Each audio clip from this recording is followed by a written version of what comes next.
Origins of Materialism. George Novack. For Evelyn. My thanks to Robert Langston and George Weissman for their editorial aid, to Hedda Garza for her painstaking proofreading, and to Mara for her preparation of the index. This book deals with the first steps in the development of the materialist conception of the world. It is a sequel and supplement to an earlier work, An Introduction to the Logic of Marxism, which outlined the main ideas of the dialectical method of thought but made only incidental reference to the materialist foundations of the Marxist outlook. Here attention is centered upon the materialist side of Marxism. In the first chapter, the fundamental positions of materialism and idealism are presented in schematic form. These two viewpoints on the nature of reality, which were first projected by the Greeks, mark out the boundaries of philosophic thought. Today they stand in outright opposition to each other. But it has taken 2,500 years to work out the full ramifications of these philosophical positions, counterpose their essential differences clearly and sharply, and expose their total incompatibility. 3. 4. It has taken no less time to bring the outlook of materialism to its present clarity and comprehensiveness. One of the principal propositions of dialectical materialism asserts that nothing can be fully understood unless and until its entire course of development has been disclosed and grasped. This demand of the Marxist method has to be applied to materialism itself. The second chapter proposes to show that the materialist attitude is not primarily a matter of theory but of fact proved by practice. It is first of all solidly rooted in the circumstances of everyday life, in the interactions between people and their natural environment, and in their interconnections with one another. Materialism arises from the common practices and productive activities of mankind. But there was, and remains to this day, an immense gap between unreflecting behavior based upon unconscious materialist premises and a generalized theory corresponding to that practice and verified by scientific procedures. Toiling mankind went through hundreds of thousands of years to create the historical conditions required to bridge the gap between the naive realism of primitive life and the first formulation of a distinctively materialist method and world outlook in conceptual terms. The bulk of this book traces the evolution of materialist theorizing from its emergence among the Ionian Greeks through its elaboration in Greco-Roman society. This should form the first section of a broader work which would go on to discuss the reasons for the 1,200-year exile of materialism from European thought. V. Following its Mediterranean birth, its transmission to the West through Muslim and Jewish thinkers, its fugitive appearances here and there during the Middle Ages, its revival in Western Europe as part of the rise of bourgeois society, and its career in the modern world culminating in the rounded development it has received in the teachings of Marxism. Materialism cannot claim to have burst upon the world full-grown, like a religious revelation. It has been the product of a prolonged historical development in the field of ideas. First fashioned by the Greeks, it passed through complex processes of intellectual labor by many keen minds. Modern materialism is the outcome, the valid residue, of several thousand years of conscious inquiry into the most fundamental and far-reaching aspects of the universe we inhabit and our ways of knowing them.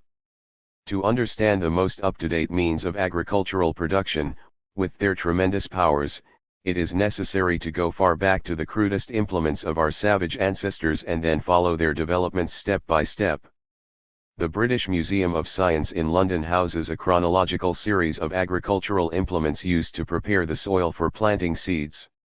The exhibit starts with the digging sticks and hoes of the savages, moves forward to the animal-drawn plow and harrow, and ends with the tractor.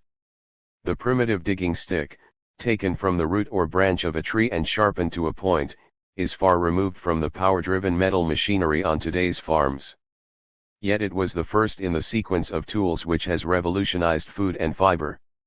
6. Production and elevated civilization to its present eminence. These are implements of labor which, although proceeding from collective activity and individual thought, are material things used in the productive process. Philosophies are combinations of ideas which, while referring to objective realities, are essentially mental in character. However, the tools of thought, the concepts, used for intellectual production in the field of philosophy, have origins similar to the material means of production that men fabricate. These concepts have been created in accord with the evolution of man's productive powers and out of his changing social relations. The first general ideas of a materialist character were very crude and hazy. But they contain the seeds of further growth, and from them have come the more precise and versatile tools of thought, the more correct concepts, the clear and comprehensive formulations provided by the dialectical materialism of Marxism. When we analyze the course of materialism from its beginnings among the Greeks up to today, we can distinguish three main stages in its unfolding and three fundamental types of materialist thought bound up with them. These are, 1. Ancient materialism, starting with Thales in the 6th century BC and culminating with Lucretius in the 1st century BC. 2. Bourgeois materialism, which originated in the 16th century in Italy and concluded with Feuerbach in the 19th century. 3. Dialectical materialism, the outlook of the Indus. 7. Trial working class, created by Marx and Engels in the middle of the 19th century and advanced since their death largely through their German and Russian disciples. The first phase, from the naturalism of the Ionians to the mechanical atomism of Lucretius, brought out the basic principles of materialism but in elementary and restricted ways. The ancient materialists announced the themes which their successors were to elaborate. Both the dialectical and the mechanical aspects of their thought were set forth, but neither received a well-rounded development. As society and science marched forward, materialism grew more complex in its structure and richer in the content of its discoveries and thought determinations. The second stage of materialism, which grew out of the rise of capitalism, was predominantly mechanical in its world outlook and rigidly metaphysical in its mode of thought. Although the present form of materialism, associated with revolutionary socialism, acknowledges the validity of mechanics in its proper sphere, it is thoroughly evolutionary in its approach and dialectical in its method. Within each of these extended periods of its development, materialism had many shadings and went through many meanderings. Materialism in antiquity, for example, passed through three major stages, each of them linked with a specific period in the history of Mediterranean society: the Ionian school of the 6th and 5th centuries, the original atomists of the 5th and 4th centuries, and the Epicureans who flourished from the 4th century BC to the 2nd century AD. 8. There were also transitional trends such as the currents of materialist thought among the Arabs, who preserved some of the teachings of antiquity and thus prepared the rebirth of materialism in Western Europe, or like Feuerbach's work, which served as a bridge between the mechanical materialism of the 18th century and dialectical materialism. But the three traditions mentioned are the historically dominant types which followed one another in the evolution of the materialist conception of reality. The historian of materialism should try to show the social and scientific conditions which produced these three stages of materialist philosophy, the historical changes which transformed, outmoded and elevated them, and the identities and differences between them. One of the objectives of scientific study is to demonstrate, contrary to the skeptics, that history, including the history of philosophy, makes sense and has positive and progressive results. Despite its aberrations, repetitions, and relapses, philosophy has had a logical line of growth which has been governed by the changing conditions of social and intellectual life in the Western world. So has the history of materialism, which has been the most fruitful product of that growth and provides the best guide to understanding the universe around us. This work does not deal with the whole stream of philosophy but concentrates upon one current in it, the principal stages in the early evolution of materialism and the decisive features of each stage. Even this account has limitations. It is restricted to Western philosophy. As the horizon of ancient history has 9.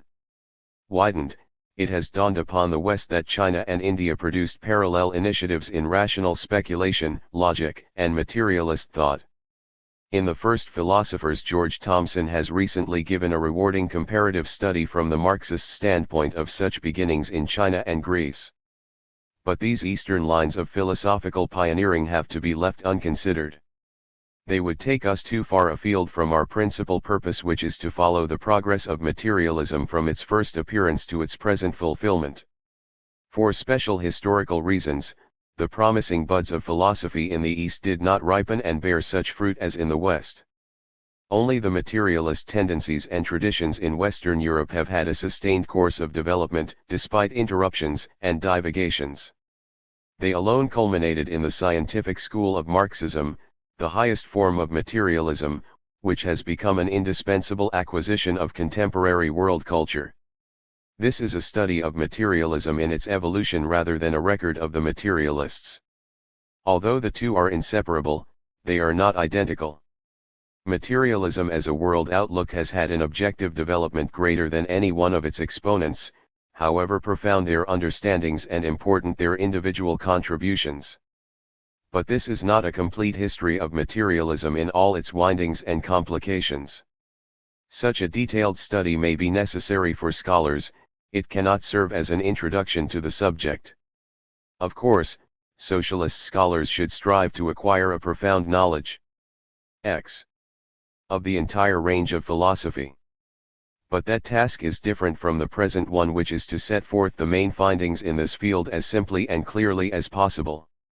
There are special obstacles in the way of accomplishing either of these aims. Philosophy has largely been studied and its history written not by materialists but by idealistically inclined scholars. These authors have often disregarded, minimized, or distorted the ideas and roles of the materialists in the making of Western thought. Others, directed by a purely rationalistic view of the history of philosophy, have given extremely inadequate accounts of the materialist thinkers, severing the development of their ideas from the specific historical circumstances and social antagonisms which nurtured and formed them. This unsatisfactory state of affairs is emphasized by the scarcity of treatises on the history of materialism. There are many histories of philosophy but very few general treatments of its materialist expressions. To be sure, numerous excellent expositions of the fundamental ideas of materialism and separate aspects of its development have been written.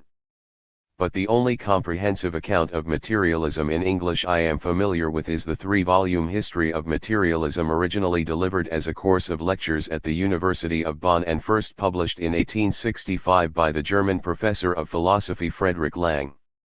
This work, while still useful, is pitifully deficient and misleading. Lang himself was not a materialist, he was a semi-idealist of the Kantian school who attempted through 11. His history to correct the shortcomings of materialism as he understood or, more correctly, misunderstood them. Marx and Engels knew his work and criticized it sharply. Lenin correctly characterized it as a falsified history of materialism. Yet no better has been written to supersede it almost a century later. The indispensable guides to understanding the doctrines of materialism and its history are contained in the works of the founders of Marxism, from their earliest writings on philosophical questions in the 1840s to Engels' final letters on historical materialism in 1895. The best expositions of Marxist philosophy are still to be found in the writings of Plekhanov. Plekhanov educated the entire generation of Russian Marxists who led the Bolshevik Revolution, and all his essays on theoretical problems still sparkle with insight and information. His most extensive work is in defense of materialism, which Lenin praised as a remarkably logical and valuable exposition of dialectical materialism. This starts with the French materialists of the second half of the 18th century and concludes with an explanation of the views of dialectical materialism. That served Plekhanov's polemical purposes at the time against the Russian subjectivist school of sociology. But it restricted the scope of his treatment to the culminating episodes in the development of bourgeois materialism in the 18th and 19th centuries and its passage from the high points of that materialism over to scientific socialism. The English Marxists, headed by George Thomson and Benjamin Farrington, heavily influenced by the 12. Official communist movement, have made notable contributions to our understanding of materialism in antiquity, which I have drawn upon. Farrington has illuminated the influence of technology upon Greek science, Thomson has set forth the roles of commodity production, money circulation, and the democratic revolution in the formation of Greek philosophy. But there remains an unfilled need for a connected account of the whole span and sequence of materialist thought. This is a small installment on that account in a field where so much has still to be explored and charted. One other noteworthy difficulty stands in the way of setting forth the development of materialism. Philosophizing is a highly specialized function of social activity, it is only one aspect of the complex of civilized culture. Materialism, one of the two major trends of philosophy, has coexisted and pre-existed in other forms than that of abstract philosophical theory. Materialism flows from the practical activities of society and pervades many departments of human life. In fact, a generalized statement of a materialist outlook and a correspondingly well-defined method of procedure is much rarer than concrete materialistic attitudes manifested in politics, law, manners and morals, craftsmanship, the arts and sciences. The formulation of a materialist philos 9phy comes about as the highest expression of such tendencies in other spheres of vital action. 13. The urge for its expression is so powerful that materialism can even be banished from official philosophy and still assert itself elsewhere. Because of its heretical implications, materialism was anathema, for example, in medieval Europe where the theology of the Catholic Church held philosophy captive. Yet the materialist impulse, blocked from direct formulation in theoretical conclusions, welled out through other channels.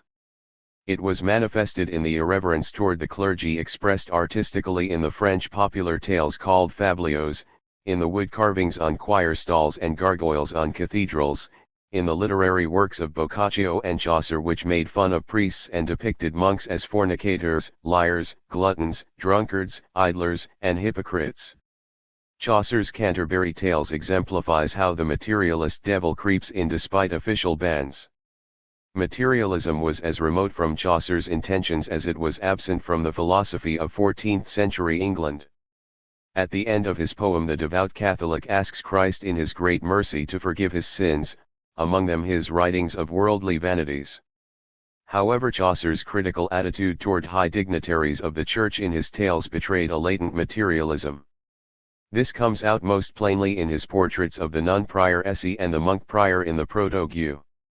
The poet depicts the nun prior Essie as a lady preoccupied with such earthly things as cultivated speech, fine manners, fashionable clothes, gay jewelry beneath the veneer of her ecclesiastical vocation. Her rosary is tricked in green with a golden brooch inscribed, "Love conquers all." He slyly insinuates that 14. This motto is not focused exclusively upon heavenly adorations. His fat and personable monk and greedy friar have equally worldly concerns. Chaucer exposes the gap between the real features of these clerical personages and the pretensions of their offices. And he accentuates the contrast through his portrait of the poor parson who not only taught Christ's creed but followed it himself before. The point is that the poet's realistic observation of the social types around him in medieval England was animated by an unconscious but no less influential materialist spirit. The criticism of the church hierarchy, though far from formulation in general terms, was nevertheless present in the penetrating vision of the creative artist. He, together with Langland and Wycliffe, heralded the protests against the abuses of that omnipresent feudal institution which were to gather force from many sides and explode in the unrestrainable outburst of anti-Catholic thought and feeling which tore the British Church from Rome less than 2 centuries later. Descending from the more rarefied regions of religion and literature in the Middle Ages, we can discern an even more powerful outburst of materialist sentiment in the political arena of North America 5 centuries later. Tom Paine was not a poet, he was the principal propagandist for the first successful colonial revolution of modern times. He was neither a Catholic nor an atheist but a deist, that is, a Protestant rationalist. But his religious belief stopped short at the divine origins and right of kings. 15. In order to justify the colonists' struggle for independence and the rightness of republicanism, he was impelled not only to ridicule and reject the godlike pretensions of the monarchists but to turn them upside down. He castigated the role of King George III as a spawn of the devil and a curse upon mankind. This was a materialist assault upon the theological supports of royalism, inspired by the political aims of the revolutionary cause. Similar contradictions between anti-materialist theory and materialist practice can be observed closer to home in our own time among the working people. A religious-minded worker, for example, can go to church Sunday and not assent to the preacher's talk that all men are brothers, God is their father, and the things of this earth count for nothing compared to the rewards of a heavenly hereafter. The next day he can belie all these pious sentiments by going on strike for a raise in wages against a boss who may belong to the same denomination. He will fight scabs and police and carry on the class struggle very materialistically in his own way. His most general ideas can be completely at odds with all these practical actions in defense of his material wealth. As we see, materialist practice does not always march in step with materialist thinking. Their relations have been complex and often contradictory throughout civilization. But in these pages we are mostly concerned with studying materialism as it has gained expression in its most generalized and self-conscious form through the philosophers from Thales to Marx. *****. 16. Why has the history of materialism been so neglected and distorted? The materialist philosophy was born in opposition to the archaic religious outlook of an agricultural aristocracy by the new forces of a commercial slave society. It has had to contend for living space against conservative master classes ever since. In Greece, not only materialism but the mere exercise of methodical reasoning, directed as it had to be against old religious ideas and sanctified customs and institutions, was dangerous. Many Greek philosophers suffered persecution, were expelled from their communities, and even put to death for their teachings. In the Athens of Pericles, Anaxagoras was condemned for irreligion and forced to flee for having said that the sun was a glowing mass of stone and the moon was of earthly nature. Didn't the priesthood teach that the sun and the moon were divine beings, and wasn't religion one of the means for holding the masses in check? It was even more perilous to profess materialist ideas in the Middle Ages under penalty of being condemned for heresy, like Roger Bacon, excommunicated from the church or killed. Such was the fate inflicted on Giordano Bruno as late as the 17th century. Materialist-minded thinkers were hounded and their ideas anathematized throughout the bourgeois epoch. Hundreds of cases could be cited, from the expulsion of Descartes from France through Spinoza's excommunication from the Jewish community of Amsterdam to the attacks upon Hobbes and Joseph Priestley in England. Not all of these persecuted philosophers were thoroughgoing materialists. But there was enough. 17. Of a materialist bent in their criticisms of the prevailing religious and idealist doctrines to render them suspect of unorthodoxy and susceptible to punishment. Up to our time, materialist thinkers and their adherents have almost always and everywhere been in a minority. Some have been forced to lead a hole-and-corner existence and often to withhold the full implications of their ideas. They have been the oppressed tendency in the field of philosophy. However extensive its influence has been at times in certain departments, the materialist outlook has never yet ruled society or the intellectual world as a whole. Nevertheless, the ideas of the materialist scholars and scientists have been among the greatest motive forces of ideological and scientific progress. They have inspired epoch-making achievements in natural science, from the broaching of the atomic hypothesis by the Greeks to Darwin's theory of organic evolution. Despite all this, the materialist viewpoint is still unpopular throughout the Western world, and not least in the United States. Materialism is disfavored not only because it is the principal theoretical weapon against supernaturalism, spiritualism, and obscurantism of all kinds. It is so vehemently fought nowadays because the materialist philosophy has become so closely associated with the socialist movement and Marxism, with the struggles of the workers for liberation from capitalism, with political opposition to the established order. The struggle between materialism and its opponents, which began over 2,500 years ago, is still being waged around us. The defenders of capitalism, from the 18.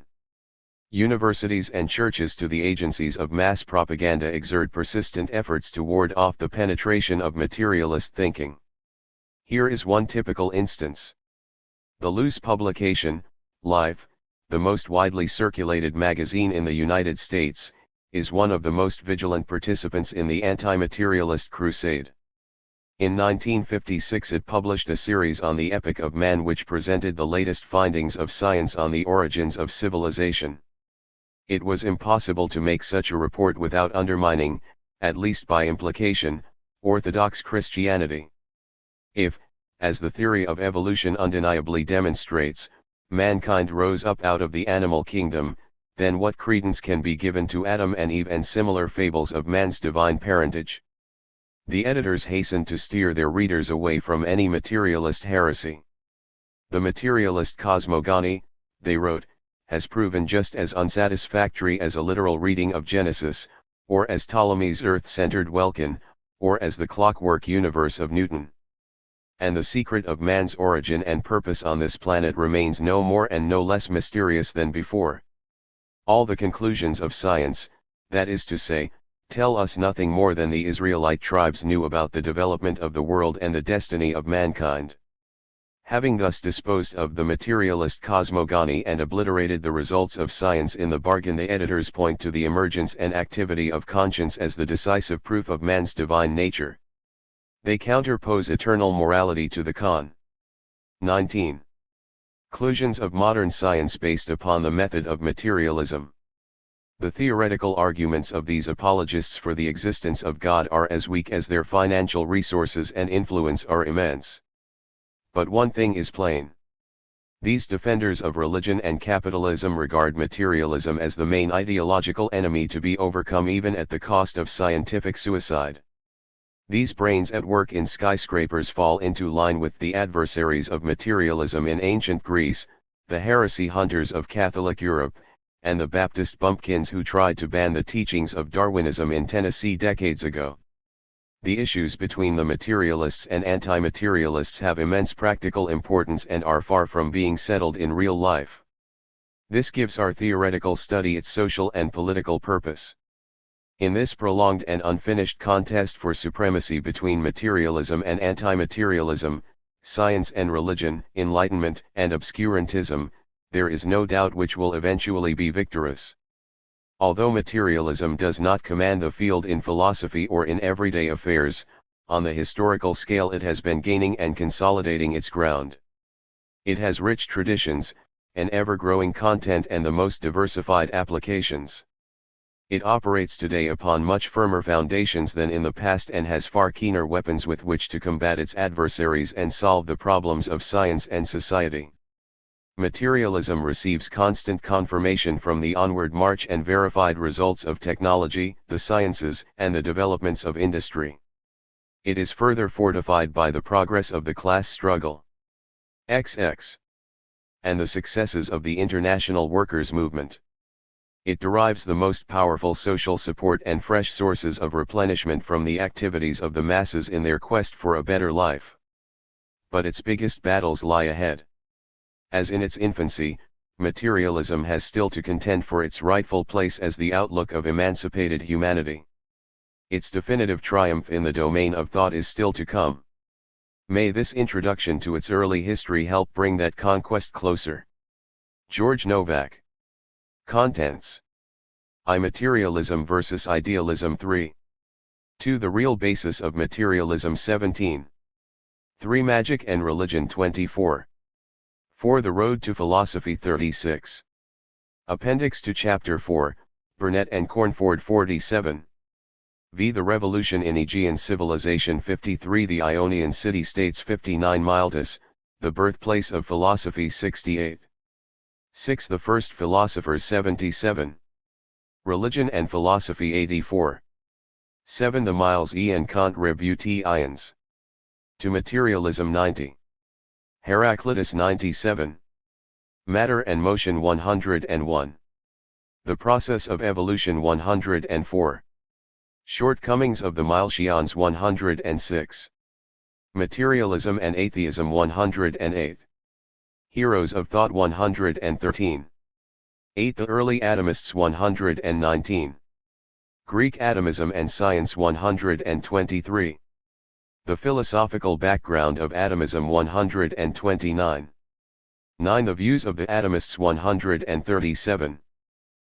Greek medicine and history 154. 11. The sophists 173. Anaxagoras 177-180. 12. Athens and the Socratic Revolution 191. The life of Athens 192. The Socratic Revolution 201. 13. Plato and Aristotle 211. 14. The achievements of the idealists 226. The contributions of Greek idealism to philosophy 239. 15. The philosophy of Epicurus 248. 16. Materialism in Roman civilization 261. Lucian 276. 17. The eclipse of materialism 283. Works cited in this book 290. Index 294. Materialism versus idealism. Every philosophy has dealt with two questions: what does reality consist of and how does it originate? And, after the earliest Greeks, every philosopher has had to answer the further question, how is reality known? The answers given to these fundamental questions have determined the nature of the philosophy and the position of the philosopher. Almost from the beginning of philosophy there have been two principal viewpoints on these problems, the materialist and the idealist. In his pioneering history of philosophy, Hegel declared that throughout all time there has only been one philosophy, the contemporary differences of which constitute the necessary aspects of the one principle. To be sure, in distinction from other forms of intellectual activity, the function of philosophizing has maintained certain common features which give it continuity from the Greeks to the present day. But this process of generalizing 3. 4. Thought has been at bottom a unity of divergent, and ultimately opposing, ways of rationally explaining the universe. The materialist method stands at one pole, the idealist at the other. What are the essential principles of materialism which mark it off from all other tendencies in philosophy? What are its distinctive features which enable us to recognize a materialist thinker and to classify a person as reasoning along materialist lines? Let us list them in a very summary manner. 1. The basic proposition of materialism refers to the nature of reality, regardless of the existence of mankind. It states that matter is the primordial substance, the essence, of reality. Everything comes from matter and its movements and is based upon matter. This thought is expressed in the phrase, Mother Nature. This signifies in materialist terms that nature is the ultimate source of everything in the universe, from the galactic systems to the most intimate feelings and boldest thoughts of Homo sapiens. 2. The second aspect of materialism covers the relations between matter and mind. According to materialism, matter produces mind and mind never exists apart from matter. Mind is the highest product of material development and animal organization and the most complex form of human activity. 3. This means that nature exists independently of mind, but that no mind can exist apart from matter. The material world existed long before mankind or any thinking being came into existence. As Feuerbach said, the true relation of thought to being is this: being is subject, thought is predicate. Thought 5. Springs from being, but being does not spring from thought. 4. This precludes the existence of any god, gods, spirits, souls, or other immaterial entities which are alleged to direct or influence the operations of nature, society and the inner man. These are the elementary principles of the materialist outlook. By these signs shall you know a materialist, or conversely, a non-materialist, whether or not that person knows what kind of thinker he really is. What the materialist principles signify can be further clarified by contrasting them with a quite different way of interpreting the world, the idealist philosophy. One of the dialectical modes of explanation is to show how a thing is related to its own opposite. For example, to understand what a female is also involves knowing what makes a male and how he functions in the cycle of reproduction. If we want to find out what a capitalist is, we have to know the makeup and development of the wage worker as well. Only then can we comprehend the essential nature of the capitalist system, which is based upon the relations between these two interdependent yet antagonistic social classes. The philosophical opposite of materialism is idealism. These two modes of thought reciprocally define and limit each other in the province of philosophy. Therefore, unless we know what idealism is, we cannot fully understand the positions of materialism, and vice versa. What does idealism maintain? 1. The basic element of reality is not matter but 6. Mind or spirit. Everything else, in the last analysis, comes from mind or spirit and depends upon its operations. 2. Mind generates material things. Behind or before the material world lurks the spirit or mind creating it. Nature may be the mother, but there is a God-Father who transcends her. 3. Thus mind or spirit exists before and apart from matter. Spirit is the abiding reality, matter no more than a passing phase or illusion. 4. Mind or spirit is identical with or emanates from the divine, or at least leaves open the possibility of supernatural existence, power, and interference. It should be noted that the basic propositions of these two types of thought are absolutely opposed to each other. One must be right and the other wrong. Both cannot be correct. Whoever maintains consistently the position of the one is inescapably led to conclusions exactly contrary to the other. Materialism and idealism are the two main tendencies, lines, camps in the field of philosophy, just as the capitalist and working classes are the two principal and decisive social forces in contemporary society. This does not mean that there are no other viewpoints in philosophy. In fact, the history of philosophy exhibits many combinations of ideas and methods which occupy a spectrum of positions between these extremes. Although such shadings of thought cannot be unconditionally grouped under either clear-cut category, their positions can be appraised only by reference to them. Let us give 3 examples of these intermediate and 7. Amorphous types of philosophizing. There are agnostics who cannot decide whether an external reality actually exists apart from ourselves and whether it is possible to know it. They remain suspended between materialism and idealism, insofar as they remain agnostic. Closely associated with them is the theory of knowledge devised by the famous German philosopher Kant. He taught that things in themselves existed as objective realities. This was in accord with materialism. But then he stated that humans could never reach or know them, all we could know were phenomena or things as they appeared to us. This conclusion shoved Kant back among idealists. Many American pragmatists refuse to take a firm stand on whether or not nature exists independently of human experience. They are not sure whether experience necessarily arises out of nature and after it, or whether nature emerges from experience.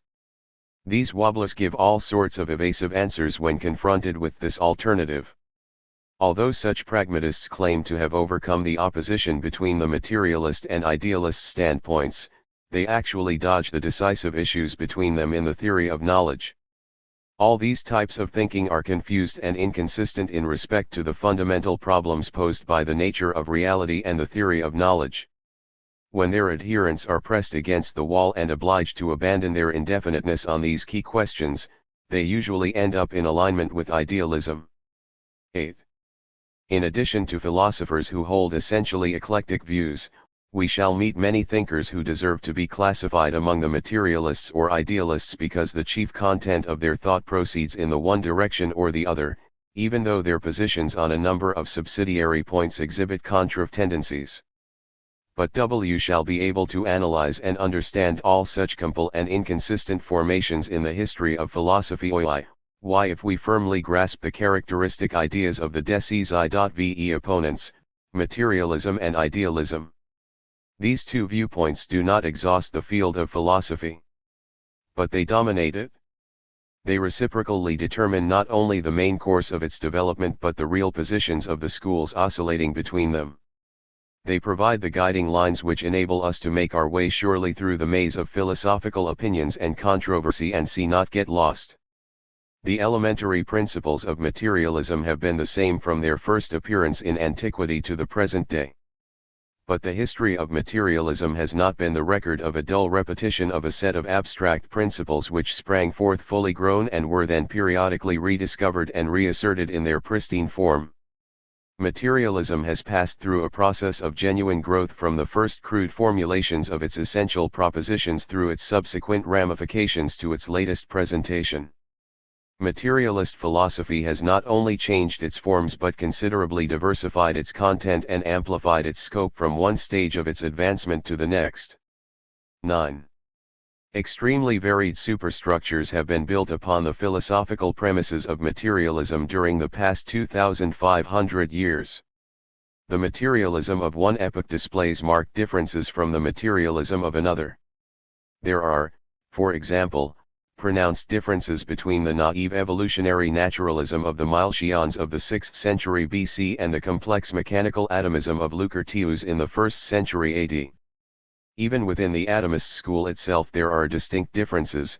The Lucretian interpretation of atomism contains many novel observations which are lacking in Democritus and has lopped off some dead branches of ideas.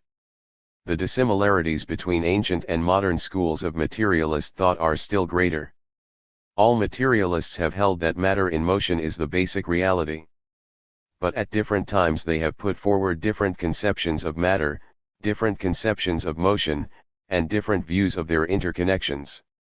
Consider, for example, the following four definitions of motion, two in ancient and two in modern times. To the Ionians the chief property of material movement consisted in the manner of its coming into being and passing away. The atomists stress the displacement of material particles in the void, or empty space. The bourgeois materialists made the simple mechanical motion of masses and their external impact into the keystone of their world conception, reducing all other modes of motion to that one. Finally, the dialectical materialists have a far more complex and correct definition of motion as the process of universal 10. Transformation in which matter acquires the most diversified qualities of motion from the mechanical type to the mental. Any one of these specific modes of motion can be converted into another under the proper material historical conditions. And there are undoubtedly important aspects of material motion which remain to be discovered.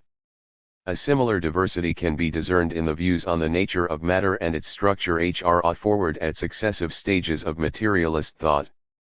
These range from the simple conception of primary substance among the Greeks as composed of one or multiple elements through the Hobbesian conception of substance as extended body to the modern evolutionary concept of matter embracing unrestricted determinations of material existence from subatomic particles and galactic systems to living, feeling, thinking humans. Passing from nature to society, we can note an equally wide variation in the historical outlooks, social standpoints, and moral codes of the materialist schools. Although both the ancient and modern schools rested on a materialist conception of the world and man's place in it, the social orientation of the Epicureans, for example, stood at the opposite pole from that of Marxism. The Epicureans counseled submission to nature, withdrawal from worldly concerns and political strife, the practice of contemplation. Its dominant tone was passive, restrictive, pessimistic. As against this philosophy of resignation, dialectical materialism is aggressive toward nature, urging its progressive alteration for the sake of human welfare. 11. Revolutionary in its intervention in social and political affairs, and places practical activity above theoretical contemplation. It has an energetic, expansive, optimistic, and endlessly reconstructive outlook. The striking differences between these two historical forms of materialism stem not only from the different levels of social and scientific development in which they originated and functioned but from the very different class forces they served. Epicureanism emerged in the transition from the Greek city-state to the Alexandrian and Roman empires. It expressed the recoil of upper and middle class elements from the disintegration of the old community life and their inability to find secure and stable places for themselves in the new cosmopolitan regimes. The Epicureans were suspended between two worlds, one dying, the other repellent to them. They had no creative function to play in either system. Marxism, on the other hand, is the ideological instrument of the industrial working class which, while also caught in a declining social system, is itself the bearer and constructor of a new and higher order and is going forward to effect the transition with social confidence and theoretical understanding. This particular contrast shows that, while materialism is the most correct and progressive of philosophies, it has not invariably been associated with the most progressive social strata, as some commentators assert. There is no simple, direct, one-to-one correspondence between worldviews and social dynamics. Once in existence, the ideas of materialism could be adapted to the needs of various social forces at specific stages. 12. Of their careers. Hobbes, the monarchist, was a materialist during the same period of English Revolution. In the 17th century that plebeian leaders of the levellers like Overton also projected materialist ideas. These represented two contemporary but opposing social varieties of the same philosophical position, one aristocratic, the other democratic in affiliation. All the materialist schools have developed lopsidedly. At one end the Milesians were the first to define the concept of nature, but they did not touch upon the problems of knowledge. At the other end the founders of Marxism probed the dynamics of social evolution to their ultimate source but were not able to do as much with the laws of nature. Engels had to leave unfinished his brilliant beginnings in the dialectics of nature. What one school failed to deal with adequately, its successor took up and even overdeveloped. The one-sidedness of each stage had to be corrected by the further advances of scientific and philosophical thought, leading in the end to the present many-sided conception. Despite their unavoidable inadequacies, each of the great schools brought forth new aspects of materialist thought in its own way and at its own time. Each contributed essential elements to the creation of the whole by deepening the understanding of nature, society, the human mind and their interrelations, thus producing progressively more penetrating degrees of insight into reality.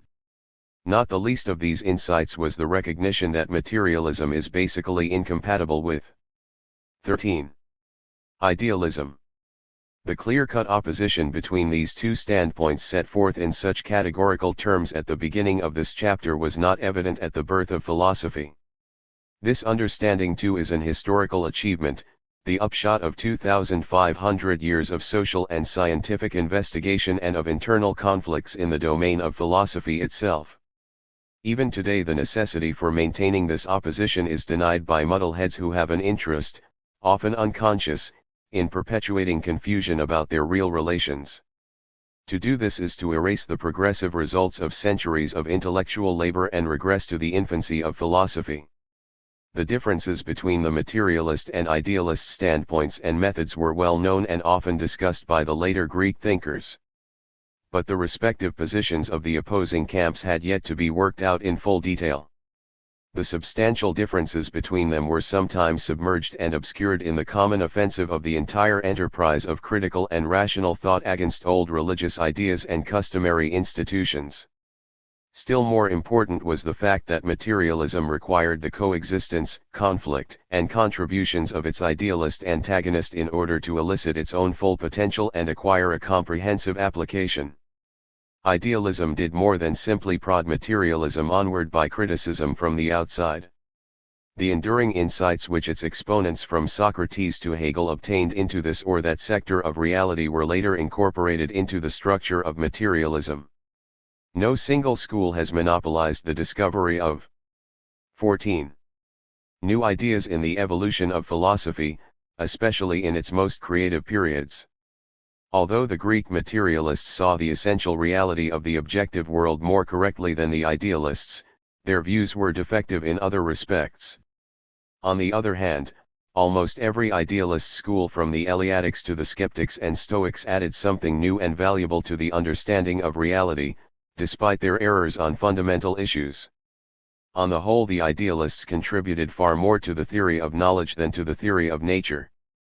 But even in this latter field they offered notable innovations. While the atomists first conceived that nature consisted of small particles moving in a void whose combinations and recombinations made up the passing show of events, the Pythagoreans first pictured nature as composed of mathematical relations and measurable quantities. Both views were valid and valuable. But in ancient society they remained distinct from each other and were pushed to their limits by separate trends of thought. It was not until the 17th century, when the development of mechanics coincided with the revival of atomism through Galileo and Gassendi, that these two hitherto antagonistic approaches to natural phenomena were brought together in a novel synthesis under new historical conditions. Their mutual fructification finally flowered into Dalton's atomic hypothesis, which revolutionized the foundations of chemistry. A similar union of previously unconnected and opposing lines of thought took place in the development 15. Of 19th century European philosophy, when the dialectical logic formulated and systematized by the arch-idealist Hegel was detached from its idealist cocoon and integrated into materialism by the originators of Marxism. The opposition between idealism and materialism adumbrated among the Greeks was much more forcibly manifested when materialism came forward again with the rise of bourgeois society and acquired a sharp stamp with the struggles against medievalism and the advance of the sciences from the 16th to the 19th centuries. This is demonstrated by the fact that materialism was then given a durable name of its own which unmistakably distinguished it from all rivals. The word materialism first gained currency in the epoch of Robert Boyle, the illustrious English physicist and chemist, who mentions materialists along with naturalists in his essay written in 1674 called The Excellence and Grounds of the Mechanical Hypothesis. Although Boyle was a pious Protestant, he gave an impetus to scientific materialism through his exposition of the mechanical conception of nature. The term was taken up by the German philosopher Leibniz in his reply to the thoughts of Bell, the French skeptic, written in 1702. Leibniz, who was himself an outstanding idealist, consciously counterposed idealism to materialism as the main contenders in philosophy. He traced the opposition between the mechanical type of thought in natural science and his own all the way back to the Greeks and saw it foreshadowed in the 16. Contending doctrines of Epicurus, the materialist, and Plato, the idealist.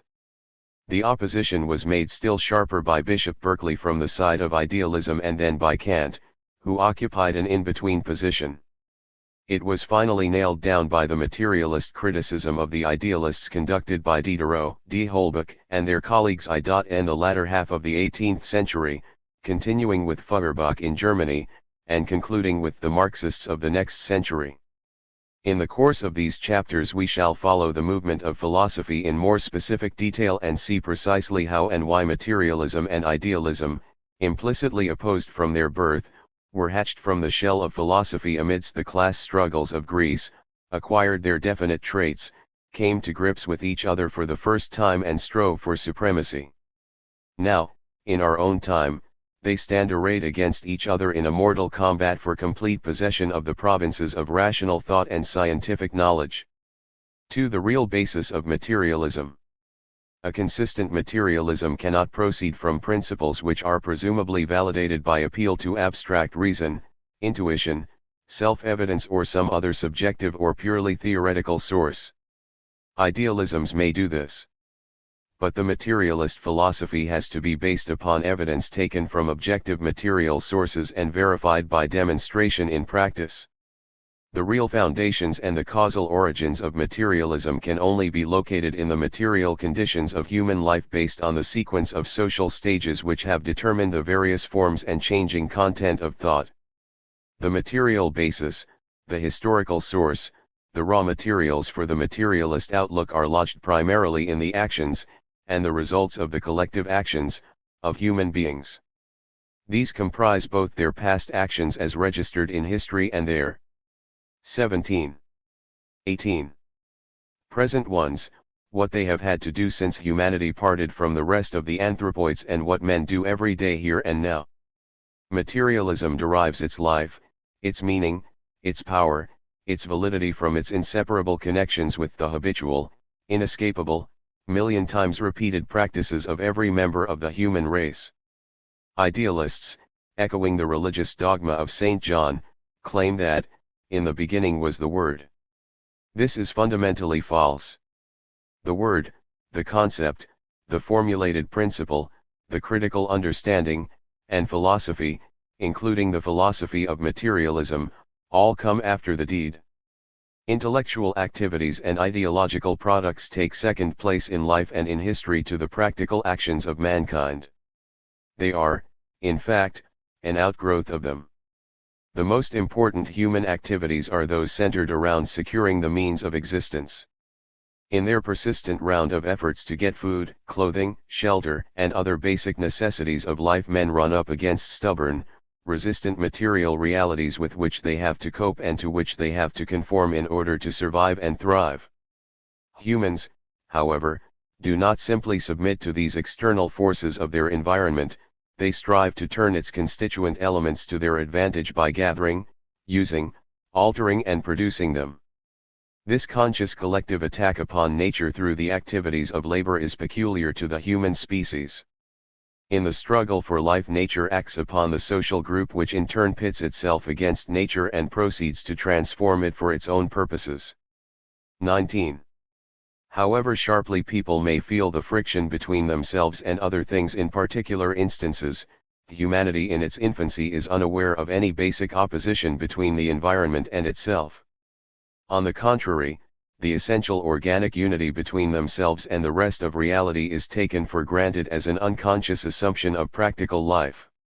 It requires a highly civilized and scientifically sophisticated intelligence to distinguish mankind, as a separate entity, from everything else that exists and counterpose humanity to nature clearly and constantly. Primitive peoples have not yet severed the umbilical cord binding them to Mother Nature. They view themselves as all of a piece with animals, plants, and even physical events, putting these other parts and phenomena of nature on the same footing as themselves. This kind of a materialist attitude is spontaneous, naive, almost instinctive. It is ages removed from any generalized conception of materialism. It exists below the threshold of consciousness. Between this most primitive attitude to nature, arising from everyday practice, to an explicit materialistic formulation of man's position in the universe, there had to be a path of development extending over hundreds of thousands of years. Nevertheless, these incessantly renewed and tested ties with the external world are the starting point and remain the actual foundation of any materialist outlook. It is in and through the practical activities emanating from the social struggle for survival that the real relations between man and nature have been bit by bit revealed. 20. All of humanity, from the first tool-using primates to ourselves, have acted upon such a natural belief in the independent existence and real priority of the external world. This is the persistent materialism of mankind. Hume, the English philosopher of the 18th century, took note of this common-sense belief as follows: "It seems evident that men are carried by a natural instinct or prepossession to repose faith in their senses, and that, without any reasoning, or even almost before the use of reason, we always suppose an external universe, which depends not on our perceptions, but would exist though we and every sensible creature were absent or annihilated." Hume's own Rios Wunning led him to the skeptical conclusion that such belief in the independent and prior existence of an external world could not be rationally justified. He could find no evidence in his own or others' experience to substantiate the assertion. At the same time, he felt obliged to admit that not only the rest of humanity but himself, the reasonable skeptic, as well had to add in everyday affairs as though this belief were true. This was a humiliating and awkward position for Hume to be in, and too was not in lat a tenable one, either in theory or in practice.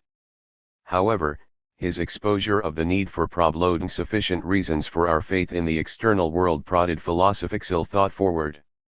Dr. Johnson, Hume's contemporary, ridiculed the results of this reasoning and sought to refute Berkeley's denial and Hume's doubts about the materiality of the external world by kicking a stone. This gesture was an live denial of Hume's skepticism in practice.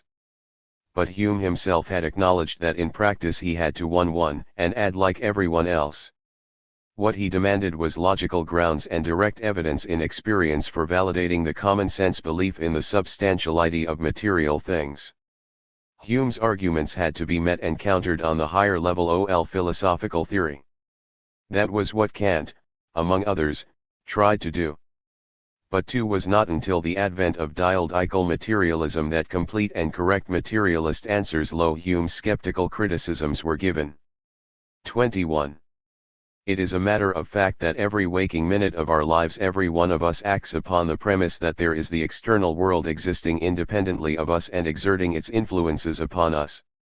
Ordinary activity, work, communication could not go on without assuming this truth. Nothing is so continually and thoroughly tested in practice, the supreme court of truth, as the belief in the real existence of this real world around us. This ever-renewed activity of mankind provides the most direct testimony and the most compelling evidence of the validity of the materialist view of the world and our relation to it. This fact of practice likewise provides the ultimate refutation of all kinds of agnosticism, skepticism, and idealism regarding the independent existence of nature and our ability to know it. Our conviction of the material nature of reality is vindicated not simply by man's contacts with an external, independent, recalcitrant nature standing ever against him, like an immovable obstacle. Mankind is not passively bound to the natural environment and dragged along with it like an unresisting captive in chains. Mankind is above all an active and reactive force that comes to grips with nature and compels it to serve its needs. The most convincing evidence of the real and necessary existence of the material world is given by mankind's own assimilation and alteration of natural substances. The physiological processes by which we convert external matter into our own body, our own life, our own sensation and even thought provides. 22. Daily proof of the truth of materialism. Through the acts of breathing, eating and drinking we continually transform the elements of nature into our own human substance.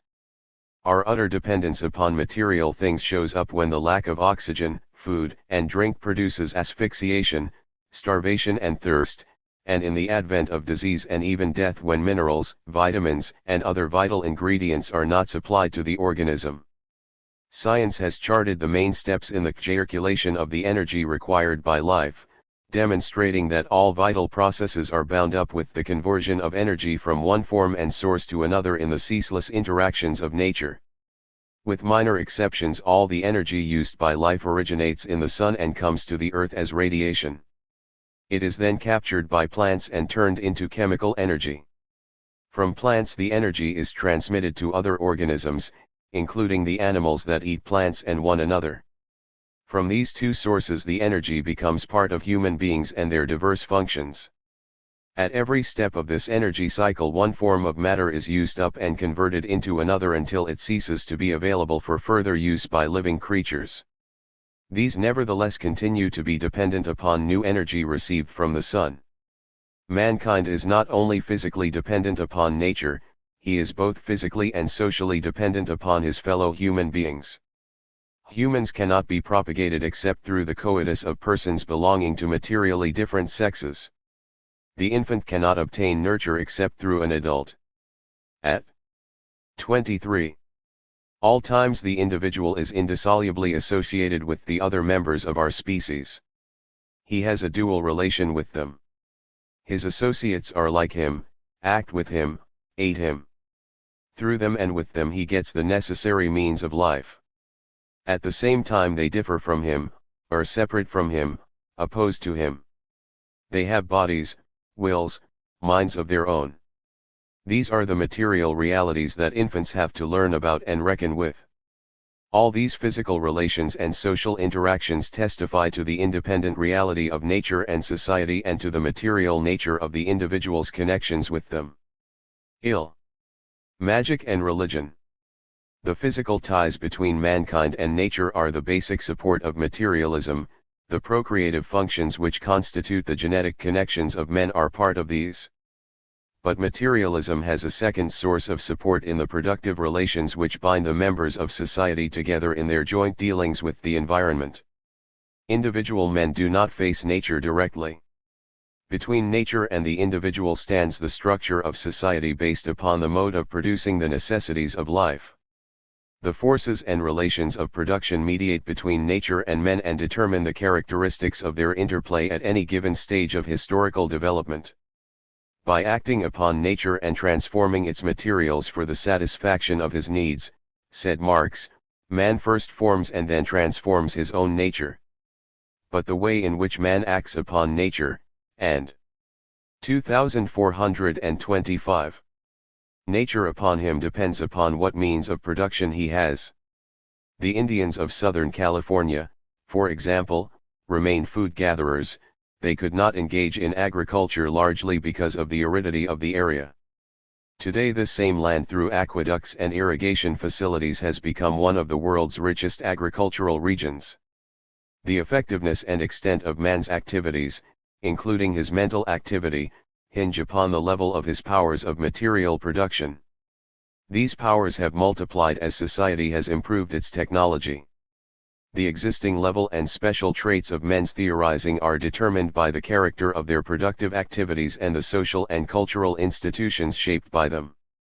The prevailing picture that people have of nature and their connections with it is formed by the degree of the practical control of their social order over its operations.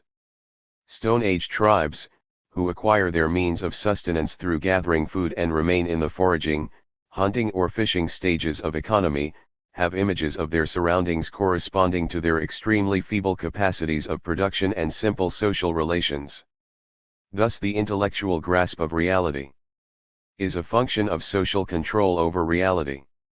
Where such control is minimal, the understanding is poorly developed and highly distorted. Primitive peoples satisfy their needs, like anyone else, in prosaic materialistic ways. But the reflections in their minds of the world around them, their conceptions of the features and creatures within it, themselves included, take on fantastic shapes. The low level of their capacities for material. 26. Production becomes a breeding ground for non-materialist views of reality. The consciousness of primitive peoples does not penetrate their environment deeply or understand its relations very accurately. The savage who lives in such close proximity to the wilderness knows less on the whole about the true character of its operations, and his own connections with them, than the civilized man.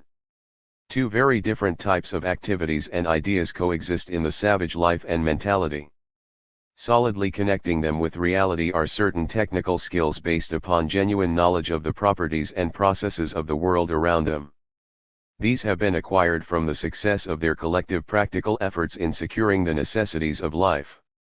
Savages can be keen-eyed food collectors, expert hunters and trappers, skilled fishermen, industrious and nimble craftsmen, successful gardeners.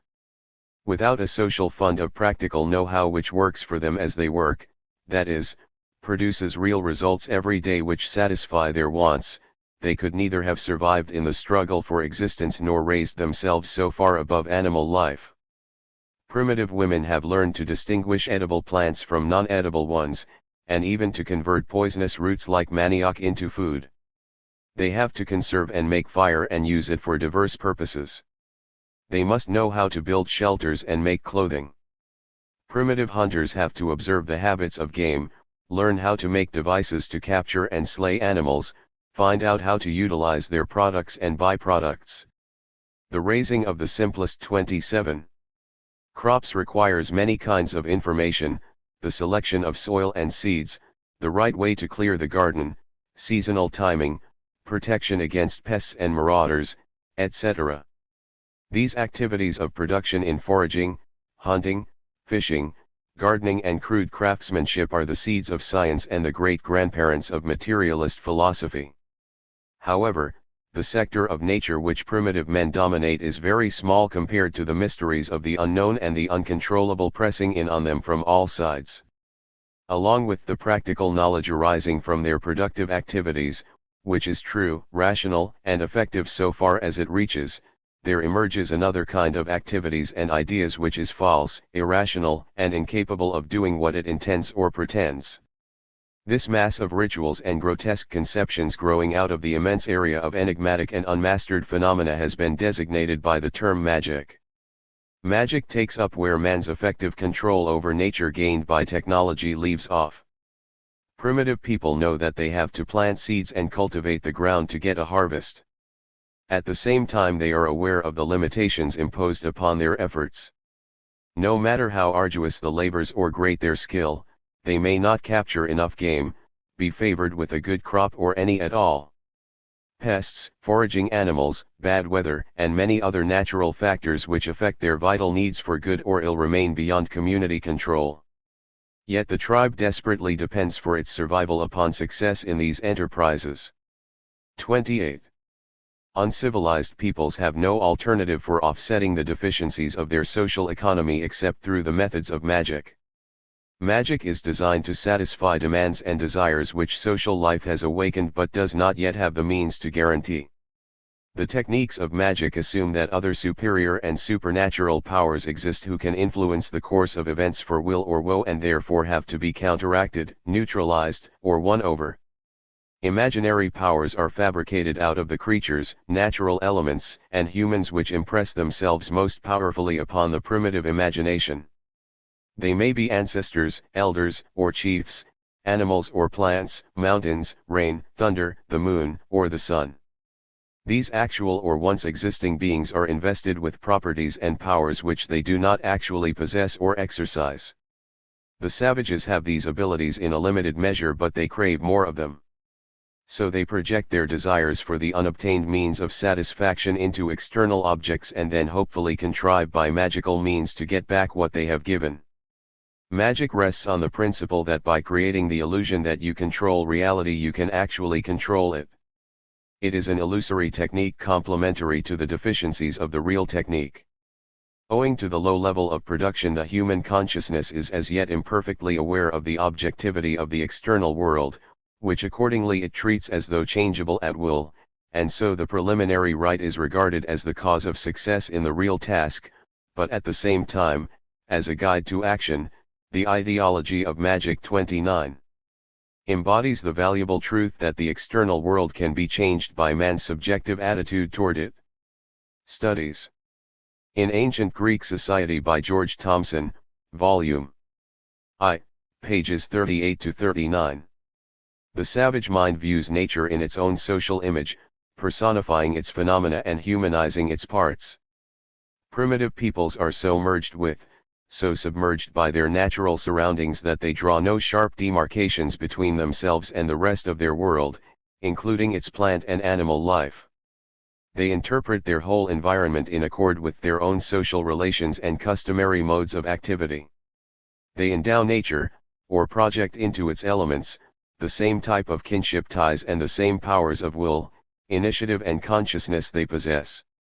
Material objects like stones and trees or natural events like thunder and lightning are incorporated into their own outlook as kinfolk or as stranger enemies, as bearers of good or evil. It is naively believed that these can think, speak, or act like themselves or are produced by beings with motives and aims like their own. Anything of importance in savage life can be drawn into the network of magic. The Maoris of New Zealand, for example, looked upon trees and mountains as beings like themselves with whom they had close kinship relations. The Fiji Islanders ask permission of coconut trees before they pluck their nuts. In a yearly ritual, the Huron Indians married their nets or sens to two little girls to render themselves fortunate in catching fish. 30. If one of the Kookies is killed by a wild beast, the whole tribe takes vengeance upon the animal as they would upon a strange tribe. It is not essential that the very animal be slain so long as it is one of the same species. On the other hand, they believe that the whole of the animal's clan will take up the blood feud on behalf of any one of them against the Kookies. If a falling tree has killed a kinsman, they cut it up into fine splinters and scatter them to the winds. This absorption of animals and plants into their totemic organization of social life with its personification of the forces of nature leads to a curious dialectical development. The uncritical and unconditional identification of the rest of the world with themselves, which is at the core of the instinctive materialism of primitive peoples, gives birth to that animistic outlook which is the starting point of the religious view of the universe. The principle of animism accounts for events through the agency of personalized natural powers which become supernatural. Animism is common to magic and religion. It later becomes extended through idealism into the field of philosophy. In pre-civilized life, the practices and beliefs of magic do not function apart from the practices based upon propositions of empirical knowledge. The two are matted together in a single outlook upon the surrounding world. Procreation and production, the twin material bases of group existence, are enveloped in the mystifications of magic. The primitive mind looks upon the making of an image of the creature to be hunted or the mimicking of the slaying of a tribal foe as no less potent and instrumental in ensuring the 31 success of hunting and warfare than the physical acts of tipping and shooting the arrows or crashing a club over the enemy's skull.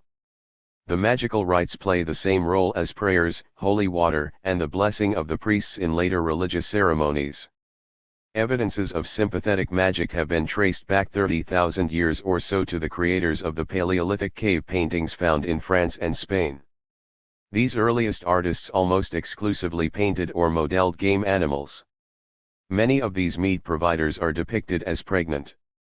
The mammoths, reindeer, and other animals were not drawn for the aesthetic pleasure of the beholders but for the utilitarian purpose of ensuring magical possession of the wild beasts upon which their livelihoods depended. By drawing them with spears and arrows in their hides, the hunter artists aimed to ensure the tribe that the hunt would not fail.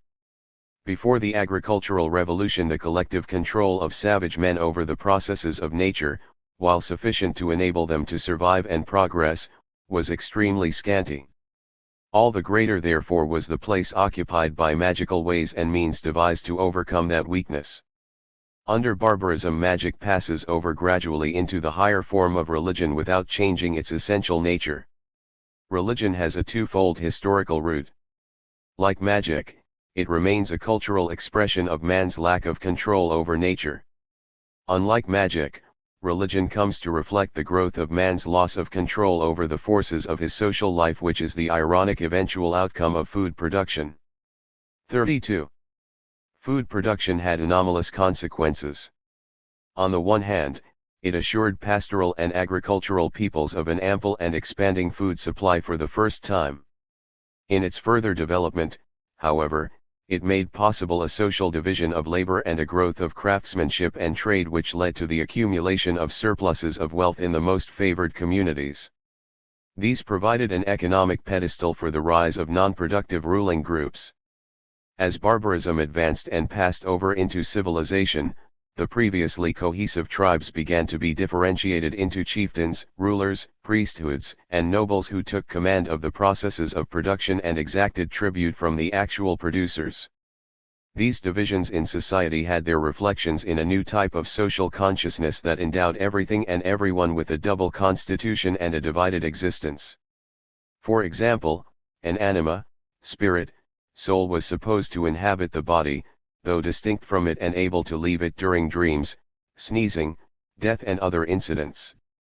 The personified powers of nature and dead ancestors became transformed into ghosts, goblins, genii, local spirits, trolls, elves, pixies, leprechauns, fairies, witches, demons, devils and gods. The great world religions like Judaism, Christianity, Buddhism, Mohammedanism took over the crude ideological ideas born of primitive impotence and ignorance and refined them into the familiar oppositions of God and man, soul and body, spirit and matter, just as their religious ceremonies imitate the rituals and incantations of the witch doctor and his tribes. 33. Men. God, soul, and spirit were exalted as all-powerful and immortal, of quite different stuff from the perishable body, degraded matter and sinful mankind. Thus religion, and in its wake, idealist philosophy, perpetuated the division in the nature of being fostered by the first-class formations and initiated by the primitive notion of the mannequin soul inside man as well as in many other creatures and objects. The Lord's Prayer, which is taught to children at home, in church, and at school, shows how the core of magic persists in the Christianity of today. This incantation is a composite of elements gathered along the way from primitive magic to civilized religion. It goes back, according to scholars, to Sumerian cults. Its content, purpose, and tone differs in detail but not in substance from the utterances in the mumbo-jumbos of the savages. The magician, witch doctor, and shaman are lineal ancestors of the priest, pastor and rabbi. Let us interpret its phrases to see how children are tutored in superstition. The humble petitioner in need first addresses Our Father, a heavenly edition of the patriarch and ruler in class society. This despot is then elevated far above mortals to divine dimensions. Who art in heaven. He receives the reverence due to superior authority, hallowed be thy name. The petitioner asks that his wishes be fulfilled, thy kingdom come, thy will be done. Not later but here and now on earth as it is in heaven. As the savage demands a good harvest and a fine catch from his magical provider, so the civilized savage begs, give us this day our daily bread. 34. He asks to be purified of taboos violated and forgive us our trespasses. This is supplemented by the moralizing influence of Christian culture, as we forgive those of others. This is crowned by the admission of weakness, humility, fear, awe, submission to the dominant superhuman power, for thine is the power and glory forever. The parting injunction of Amen signifies, so be it, don't fail us. The endurance of magic can also be seen in such customs as sending flowers to funerals and placing wreaths on graves. This rite comes down from the primitive belief in another existence after death. The departed soul needs the same things as in earthly life. Savages and barbarians buried food, utensils, and weapons as well as household slaves, mates and warriors with the remains of dead notables. These burial customs have today dwindled down to the token placement of a few flowers on the grave. Whatever reasons may be offered for retaining the ritual, which even many materialists and atheists continue to practice, it harks back to conceptions of life and death belonging to the infancy of mankind. The minds of pre-civilized peoples are dominated by magical and religious views of the world. These are the modes of representing reality characteristic of savagery and barbarism. Peoples living in pre-civilized conditions have neither the material means nor the cultural needs to ascend to the level of philosophical generalizations. They represent their relations with the rest of the world and with one another in magical and religious forms. Despite the slowly growing store of positive 35 knowledge at their command, which in time paves the way for the first schools of philosophy and the first branches of science, the earlier ages of social evolution from the dawn of man to the end of barbarism are and barren of philosophy as they are of alphabetic writing, coinage, and the use of machinery. These are cultural creations of a higher grade of social activity. Philosophy as a special type of theorizing about the conditions of human life, and materialism as a special type of philosophical reasoning, belong historically to commercial centers based upon a well-developed division of social labor.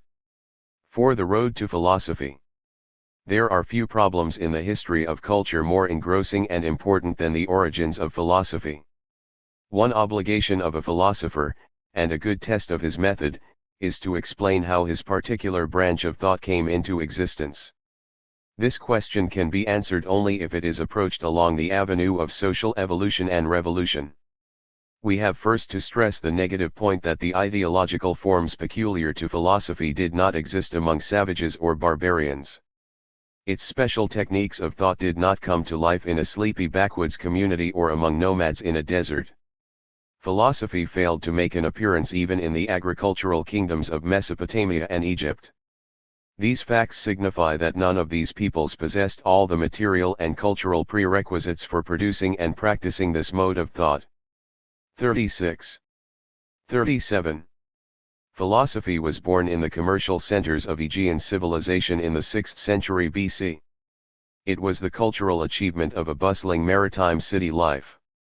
The first recorded school of philosophy was located in Miletus, one of the cities settled by Ionian Greeks on the coast of Asia Minor opposite the Greek mainland. Thus, at the outset, we are confronted by a dual historical problem. First, why didn't philosophy emerge before the 6th century BC?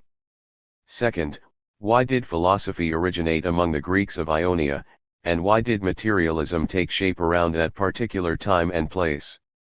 The answer to the first part of this problem is to be found in the historical succession of ideologies from magic through religion to philosophy which grew out of and reflected the development of society from savagery through barbarism to civilization. The discrimination of magical rites and beliefs and of religious superstitions and myths from genuine empirical knowledge of the world, and their conscious counterposition to one another, is essentially the product of a high urban culture. Certain backward peoples have not attained it to this very day. Even after they have crossed over to civilization, the most advanced peoples have required a protracted social-economic development before they could reach the point of casting off magic and religion and moving intellectually beyond them. A prodigious number of historical changes, improvements in technology, transformations of social structures and definitions of categories of thought had to be realized before the 38th vanguard of humanity could shake off primeval outlooks and arrive at the method of philosophical reasoning. These changes go all the way back to the introduction of agriculture around 8 to 10,000 BC. Some of the other principal landmarks along the way to philosophy were the emergence of city life around 4000 BC, the discovery of iron smelting and the spread of iron for tool making about 1100 BC, and the creation of the alphabet and the diffusion of literacy several centuries later. The agricultural revolution gave mankind control over its food supply for the first time, stimulated the growth of religion, and brought into being the first elements of knowledge required for philosophy and science. There is a close connection between agriculture, religion, and the rudiments of science. Food gatherers and hunters do not need to mark the passage of time except in the broadest ways and had only the dimmest notions of its periodic regularities. The seasonal requirements of farming occupations with their regular and regulated round of production make the study of the flow of time an economic necessity and a social function for the first time. Men were forced to pay attention to certain regularities in the movement of the seasons and the heavenly bodies because their sustenance depended upon them. The need to devise ways and means of measuring time led to the invention of calendars and the first astronomical discoveries. That is why priesthoods became the creators and custodians of primitive science. 39. This sequence of development can be observed not only among the civilizations situated in the irrigated river valleys of Mesopotamia and Egypt but also in the valleys of Central America and on the plateaus of the Andes and Mexico, where the highest levels of Indian culture in the Western Hemisphere were attained. Let us take the Aztecs as a case in point. Their tribal religion, with collective rites embracing the entire people, was rooted in the cultivation of maize. Their religious ceremonies revolved around a calendar devised by the priesthood. These medicine men, as custodians of this knowledge, were the supervisors of the magical ceremonies. They supplicated natural elements like the rain and the mountains, which had been converted into personalized social powers, to whom they offered presents and made human sacrifices. All these rituals were bound up with the agricultural operations upon which the lives of the Aztecs depended. Their economy, their religion, their proto-science were all fused together. These American Indians proceeded up to the borderline between barbarism and civilization. They had a folk religion but no philosophy, calendars and the beginnings of empirical astronomy but no theoretical science. They had bronze but no iron, picture writing but no alphabet. Many other fundamental historical achievements were necessary before philosophy and natural science could be born. One was the establishment of city life containing concentrated populations with diverse classes carrying on specialized functions: priests, kings, nobles, officials, merchants, metal workers, and other. 40. Craftsmen. The conquests of several thousand years of city culture enabled mankind to separate itself, in thought as well as in material production, from total immersion in nature and domination by it. The crowning touch was given to technology in ancient times by the spread of iron. All the major hand tools had been perfected by the Iron Age. This cheap metal enabled peasants to have more efficient agricultural implements: sickles, hoes, plowshares, axes, shears, shovels. Metal workers, carpenters, shoemakers, masons, and a host of other artisans enhanced their productivity with iron tools. The combination of city culture and iron tools raised engineering to a new level. Engineers with iron tools cut a tunnel 1/3 of a mile long through a mountain to bring water to Samos before 500 BC. This admirable feat of construction deserves special mention because Samos was one of the Ionian Greek cities where philosophy had its birth. The widespread use of iron brought about a basic change in the relations between industry and agriculture. The greatly increased productivity of agriculture yielded a surplus which could support a large number of specialized craftsmen. The product of the craftsman became generally available instead of being the monopoly of the wealthy. In particular, the craftsman provided for the farmer those same tools with which the latter increased the productivity of his work. And thus, for the first time, there arose a balanced relationship between industry and agriculture, instead of the former one-sided relationship by which agriculture provided the food for the craftsman, but the 41. Craftsman's product went only to the select few, points out S. Lilly, Men, Machines, and History. Finally, the invention of the alphabet by the Phoenicians, which the Greeks took over around the late 8th century BC, broke down the monopoly of learning vested in the priests and scribes by making it possible for large numbers of people to read and write. In addition to diffusing knowledge more widely, the new literacy promoted the development of abstract thought, permitted speech and thought to become objects of special study, and thus paved the way for the science of grammar and logic in which the Greeks excelled. All the conditions of social practice which could render magic and religion obsolete and give rise to a superior mode of reasoning and theoretical outlook were not gathered together at one time and in one place until the 6th century BC. Philosophy, materialism, and the method of science associated with them are original creations of the Greeks. Their culture appears to us as the dawn of our modern era, the ancient source of our own civilization.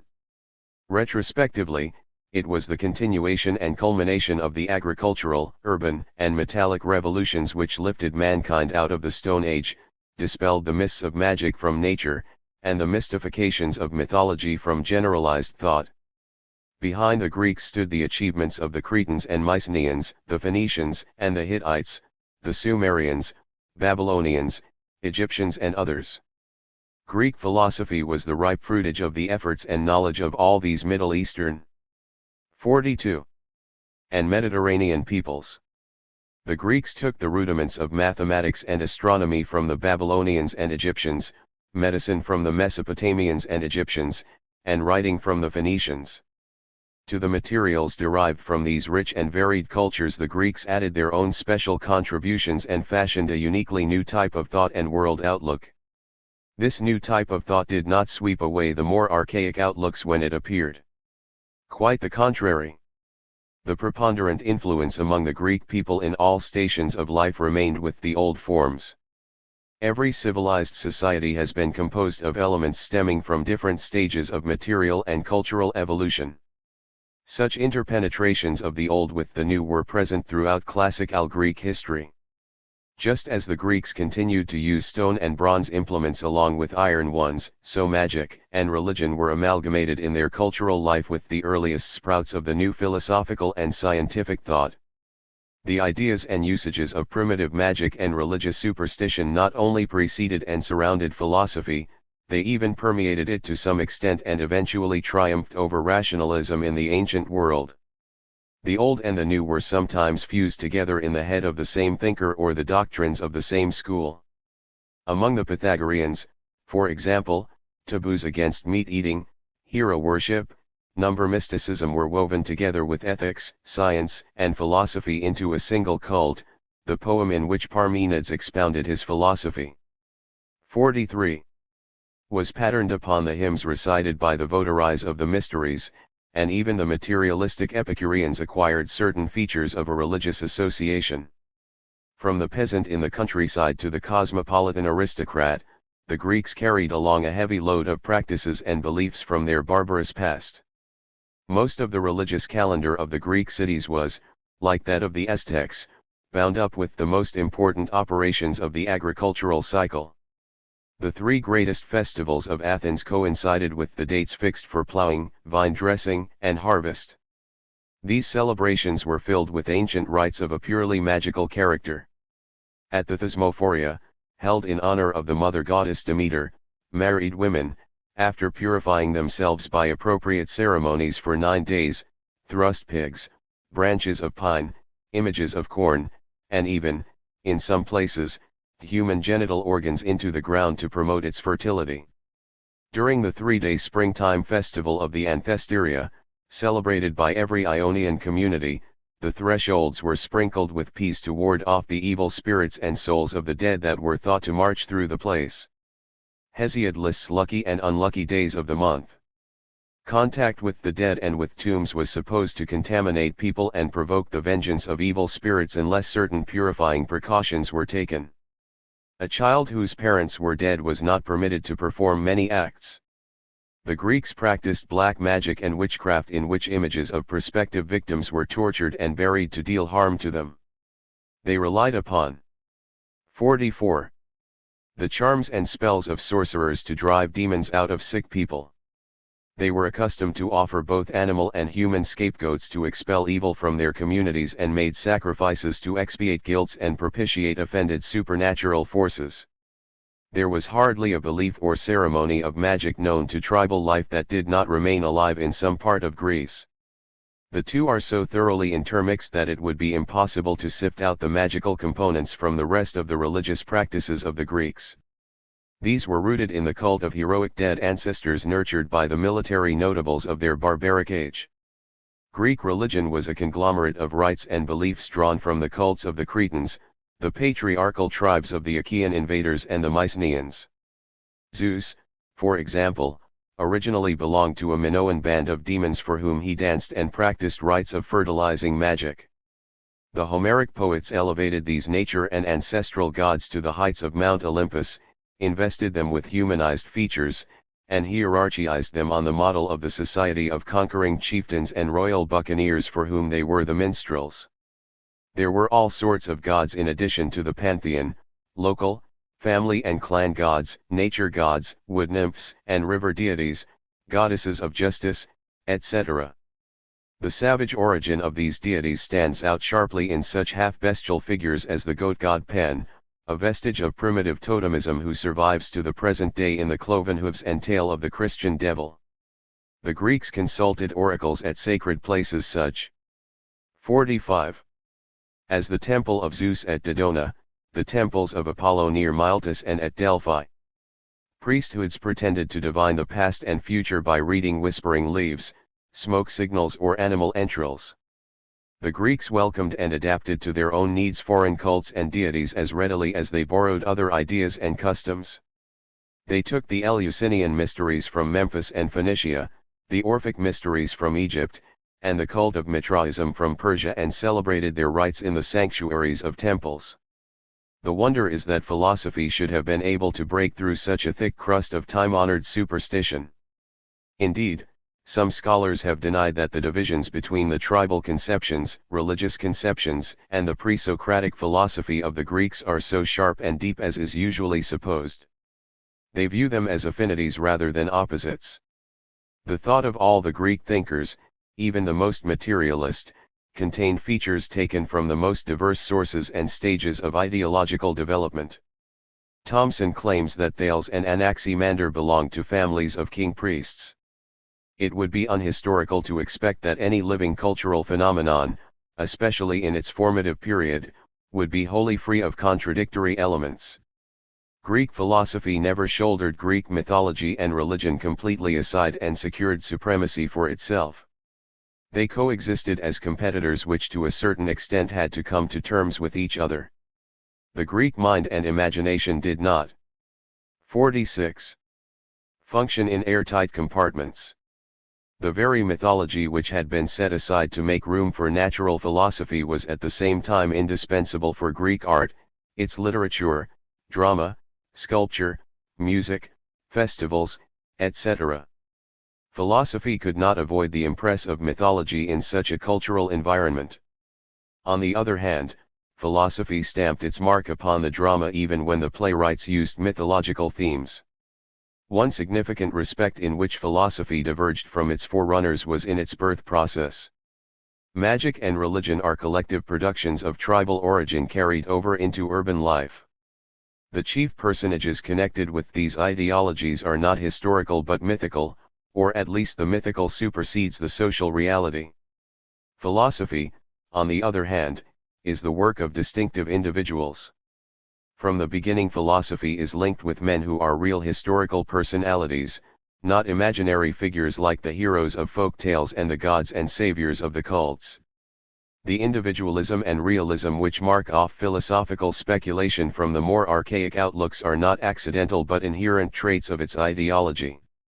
They arise from the specific historical circumstances of its formation in a social structure of a higher type than the old tribal and kinship relations, one in which individual ownership and its standards had begun to flourish.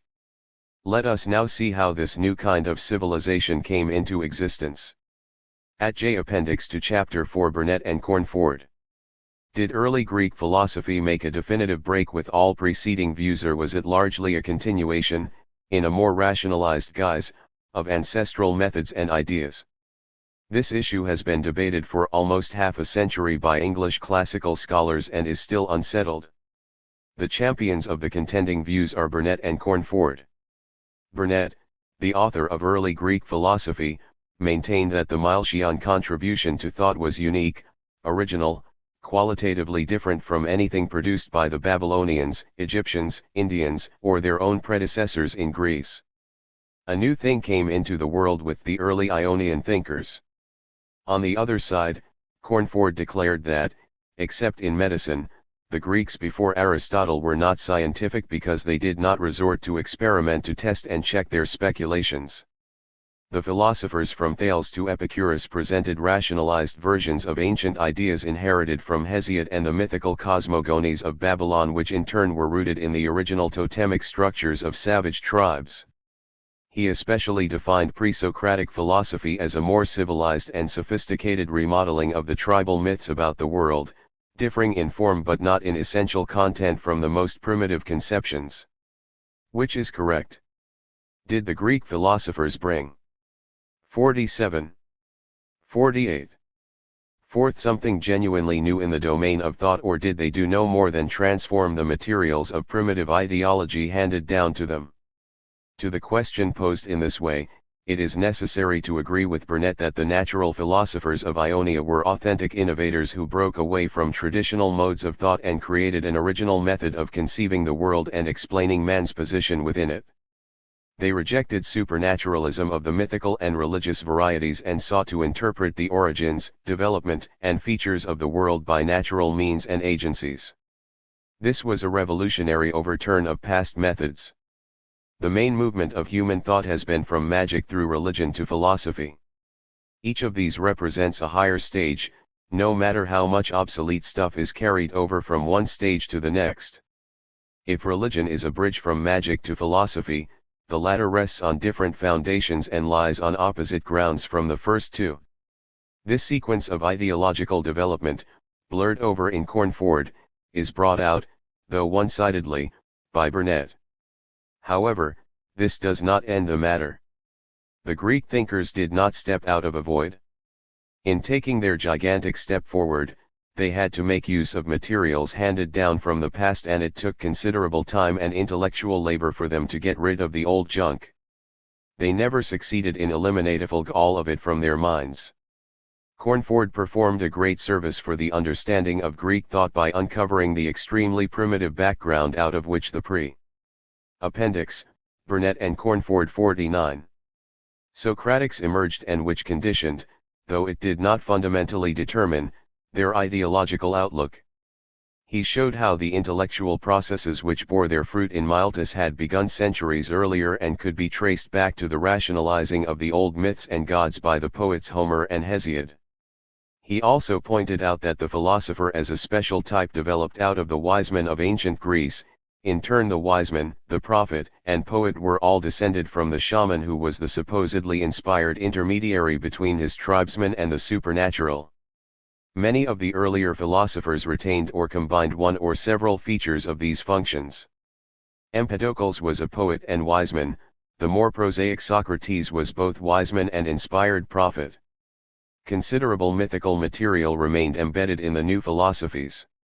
Heraclitus appealed to justice as the regulator of physical processes, Empedocles has eros love in his cosmology, and Plato turned to the inspired prophetess Diotima in his cosmological speculations. The traditions of the priestly cult persisted not only among the idealistic Pythagoreans but among the materialist Epicureans. But these remnants of the past carried over to one degree or another were not so decisive or important as the new ideas and methods projected by the philosophers, and particularly the materialist-minded. They hatched something radically new. While Cornford shows the shell still clinging to the chick, he fails to give due weight to the distinctively new features and functions of the chick itself. 50. The philosophic mode of explaining the world was not a simple extension of the old under a new guise, it was a qualitatively different growth, arising out of a new set of historical conditions. The conclusions of the naturalists were much more than rationalized reproductions or reaffirmations of cosmological myths. At least so far as the materialists were concerned, they were revolutionary negations and rejections of them. Whatever old materials were reabsorbed were refashioned into something radically new in constitution and different in principle. What is most significant about the early Greek savants is not their affiliations with the past but their departure from it. They did not merely grow out of the previous phases, they outgrew them and went beyond them. New conditions, forces, and discoveries exploded the former mythical concepts and gave birth to a new type of thought as a result. What is most important in their thinking is not where they traveled in the old ruts but where they diverged from them and came out on a new highway. The basic differences between the mythologists and the materialists can be discerned by the comparison and analysis of their ideas. But the strongest proof of their difference can be judged from their consequences. By their fruits shall ye know them. The later products of the early naturalists best testify to the new roots and different soil out of which they grew. The idealist schools absorbed far more from the religious and mythological traditions than the materialists. Essentially they do represent a continuation of the older modes of thought in the new. Appendix, Burnett and Cornford 51. Philosophical categories and techniques. In their case Cornford stands on firm ground.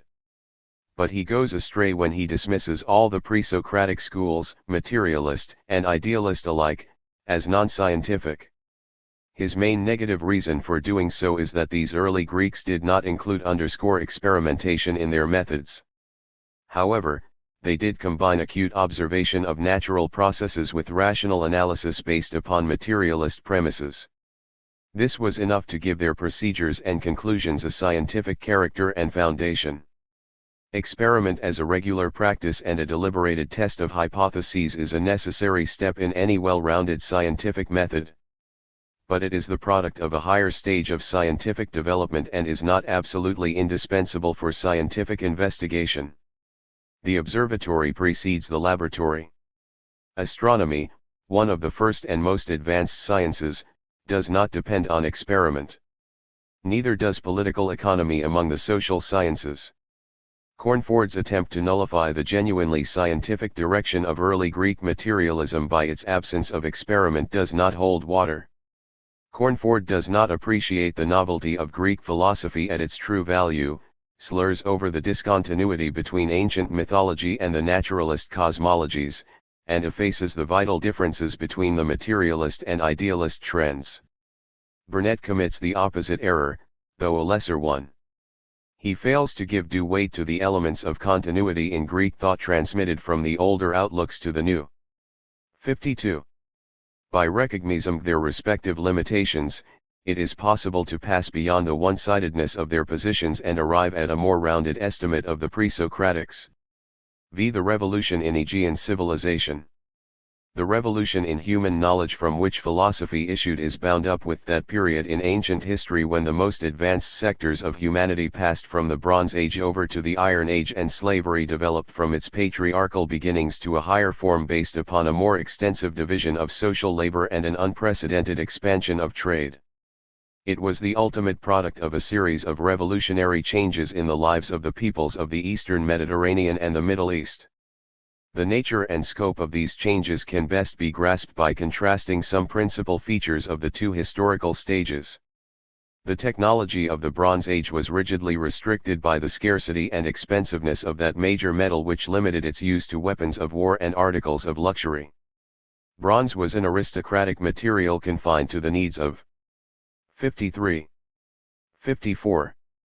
The wealthy and placed beyond the reach of ordinary craftsmen and cultivators. Once the processes of smelting the ore were mastered, iron was far more plentiful, cheap, and easily workable. With its introduction, the use of metal spread for the first time through all strata of ancient society. This democratic material provided more efficient tools for the craftsman, stronger parts for the shipbuilder, better implements for the farmers, and gave a powerful impetus to the productive forces in industry and agriculture. On its own level, this was a period of unprecedented technological innovation and advance. The immense enlargement in the body of workers accustomed to using metal tools, following the discovery of smelting and forging iron around 1200 BC, spurred the invention of new types of metal tools.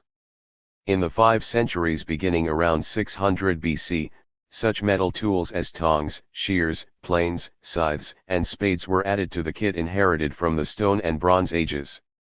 In the Bronze Age, civilization's production was predominantly for communal use and immediate local consumption. Trade was largely restricted to luxury articles which did not play a major role in economic life. With the advent of the Iron Age, the division of labor became more complex. Many different kinds of craftsmen sprang up in the cities. The rapid growth of commerce spun a far-flung web of market relations which transformed the structures of the main maritime centers. Agriculture had been virtually the sole mode of producing subsistence and wealth in the Bronze Age. 55. Economies. Now manufacturing and trade acquired considerable, and in some key places decisive, importance for the first time. The progress and achievements of the Greek city-states were bound up with the development of their external trade. Commercial, shipping, manufacturing and colonizing enterprises brought them into connection with the most remote regions as well as with the most highly civilized states. Their diversified internal life was the offshoot of their participation in a market area which stretched from one end of the Mediterranean to the other and from Egypt to the Black Sea, and which included the kingdoms of Mesopotamia. 3 epoch-making inventions, metallic money, alphabetic writing, and weights and measures, made their appearance at this point. All were the result of the requirements of mercantile activities. Metallic money was invented at the beginning of the 8th century on the boundaries of the Greek and Eastern worlds. The earliest coins facilitated the exchange relations of Lydia with the Greek ports. Alphabetic writing was developed and diffused for the sake of keeping commercial accounts. Stable systems of weights and measures were devised and established to promote the ready exchange of commodities. Such innovations and economic changes created new social forces which in time effected a thorough reconstruction of social relations. The patriarchal slavery of Mesopotamia and Egypt was supplanted or supplemented by commercial slavery in which increasing numbers of bondsmen produced commodity. 56. Ties for expanding markets and themselves became important commodities.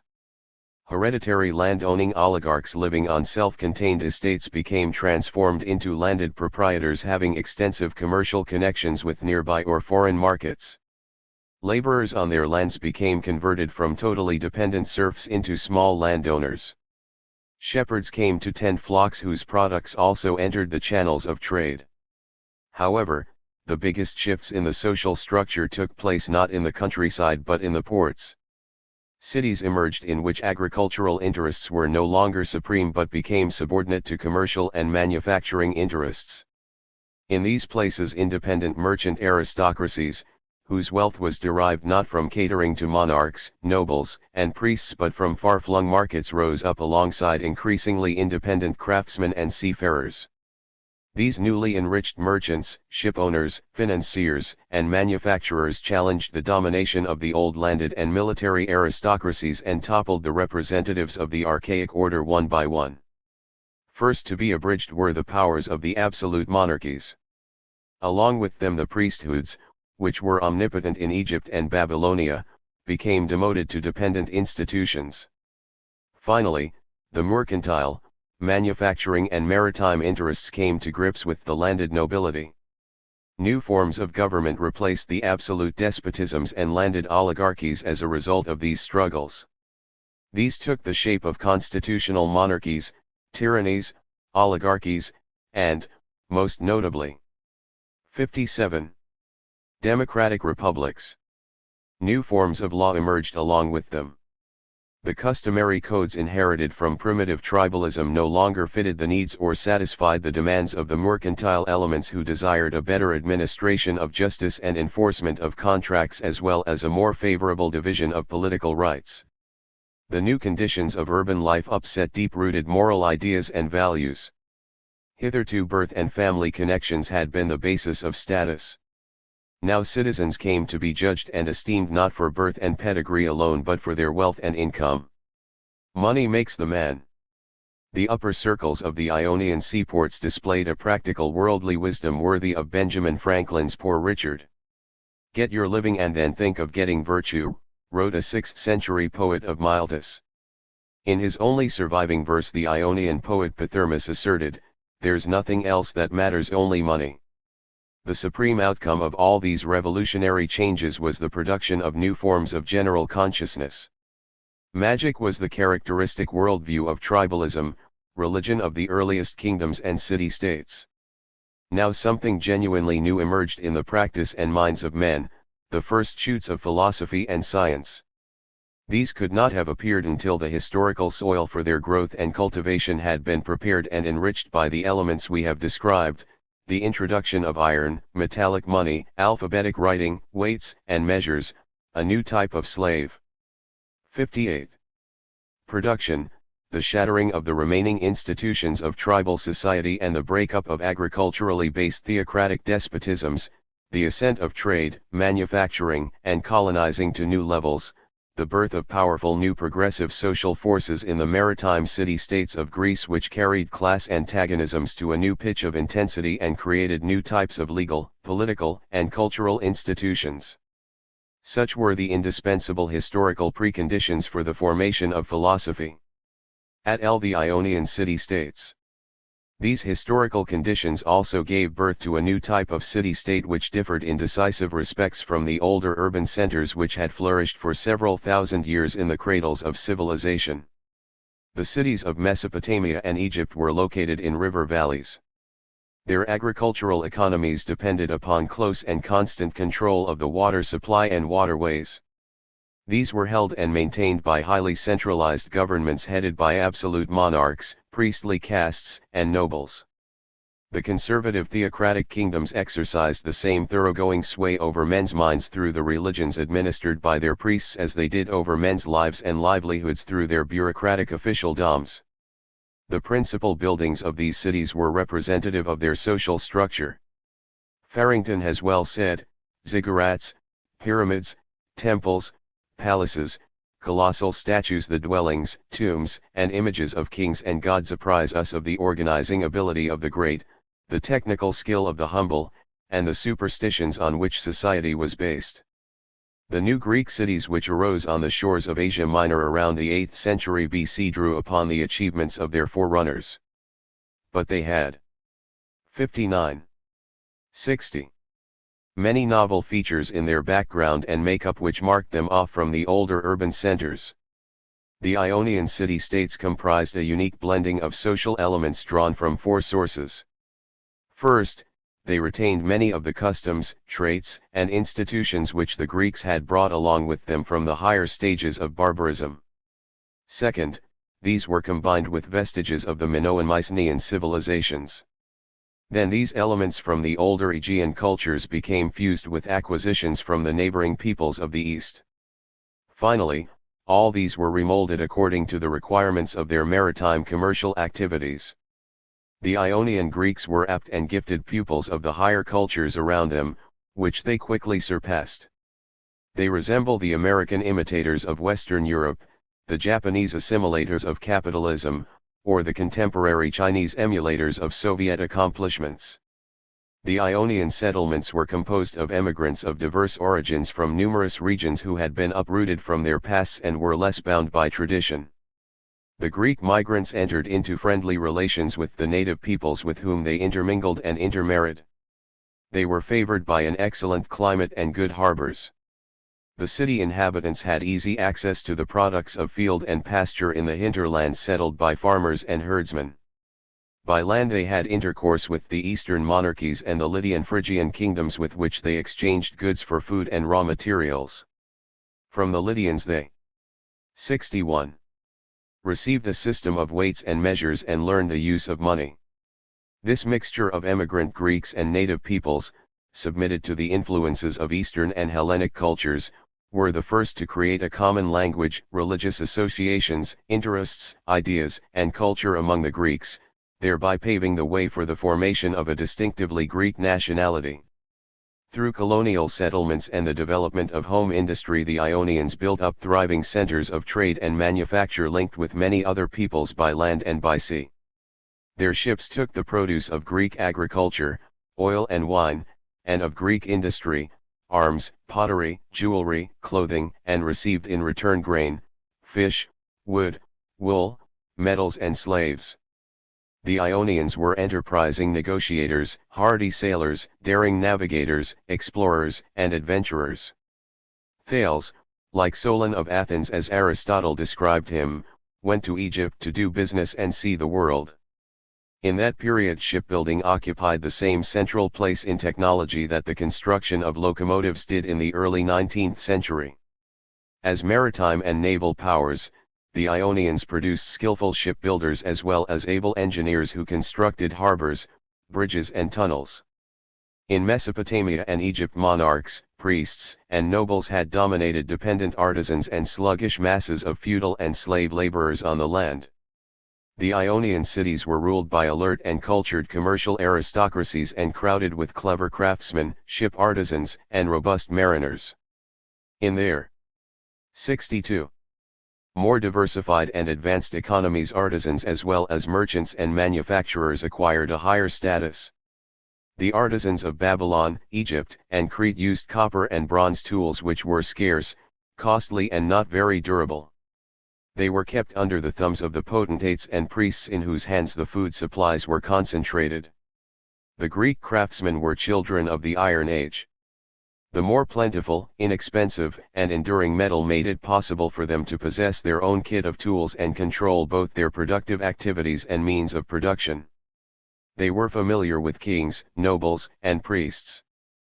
But since many worked in their own quarters on their own account for extensive and growing markets at home and abroad, they were far less dependent upon the palaces and citadels of kings, the households of nobles and the temples of the priesthoods around which the older cities revolved.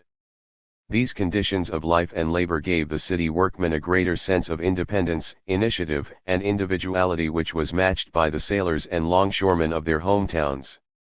These cities contained other classes in addition to the nobility, the merchants, the small shopkeepers, artisans, and maritime workers. There were foreigners who had no civic rights and slaves without any rights whatsoever. Slaves were traded and employed in various capacities. But slavery was not so dominant in the agricultural or industrial life of the Ionian cities of the 6th century as it became in the Athens of the 4th century. Many of the manufactures for export were fabricated. 63. By freemen. Slavery did not choke off the development and activities of the independent craftsmen, nor did it lift the merchants far above the domain of production. The merchants kept their fingers closely on the pulse of industry and were well acquainted with its functioning. When we think today of ancient Greece, we usually assume that Athens and Sparta were its capitals from the start. This is not so. These places on the mainland did not acquire their hegemony until the 5th or 4th centuries BC. While they were still immature in their social development during the 7th and 6th centuries, the Greek settlements along the coast of Asia Minor were highly advanced. It was not the cities of Greece proper which brought enlightenment to the outlying colonies, it was the Asian outposts which were the leaders and educators of metropolitan Greece. They not only elevated the mainland Greeks but helped civilize the barbarians around them. In their technology and economy, their social constitution, their political activities, their culture and ideas, the Ionians were far ahead of the other Greeks in the 6th century. They were the commercial pacemakers of Aegean civilization. Miletus was the most progressive center in the whole Greek world at that time.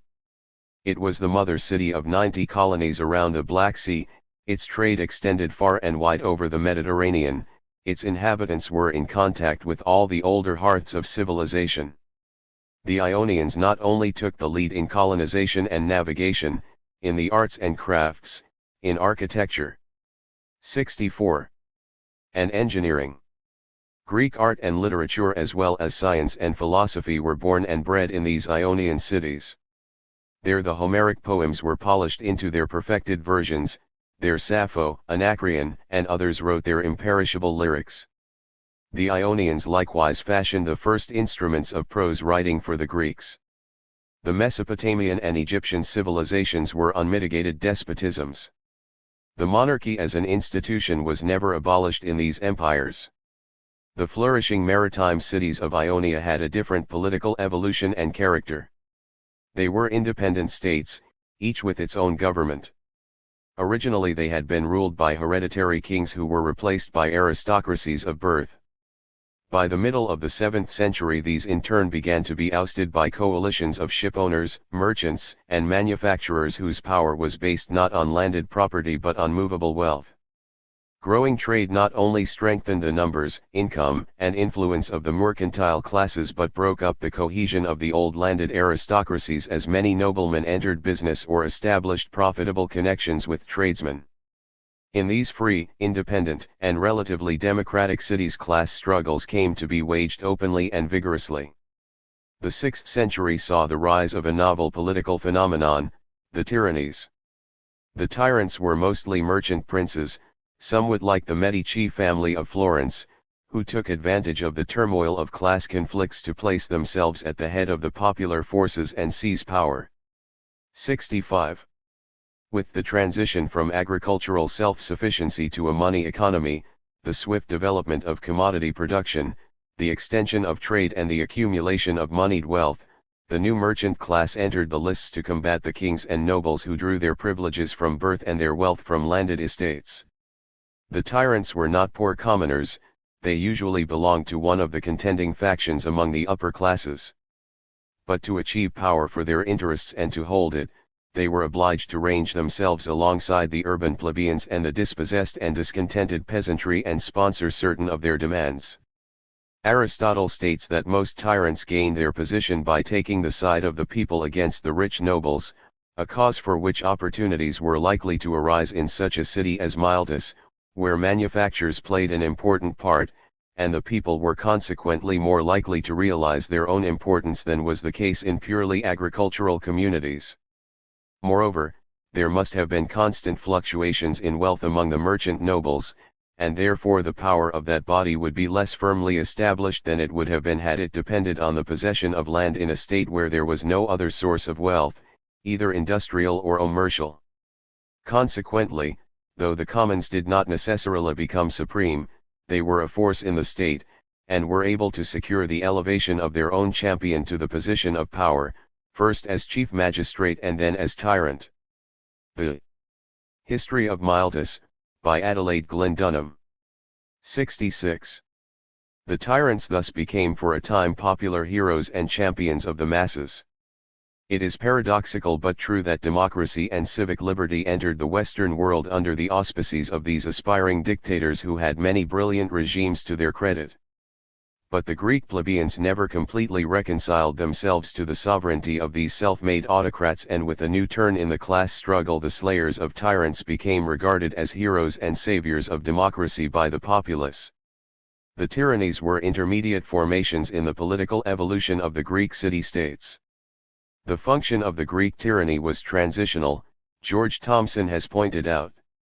By forcing and holding a breach in the rule of the aristocracy, it enabled the middle class to consolidate its forces for the final stage in the democratic revolution which involved the overthrow of the tyranny itself. That is why in Greek tradition, it was almost unanimously condemned. It was denounced in advance by the aristocrats because it was progressive, and in retrospect by the democrats because it had become reactionary. Aeschylus and Athens. Thus the revolution in intellectual outlook which produced philosophy had been preceded by revolutionary changes in the economic foundations of Greek life through which aggressive and progressive trading centers inhabited by contending social classes replaced self-sufficing agricultural communities based upon tribal, clan and family ties. It was likewise attended by revolutionary upheavals in the political regime where merchants upset the power of the landed nobility. 67. And tyrants opened the gates for the democratic thrust of the plebeians. The driving forces for the forward movements of this age in almost all fields from technology to philosophy came from the merchant classes associated with the artisans and mariners of the cities. At El Miletus, the birthplace of philosophy. Today Miletus is not world-renowned like Babylon, Athens, and Rome. Nor, except to students of philosophy, is its name so familiar as Sparta's or even the Phoenician cities of Tyre and Sidon. Yet it deserves a rank equal to the greatest of these. Miletus was the birthplace of philosophy. All the historical factors which distinguished the progress of Asia Minor from the 8th to the 5th centuries were most fully developed in the seaport. Miletus was characterized by Herodotus as the ornament of Ionia. In Roman times it still boasted of being the most ancient city of Ionia, and the mother of many great cities on the Euxine, in Egypt, and in every region of the inhabited world. And the following description of the city in its prime by a French scholar, Agard, is worth quoting at length. Built on a peninsula nearly 2 miles long and of an average breadth between half and 2/3 of a mile, it offered all the advantages sought by the Greek colonist, being separated from the mainland by an isthmus closed by high ramparts, and communicating with the sea by 4 large bays which were all safe shelters. The heart of the city was the great northeast harbor, with 2 colossal lions guarding the entrance, 3 lines of wharves and porticos along the sides, and the shrine of the Delphinian Apollo, the 68. 69. Ancient protector of sailors and emigrants, overlooking all. From here the Milesian ships sailed in every direction, an innumerable merchant navy, protected by a powerful war fleet. At the Battle of Lade, Miletus brought 80 ships into action, only less than Lu ships from Chios. To feed her trade, she had created an industry. She had learned from the Lydians the art of weaving and dyeing fabrics and decorating garments and carpets. The woolens of Miletus were greatly prized in Athens and found buyers as far as southern Italy. The cloak of Antis thence of Sybaris, with its zones of flowers and figures, was a masterpiece of embroidery in the Oriental style. On all the markets of the Mediterranean Milesian traders were to be found. Miletus did business with the commercial cities of Euboea, and was involved in the war between Chalcis and Eretria. Through the colonies which she had founded from the Hellespont to the Caucasus, she had a monopoly of trade on the Euxine, or something very near it. Though she had no colonies in the western Mediterranean, like Phaeacia, she maintained commercial relations with the cities of Great Greece. The destruction of Sybaris affected Miletus like a national disaster. Her merchants visited the Etruscan ports constantly, and until 480, the goods and vases of Attica were imported into Etruria exclusively by Ionians. Phaeacia, Ephesos, and the other great towns of Ionia, peopled, like Miletus, by a busy throng of merchants, craftsmen, and sailors, were all the scene of the like activity and the like wealth. Everywhere. 70. There was the same taste for luxury, the same love of fine fabrics and rich jewels, everywhere there were the same banquets and festivals. The courtesans of Ionia were models of elegance and culture, and all antiquity would marvel at the friend of Pericles, Milesian Aspasia. Xenophanes of Colophon shows us his fellow townsmen strolling on the agora, clad all in purple, with their hair beautifully dressed, shedding the perfume of subtle ointments. The evolution of the Greek people. This citation depicts the upper classes of Miletus. But in addition to the swells, nobles, rich merchants, shipowners, and their elegant courtesans and refined ladies, there were thousands of artisans, craftsmen, waterfront workers, and sailors at work and their families at home in this busy maritime city-state. Miletus had a long commercial history. It was possibly once a Cretan trading post. The Greeks had arrived there 10 centuries before Christ with Athenians at their head. Athens regarded Miletus as her offspring. The city first rose to prominence at the beginning of the 8th century when the Phoenicians were driven from Greek waters and the Ionians took over their functions as traders. Miletus was exceptionally well fitted to become the paramount seaport on the Gulf of Latmos, which formed the natural center for the maritime trade of the eastern Aegean. Built on a promontory jutting out into the sea, its harbors at the mouth of the Meander River had exceptional facilities for handling seaborne traffic. It was in the best position for the north and west trade routes. Unlike other cities on the coast, it was 71. Not dependent for its prosperity upon caravan trading but upon seaborne commerce. It became the chief distributing center for the Eastern Aegean and the intersection of its trade. Miletus was the first Greek city to use coined money, and it became the richest as well as the most cultured city of Ionia. The temple of Apollo at Didyma within its territory was not only a central shrine of worship for the entire region but also its bank. The temple authorities minted coins, held deposits, and superintended colonizing expeditions. The Milesians became masters of the Aegean Sea and its trade. In connection with the thriving export business, which was the main source of their wealth, the city had extensive manufactures. Its woolen trade was as famous in the 6th century BC as those of the Florentines and Flemish in the Middle Ages. Its textile workshops fabricated quality goods for aristocrats, fine tissues artistically decorated with many-colored embroideries. From the Angora wool and flax raised in the countryside, its craftsmen wove hangings, carpets, chlamys and cloaks. Fulling and dyeing were allied and prosperous crafts. Milesian woolens were exported as far as Italy. Its pottery, a ware of reddish clay with light yellow coating, was sold from the Black Sea to Italy. The manufacture of pottery went hand in hand with the olive oil industry, another branch of its export trade. From nearby mines, Miletus secured a plentiful supply of iron both for home use and export, together with quantities of silver and gold for monetary use. Its manufacturing activities were closely bound up. 72. With trade in agricultural produce. The Milesians grew corn, olives, Smyrna figs, flax for clothing, made honey and wax, extracted purple dyes, sold fresh and salted fish, wine, and olive oil. From their stock breeding came hides and Angora wool. They had an extensive woodworking industry, providing timber for their ships and furniture for export. Slaves were another big commodity. Their traders obtained slaves from the Black Sea and Asia Minor and distributed them throughout Greece. Thanks to its favored situation and booming agricultural and industrial activities, its maritime expansion was unparalleled in the history of any Greek state. Miletus took the lead in colonizing the Black Sea region. To the barbarous inhabitants around the many trading posts on its shores, the Milesians carried the goods, customs, and ideas of civilization and returned with the natural products of the region for their consumption and commerce. Fish, salt, wool, hides, corn, timber, iron, silver and gold, red earth for paint, vegetable dyes and slaves were the chief imports. At Berezin, an island of fishermen in the Black Sea supplied with food by the Milesians, almost everyone could read and write, and among the merchants who covered themselves with gorgeous jewelry it was the correct thing to give orders to Athenian artists. Although Miletus founded no colonies in the western Mediterranean, it had extensive trade connections there, as Jard points out. Not only was the mother city a bustling seaport, but its extensions in Egypt and the Black Sea were filled. 73.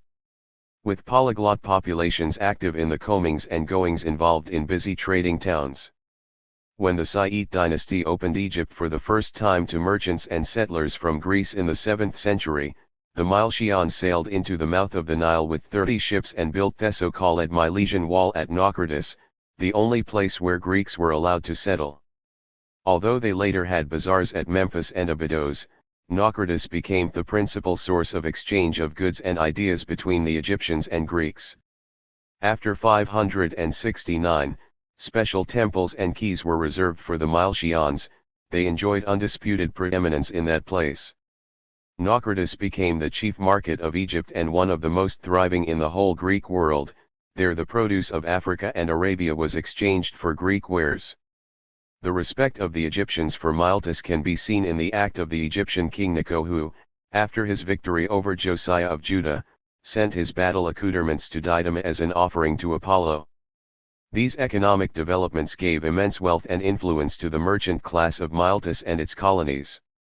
King Croesus of Lydia, for instance, came to its millionaires for funds.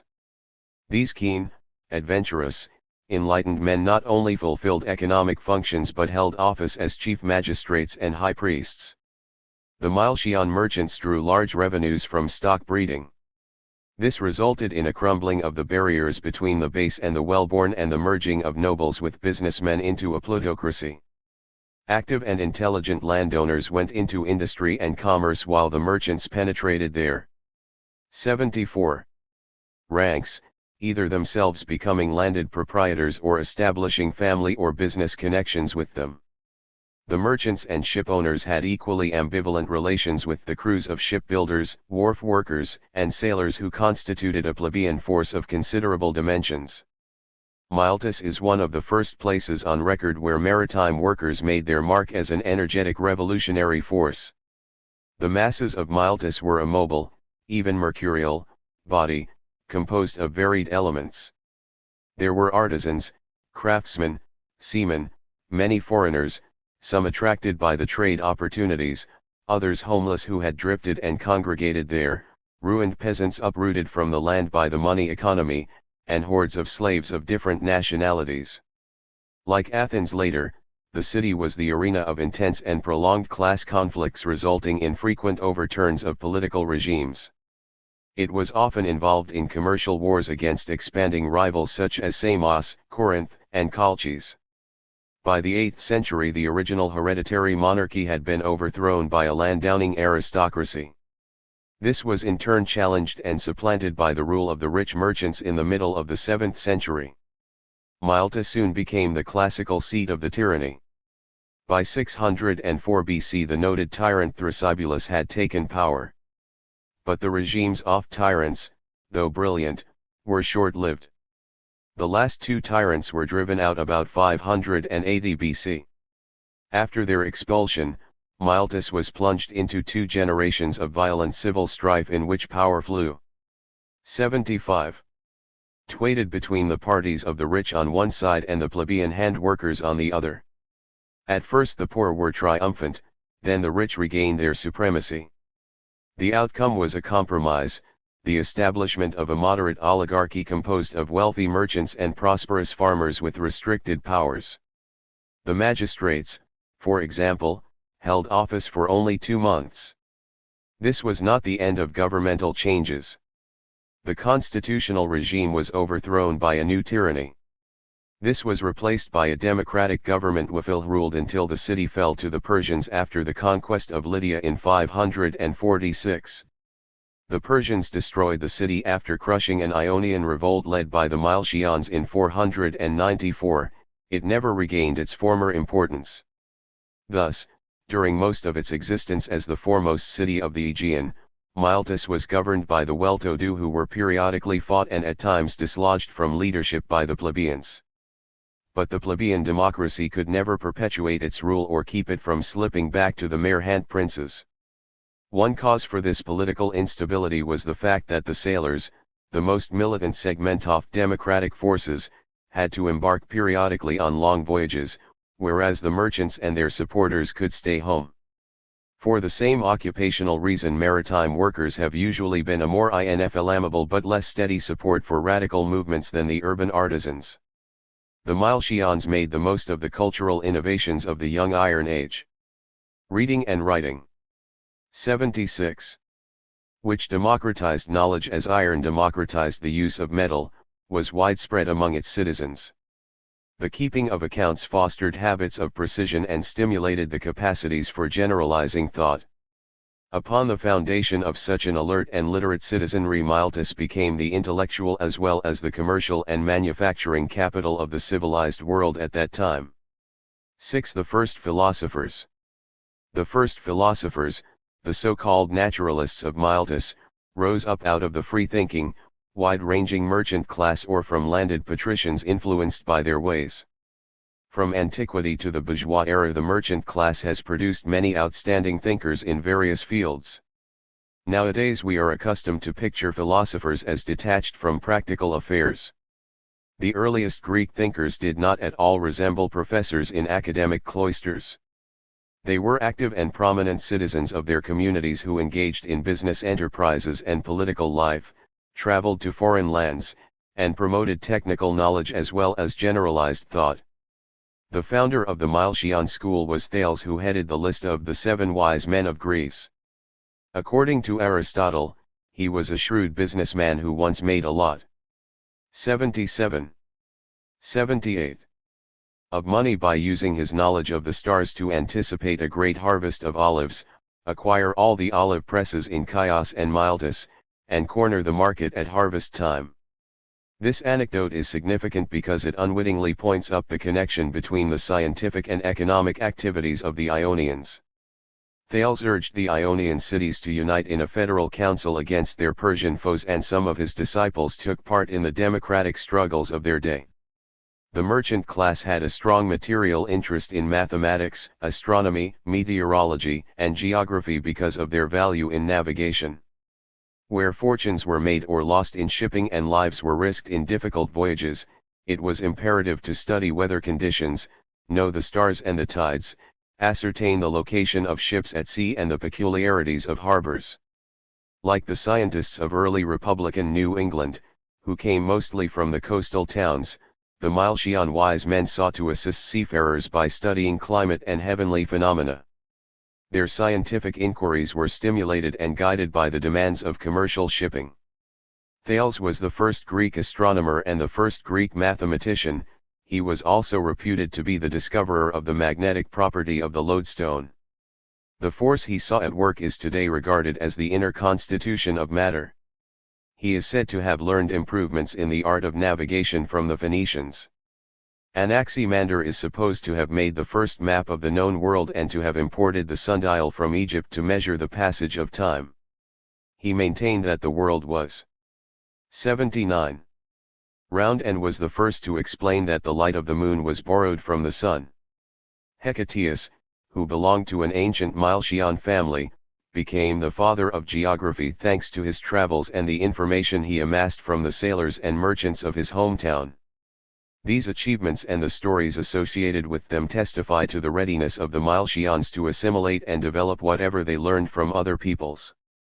They likewise demonstrate how closely their scientific work and philosophical speculations were tied up with their commercial and industrial life.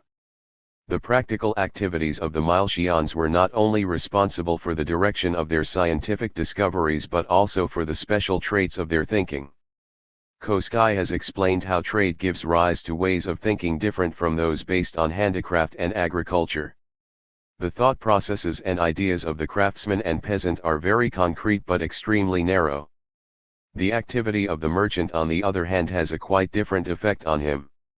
He need not confine himself to the knowledge of a specific branch of production in a specific locality. The wider his view, the more branches of production he takes in, the more regions with their special needs and conditions of production, the sooner he will find out which commodities it is most profitable to deal in at a given time, the sooner he will find the markets where he can buy most profitably and those in which he can sell most profitably. For all the diversity of products and markets he is involved in, basically his interest is only in 80. The relationship of prices, that is, the relationships of various quantities of abstract human labor, that is, of abstract numerical relationships.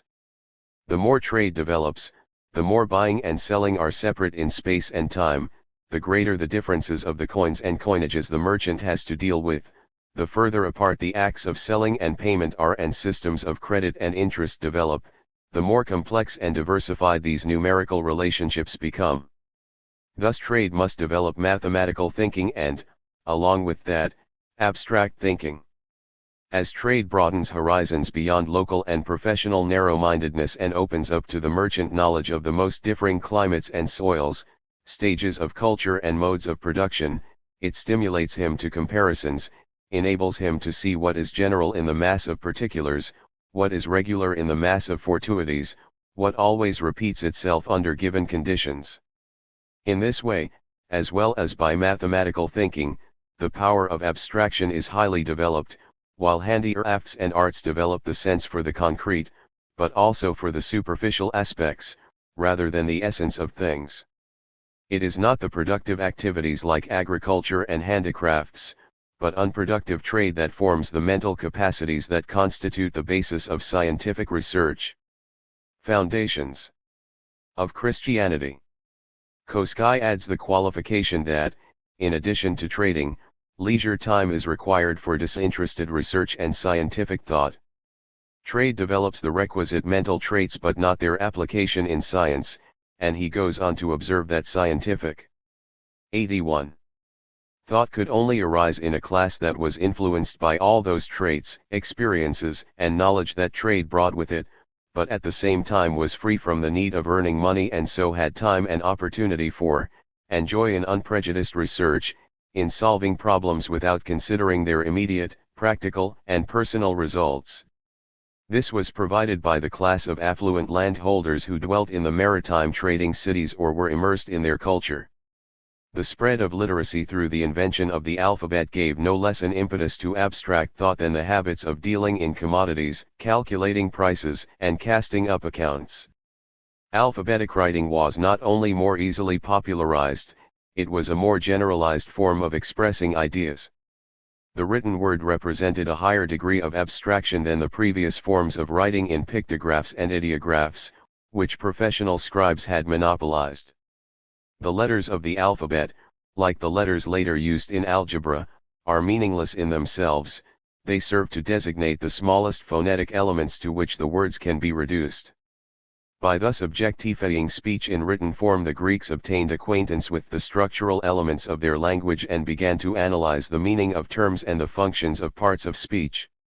They became rhetoricians, grammarians, and logicians. For these cultural and material reasons, the urge to philosophize was first felt among communities with an eagerly inquisitive as well as acquisitive merchant class, enlightened elements among a landed aristo. 82. Crisy, alongside a free, active, and independent mass of artisans and seamen, who not only contended with one another for power but mutually influenced one another.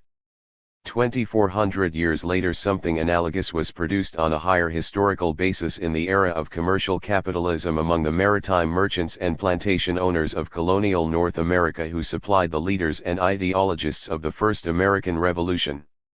It is not far-fetched to view Thales as a sort of Ionian Benjamin Franklin, that many-sided American who was a printing craftsman, a businessman, statesman, and diplomat, bon vivant, writer, economist, inventor, moralist, and scientist.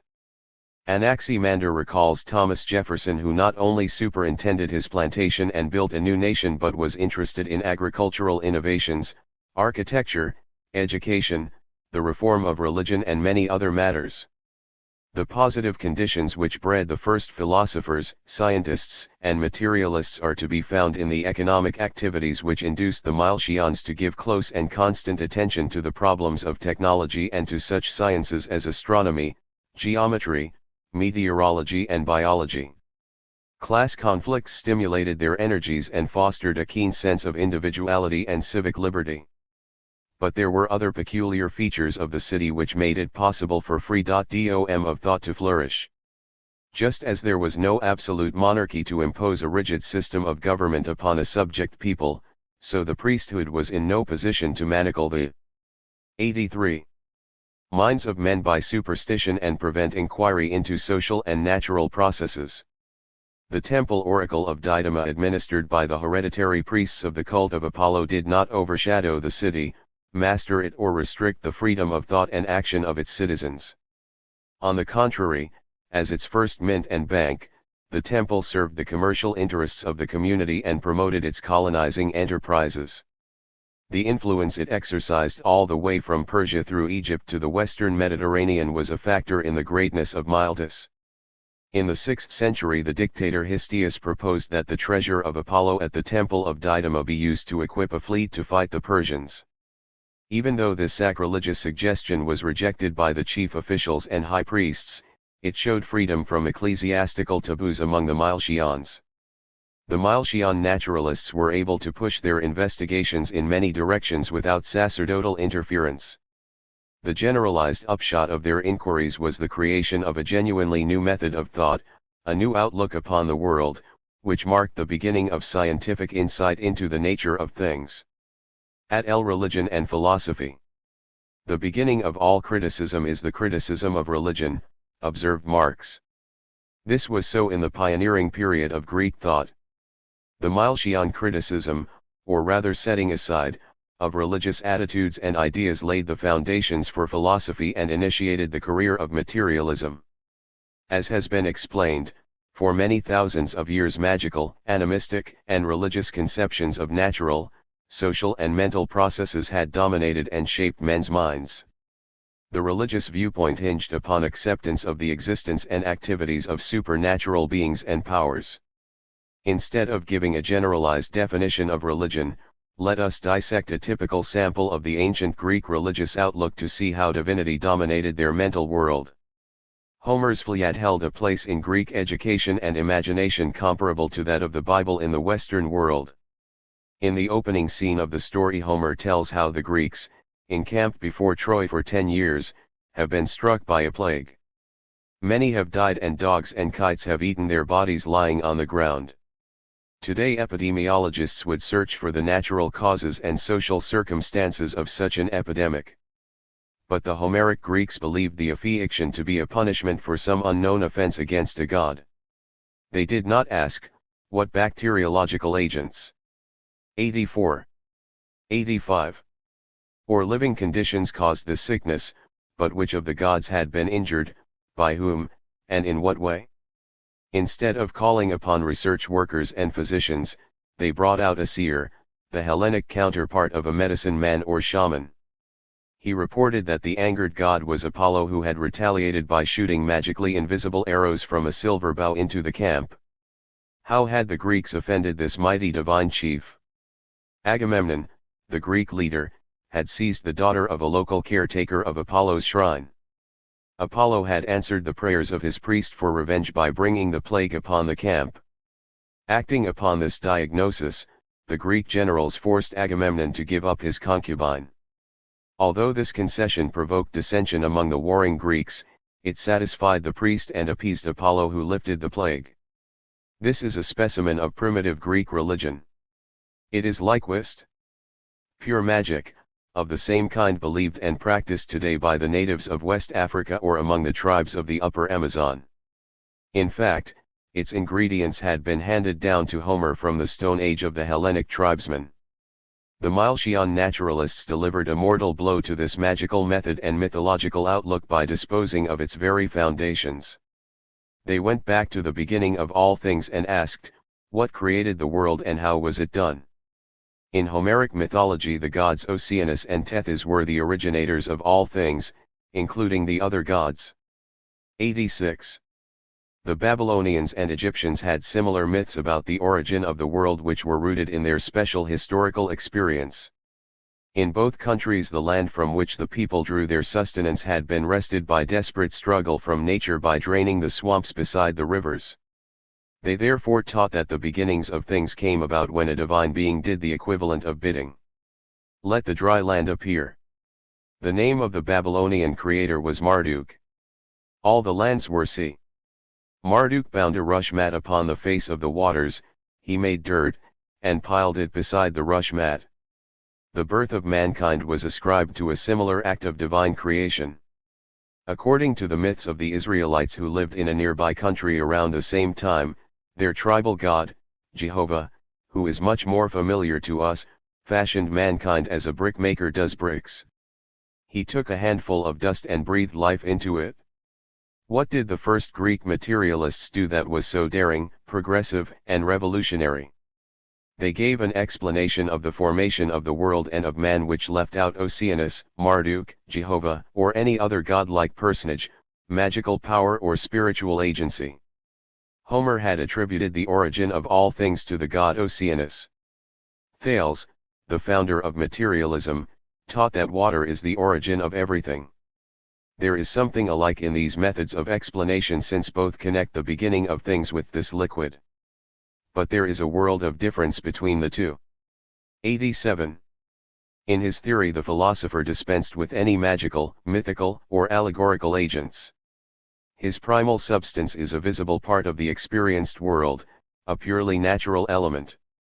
Between the god Oceanus as the first parent, and water, the physical thing, as the basis of explanation, is the decisive shift from animism to materialism, from religion to philosophy. This same contrast stands out in respect to the Babylonian and Egyptian legends of the origins of things. Thales agreed with these that everything was once water. But he maintained, in opposition to them, that the earth and everything else had been formed out of water by purely natural processes, similar to the silting up of deltas at the mouth of rivers. Anaximander, the next in line among the Milesian materialists, accounted for the birth of mankind in an equally natural way. He said that all living creatures emerged from the moist elements, fish had preceded land animals and man had once been like a fish. As the waters receded and dry land appeared, some fish had to adapt themselves to living on land and became men. He based his reasoning upon the observed fact that man is the only animal that requires a long period of suckling and could not have survived unless the species was nurtured by another. This was a speculation of genius, comparable to the atomic theory of the subsequent Greek materialists, for Anaximander's guess was not far from the true course of organic evolution. What these original materialists did was to offer a coherent account, crude and inadequate as it was, of the creation of the world and of mankind without. 88. Bringing in the gods or letting in any magical forces. This may not seem very remarkable today when it has become a commonplace. But 2,500 years ago it was epoch-making. Perhaps the following analogy will help highlight its revolutionary implications. The religious cosmologists believed that it took both the gods and nature to make up the world. But the gods were the most essential and powerful of the two because they created and governed the world. So today the upholders of capitalism teach that society requires a ruling bourgeoisie on top and a working class on the bottom. A person is on the road to becoming a revolutionary socialist when he begins to understand that the parasitic capitalist class is superfluous to the further progress of society. Just as the socialist movement bases itself upon the exclusion of the exploiters from economic and political life and brings forward the real producers as the governing force, so the Ionians eliminated supernatural forces from their theories of nature and mankind and replaced them with genuine physical forces. The extraordinary quality of the Milesian achievement can be gauged by noting that, during this same period, Judaism was emerging in Palestine, the religion of Zoroaster in Persia, Buddhism in India and Taoism and Confucianism in China. While these other peoples were producing new religions, the Ionians were breaking with the religious outlook altogether. The fact that the Persians and the Jews reformed polytheism by constructing a worldview around a single deity was undoubtedly a step forward. But they remained imprisoned within religious superstition. 89. The Milesians performed the incomparably greater feat of developing an explanation of things which didn't include a god at all. By rejecting all supernatural beings and forces and relying solely upon natural operations and physical processes in their theorizing, the Milesian materialists effected the most profound revolution in human thinking and started a wholly new method of understanding the universe and approaching its problems. 7. The Milesian contributions to materialism. Our information about most Greek thinkers, and especially the earlier ones, is very scanty. The accounts of their lives, works and ideas are intermingled with legends. The extant texts are fragmentary, distorted, contradictory and, even with the most correct methods, lend themselves to divergent interpretations. Nevertheless, the unanimous testimony of antiquity is that the Milesians founded the first school of philosophy and placed it on a materialist basis. These two facts are organically connected. It is essential to understand why the birth of philosophy was likewise the beginning of the materialist view of the world. The position of the pioneer philosophers was determined by the nature of their opposition. The first form of philosophical thought necessarily had to be materialist in its content because it was implicitly directed against the dominant religious ideas and magical. 90. 91. Methods constituted a critical opposition to them, and became the only solid alternative to them. The method they introduced of explaining the formation of the world and its developments was the imperishable achievement of the Milesians. Instead of resorting to the gods as the creators and promoters of phenomena, they looked for the causes of things in the interconnections of events within nature and the interactions of natural elements alone. Whereas the religious-minded spun narratives of what supposedly happened, the Milesian thinkers tried to single out from the welter of events around them in nature the decisive factors which brought things into being and made them what they are. This procedure of searching for the explanation of things in the recurrences of nature and the laws of their movement, instead of in the actions and impulses of divine powers, was scientific in principle and rational in method. In addition to their method of investigation, the Milesians made other important contributions to the materialist treasury. One concerned the concept of matter itself.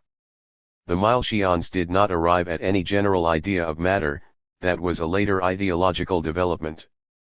But they initiated the train of speculation which culminated in the definition of the category of matter.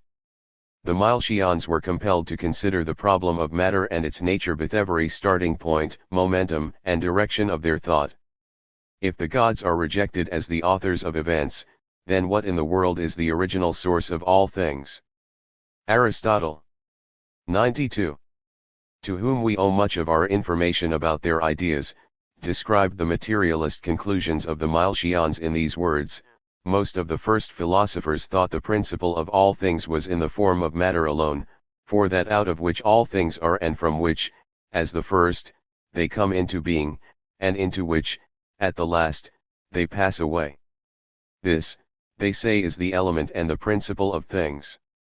The lineage of Milesian thinkers was constituted by Thales, Anaximander, Anaximenes, and Hecataeus.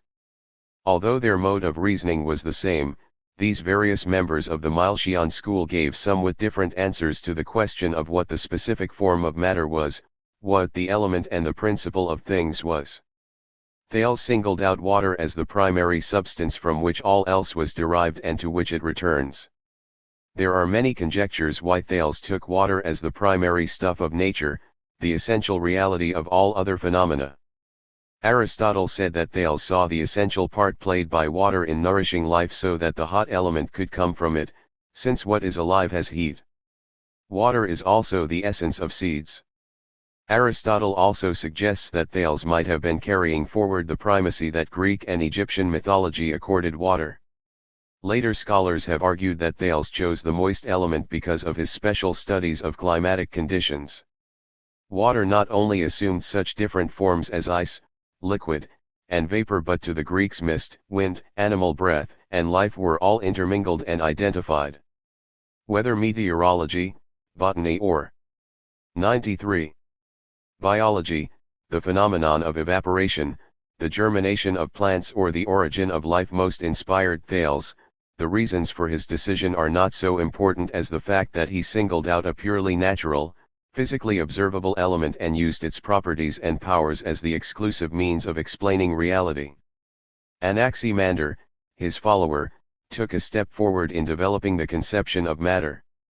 He objected to the notion of Thales that everything is essentially a form of water. He held that the primary substance could not be any specific element like water, or air, or fire. Aristotle sets forth his reasoning as follows. They are in opposition one to another. Air is cold, water moist, and fire hot, and therefore, if any one of them is infinite, the rest would have ceased to be by this time. That is, one of the elements would have swallowed up all the others.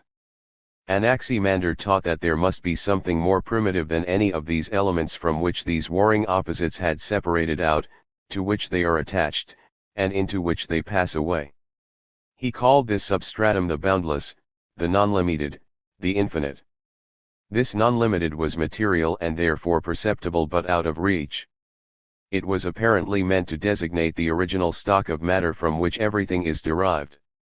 Anaximander had put his finger on the general category of matter, and especially on the inexhaustible creativity of matter which manifests itself in numberless forms but cannot be fixed or exclusively identified with any one of its determinations. 94.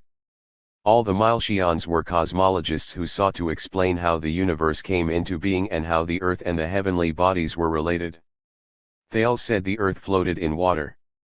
Anaximander gave a more elaborate account of the formation of the universe and its framework. He took the four elements, earth, water, mist, and fire, which the Greeks thought made up nature, to sketch the following evolution of the universe. The four elements were once on top of one another. The earth as the heaviest was at the center, water covered it, the mist was above the water, and fire, the lightest, embraced them all. The fire heated the water and caused it to evaporate. This made the dry land appear, but increased the volume of mist. When pressure grew to the breaking point, the fiery envelope of the universe burst and took the form of wheels of fire enclosed in tubes of mist circling around the earth and sea. In terms of this scheme of natural evolution, he attempted to give explanations of a number of astronomical and meteorological phenomena, from the phases of the moon and its eclipses to the cause of thunder and lightning. Anaximander's notion of the boundless extent of matter enabled him to make an advance in cosmology. He taught that there was more than one world. An unlimited number of universes had come into being, and the process of their creation and dissolution never stopped. This doctrine of the plurality of worlds, which is essentially true, has an interesting history. It was taken up by the atomists, set aside by the 95 classical Greek idealists and the Christian theologians, and then came to the fore again with the Copernican revolution in astronomy and Bruno's speculations, which spurred the revival of materialism at the dawn of the bourgeois era. Anaximenes, the third luminary of the Milesian school, made still another advance in disclosing the modes of universal development. Neither Thales nor Anaximander had put forward any precise ideas on the nature of the physical processes by which the world was generated. Anaximenes sought to fill this gap. He settled upon mist as the first principle, or the primary substance, of all things. Air is always in motion, he said, because if it were not, it would not change so much as it does. Anaximenes ascribed all changes in the cosmos to changes in the density of air. The different forms of things were the result of the looseness or compactness of their material composition, brought about by the rarefaction and the condensation of the fundamental substance, air. Air transformed itself into fire, winds, earth, or stones by becoming more closely packed like felt, or by separating and flying apart. He offered the following experiment as evidence of these universal processes. When we blow air from our mouths, it comes out cold. If we purse our lips, press air down and make it compact. If we open our mouths wide and blow on our hands, the air expands and becomes hot. Processes like this compression and distension of air account for all the various phenomena. 96. His remarkable conception of what causes change and diversity in nature is a special application of the law of dialectics, that quantitative changes bring about qualitative distinctions. For Anaximenes, variations in the density of the air generated the different kinds of matter. Thus a specific physical process by its action upon the original undifferentiated substance sufficed to account for the wide variety of things and even their opposing qualities. These three thinkers engaged in a resolute, sustained and fruitful effort to trace everything back to their root causes in nature and to grapple with the analysis of the inner substance of matter. That search is still going on. But it was the Milesians who first embarked upon it and, with the instruments and knowledge at their disposal, headed in the right direction. At El Heraclitus. The Milesians studied the changes in things and tried to devise natural reasons for the course of their development. They regarded the universe as composed of four major elements: earth, air, fire, and mist. All the rest, the heavenly bodies, the world, plants, animals, and man, were in one way or another derived from the interactions of these elements. But they did not offer any explanation of why things had to change, why they could not remain as they are. What was the mainspring of perpetual change? The first answers to this problem are to be found in the writings of an aristocrat from another Ionian city, Heraclitus of Ephesus, who flourished several generations after. Heraclitus was one of the titans of human thought.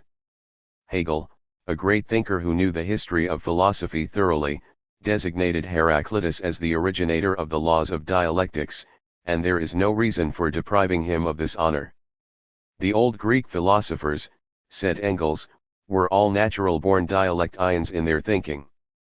They were accustomed to look upon phenomena as in constant change and in perpetual development, to note their interconnections, oppositions, and contradictions, and their transitions into something other than their original state. This outstanding trait of Greek thought had one of 97. 98. The origins of Materialism. Its most brilliant exponents in Heraclitus. He was the first theoretical analyzer of the general processes of change. He singled out fire as the first principle, the ultimate substance of things, from which all others are produced. Like the earlier Ionians, he takes his stand upon materialist grounds. The following significant text from Heraclitus was preserved by Clement of Alexandria: "This world, which is the same for all things, was made by no god or man. It has always been, it is, and will be an ever-living fire, kindling with measure and being quenched with measure." Lenin described this as an excellent exposition of the elements of dialectical materialism. Heraclitus formulated two propositions which have become incorporated as pillars in the structure of dialectical thought. One was his doctrine that everything flows. He gave picturesque examples of the universality of change. The sun is not only new every day but always continuously new. We cannot step twice into the same river, for its waters are ever flowing, ever changing. All objects both are and are not, they are never the same but always changing into something else. By this reasoning Heraclitus dissolved all fixed states of being into the process of perpetual becoming, in which every object enters existence, stays for a while and then passes away. Heraclitus did more than state that everything is always on the go. He endeavored to explain why not even the most stable and solid substances could remain unaltered or at rest. Everything is composed of opposites, he said, which are always in a state of 99. Tension. Any given form of matter is the result of the balance of opposing forces within it. This balance, however, is constantly being upset by the movement, the interaction, the contention of its warring opposites. All things are involved in a dual movement. One emanates from the oscillations generated by the interactions of the opposites within itself, the other from the movement of the whole either toward or away from its source. And one of these antagonistic forces is gaining on the other all the time until in the end it proves triumphant. Pairs of opposites must be considered as internally unified, Heraclitus taught. Disease makes health pleasant, hunger brings satisfaction. He cited the screw and its movement to illustrate this unity of opposition. The screw engages in two opposite forms of movement at one and the same time, straight and crooked. The spiral motion characteristic of its function has a contradictory nature.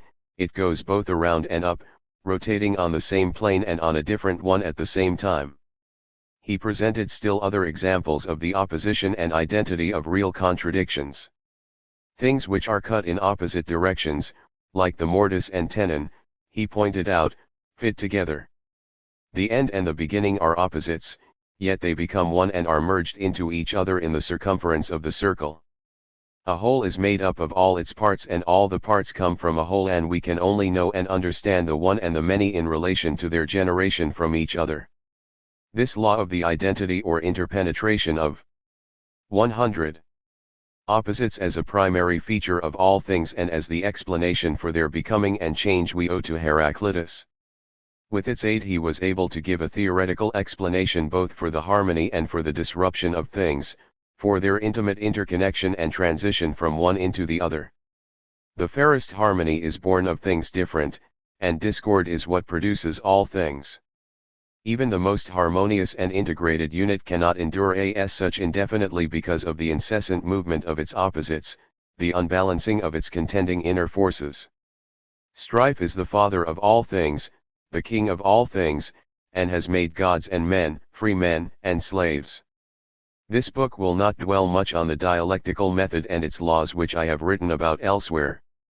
Our chief concern in these pages is with the content and principles of materialism as they were developed in antiquity. but the teachings of Heraclitus demonstrate that the combined aspects of this philosophy, its materialist foundation and its dialectical method, were not solely the fruit of its ultimate stage of development but were implanted within it from the very beginning. At matter and motion. The attention which the Milesians gave to the dialectical development of all things is manifested in another aspect of their view of matter, namely, its intrinsically dynamic character. The Milesians were called by the scholars of antiquity hylozoists, which, translated, means those who think nature is alive. The Milesians did not erect impassable barriers between nature, life, society, and the human mind. They took for granted their essential unity and interconnections. They continued to clothe their conceptions of the dynamics of material processes in the old theological terms by saying that the gods were in everything. To them the gods represented the inner capacities for action. By saying that the gods were in everything, these naturalists sought to diffuse throughout nature the power of initiating movement concentrated in divine beings alone. Thus Aristotle declared that Thales apparently admitted that the soul is a moving power, if it is true that he said of the lodestone that it has a soul because it moves iron. Later Xenophanes held that God is the cause of motion. Their emphasis upon the inherently dynamic quality of matter has considerable significance in the light of the subsequent course of Greek and European thought on this topic. Idealism later tended to deprive 101. 102. Matter of its inherent activity and to lodge the power of movement in forms, ideas, and spiritualized supreme beings. Matter was degraded until it came to be regarded as passive, inert, dead, a lower form of existence which owed its activity and movement to the external influence of forms, ideas, souls or God. This conception of matter as essentially inert persisted and became part of the mechanical view of the world stemming from Galileo, Descartes, Newton, and Locke. The separation of movement from matter with the correlative conception that motion is exclusively imparted by external agencies was defined by Kant in the 18th century as follows: the possibility of living matter cannot even be thought. Its concept involves a contradiction because lifelessness, inertia, constitutes the essential character of matter. If living matter is an absurdity, as Kant contended, then materialism is equally absurd and impossible. But the Milesians were not bothered by this alleged absolute dualism of matter and movement brought about by the subsequent development of theory. They looked upon nature as self-moving, and even as essentially alive, and did not counterpose passive matter to some other extraneous source of activity. They were essentially correct, as against Kant, in spontaneously assuming that matter and motion were inseparable. What they failed to see was that matter is not necessarily, or even normally, the scene of lifelike phenomena. Life is a special form of motion, exceptionally existing and manifested in higher organizations of matter. But matter is always 103 in motion, and motion is always expressed in the action of something material. Greek religion regarded the heavenly bodies and the heavens themselves as divine and therefore of a wholly different and higher order of being from anything on earth. The idealists were later to reinforce this dualism of existence by counterposing eternal forms and ideas to perishable matter, immortal gods to mortal men, divine souls to carnal bodies. This was foreign to the thought of the Milesian naturalists. They were monistic thinkers in contrast to the dualistic religious folk around them and the idealists who came after them. They spontaneously assumed the substantial unity of all things as an integral part of their outlook. The process of evolution. Finally, the Milesians were as evolutionary as they could be under the given conditions in their approach to the phenomena of nature and human life. They looked upon the forms of being from the standpoint of their becoming, their course of development, their passing away and their transformation into other things. We have already observed how their speculations on the origin and development of the universe were permeated with the spirit of the evolutionary method. Let us review Anaximander's scheme. From the first indeterminate matter, the boundless, the two original contraries of heat and cold are differentiated through their own energy. What is cold settles down to the center and forms the earth, what is hot ascends to the circumference and originates the bright, shining, fiery bodies of heaven. These stars are fragments of what once existed as a complete shell which in time burst and broke up. These speculations were crude, corresponding to the state of scientific knowledge at the time.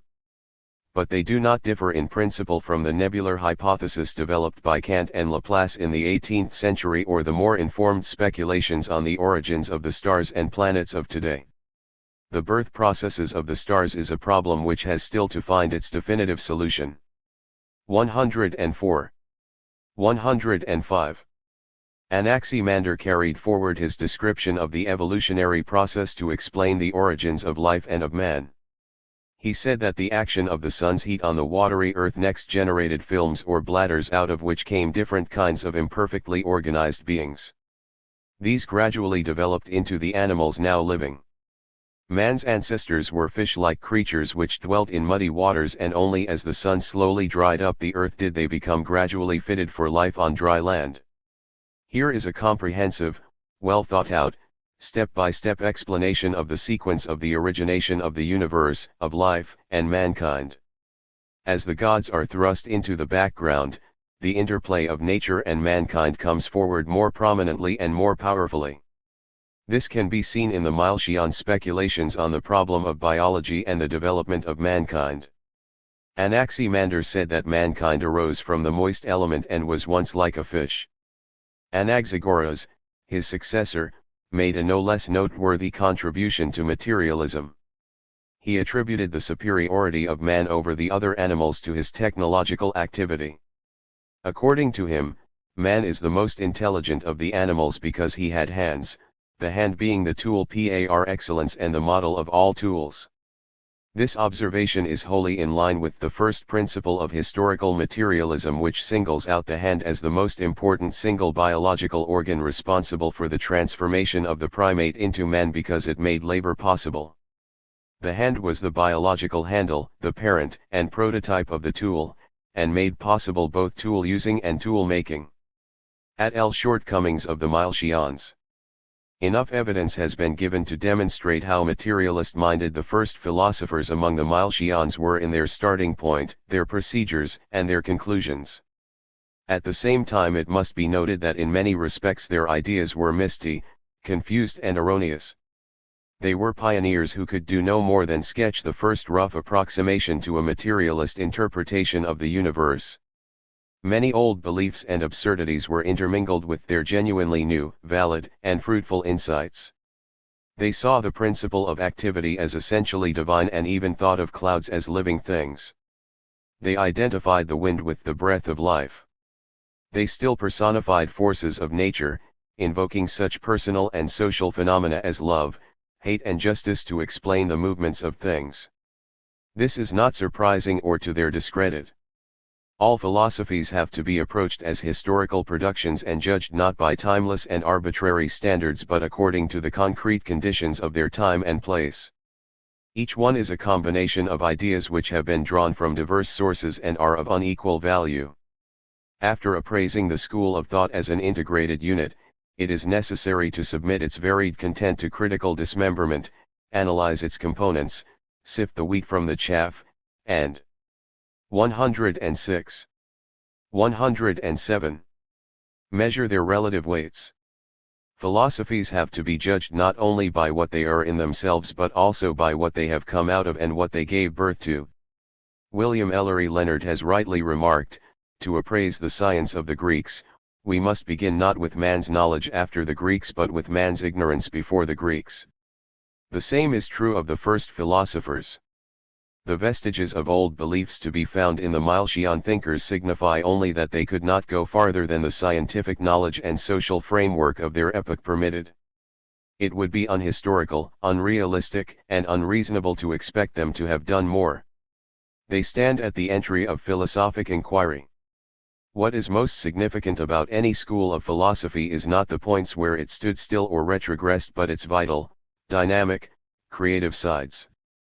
These are the places where it evolved something new which went beyond the ideas of its predecessors and thereby promoted the progress of human thought. The Milesians easily pass such a test. These considerations have to be kept in mind as a guide in appraising their attitude toward the gods. It is now recognized, both by defenders of the faith and the advocates of materialism, that the materialist standpoint is essentially hostile to religion and the antagonist of all the gods. But this does not mean that all materialist-inclined philosophers, including the founders of materialism, were outright and conscious atheists. Far from it. Atheism is contained in materialism as the fruit is potential in the seed. It is the logical outcome, the necessary conclusion of materialist thought. Total rejection of the gods, however, does not occur all at once. The materialists approached this point gingerly and gradually and did not drive through to the end until several thousand years later. The older materialists did not explicitly deny the existence of the gods, they offered explanations of the world which rendered divine powers more and more unnecessary and useless. They relegated the gods to the background and to the sidelines, deposing them from sovereignty and depriving them of their principal powers and functions. This process in philosophy was analogous to what happened in politics in the struggle against the equally ancient and strongly established institution of the monarchy. The anti-monarchist forces in the Western 108. 109. World did not at first assault kingship in its central citadel but strove rather to restrict it by abridging absolute rule, setting up other countervailing powers, and acquiring a constitution. Republican movements, which aspired to do away in theory and practice with monarchy as such, appeared only at the climax of protracted conflicts. These stages were passed through not only in Greece but also in our own country's early history. It was the same with the sovereignty of the gods in the realms of thought and their representatives in society. The first efforts of the materialists cut down the powers of the gods and assigned their functions to material processes and forces. They sapped the supports of divinity without demolishing it. Xenophanes of Colophon, one of the 12 Ionian cities, began the undermining by his radical criticism of the prevailing polytheism. He carried forward the scientific work of the Milesians and was very likely the earliest geologist and paleontologist. From the fossil remains of shells, fishes, and marine animals found in Syracuse, Paros and Malta he deduced that these deposits in the earth had once been mixed with the sea. He also viewed the rainbow as a natural phenomenon in a way that clashed outright with the traditional myth. She that they call Iris, is a cloud likewise, purple, scarlet and green to behold, he said. Xenophanes attacked the legends of the gods set forth by the poets Homer and Hesiod and undertook to explain how the gods themselves had been fabricated by human heads and hands. He satirized the 110 popular conceptions of the gods, declaring that men had created them in their own images. That was why there were so many different deities, each the product of different nations and needs. The gods were given clothes, bodies, a voice, and special functions like the people who conceived them, he said. Ethiopian gods were black and snub-nosed, Thracian gods have red hair and green eyes.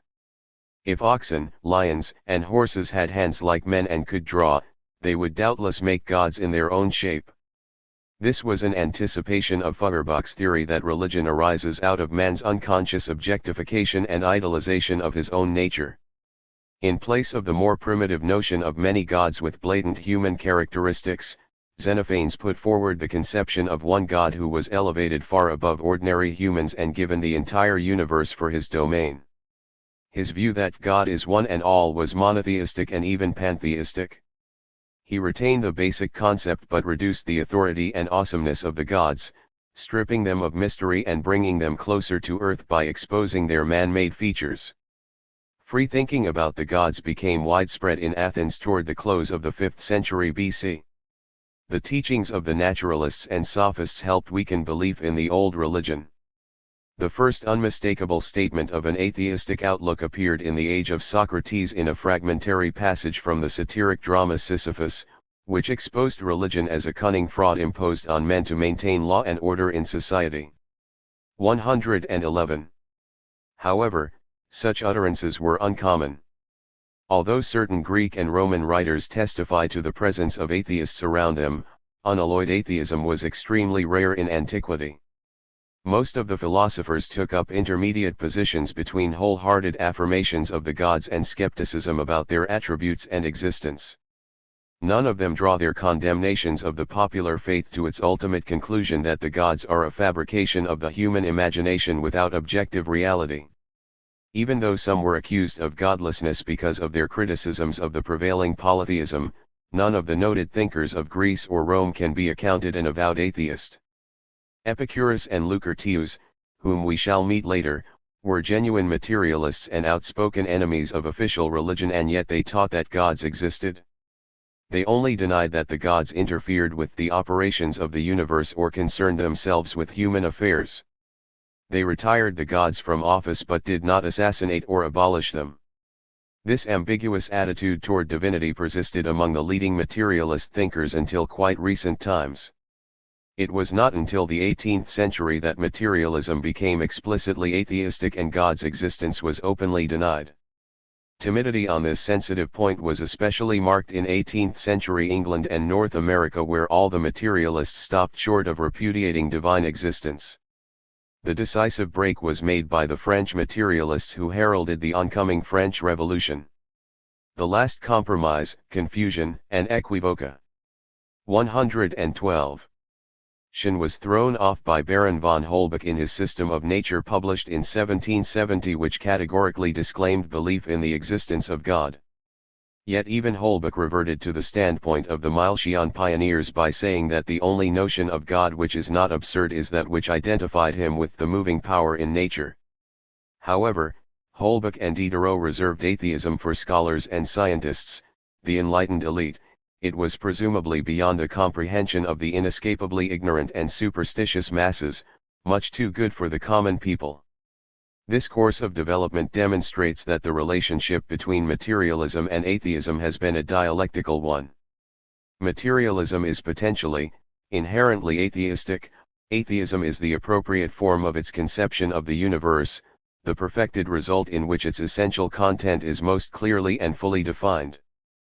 But the first manifestations of materialism are incompletely atheistic.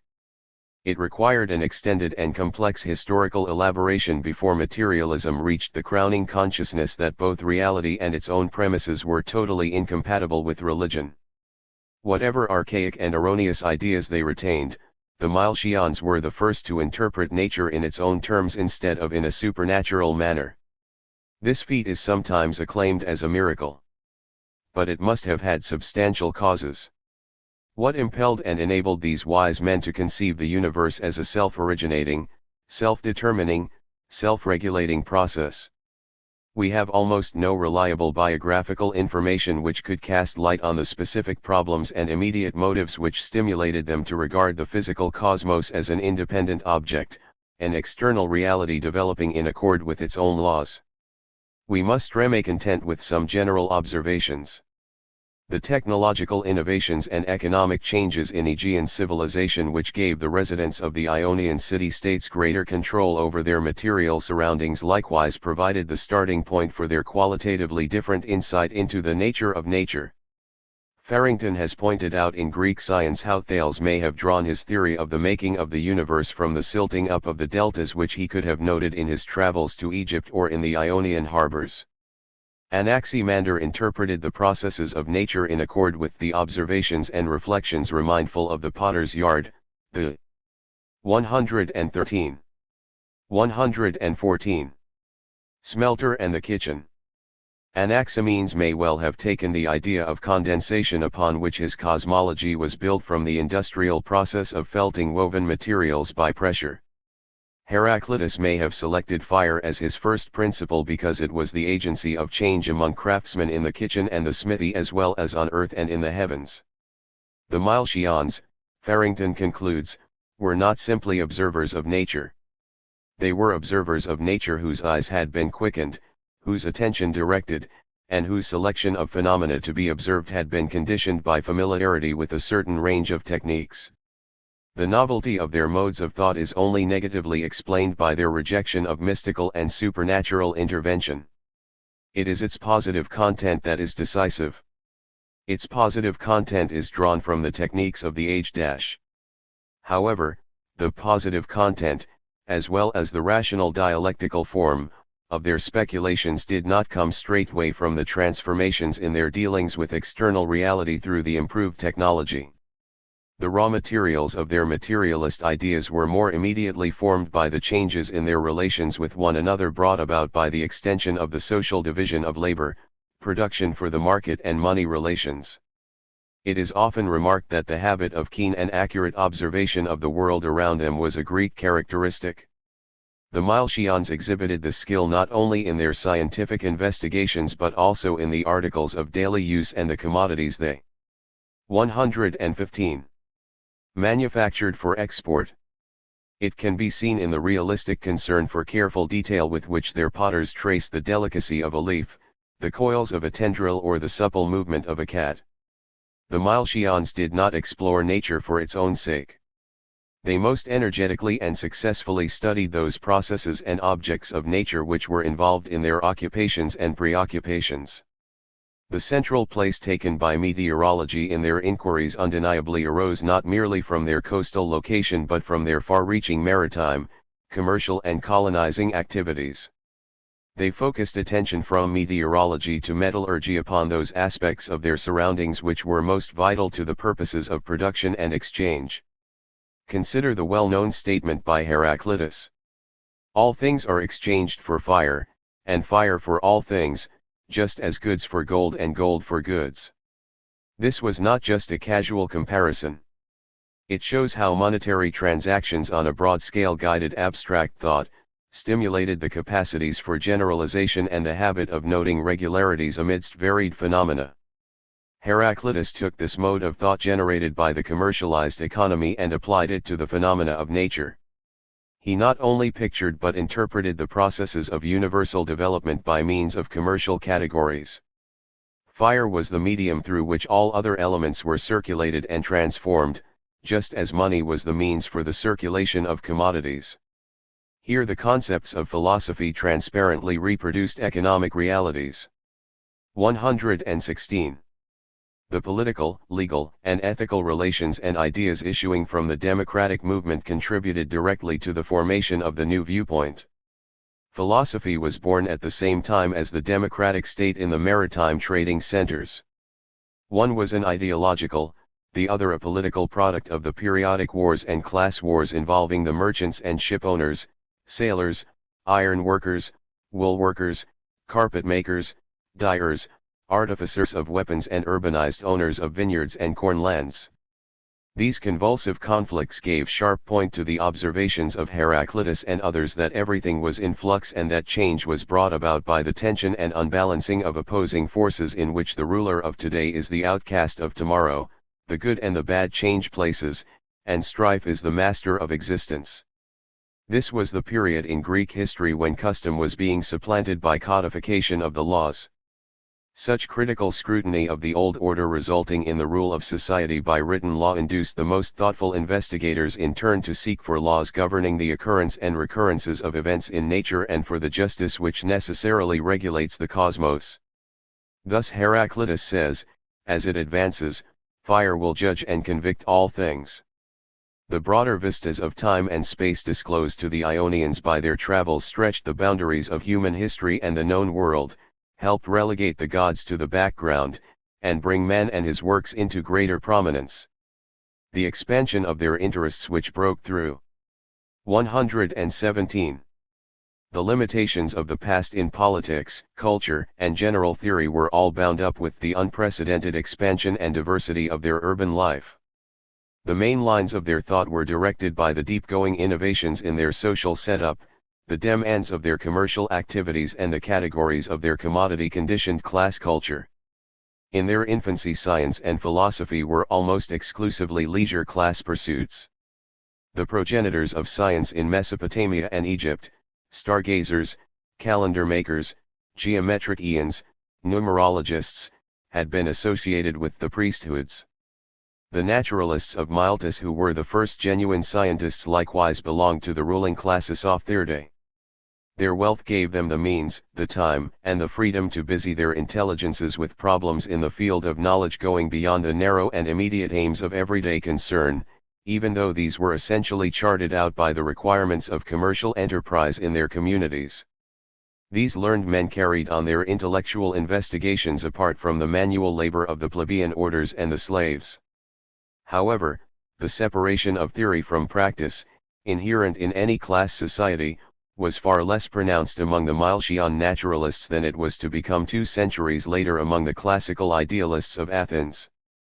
There are heroes of thought as well as heroes of action in history. These are the first to grasp the essence of new developments, penetrate deeper into reality, formulate their discoveries in clear and fruitful concepts and then fight for their adoption against 118. Outworn ideas and modes of thought. We shall meet with a number of such heroes in this review of the history of materialism. The Milesian naturalists were such pathfinders in the field of philosophy. They are the first occupants in its hall of fame.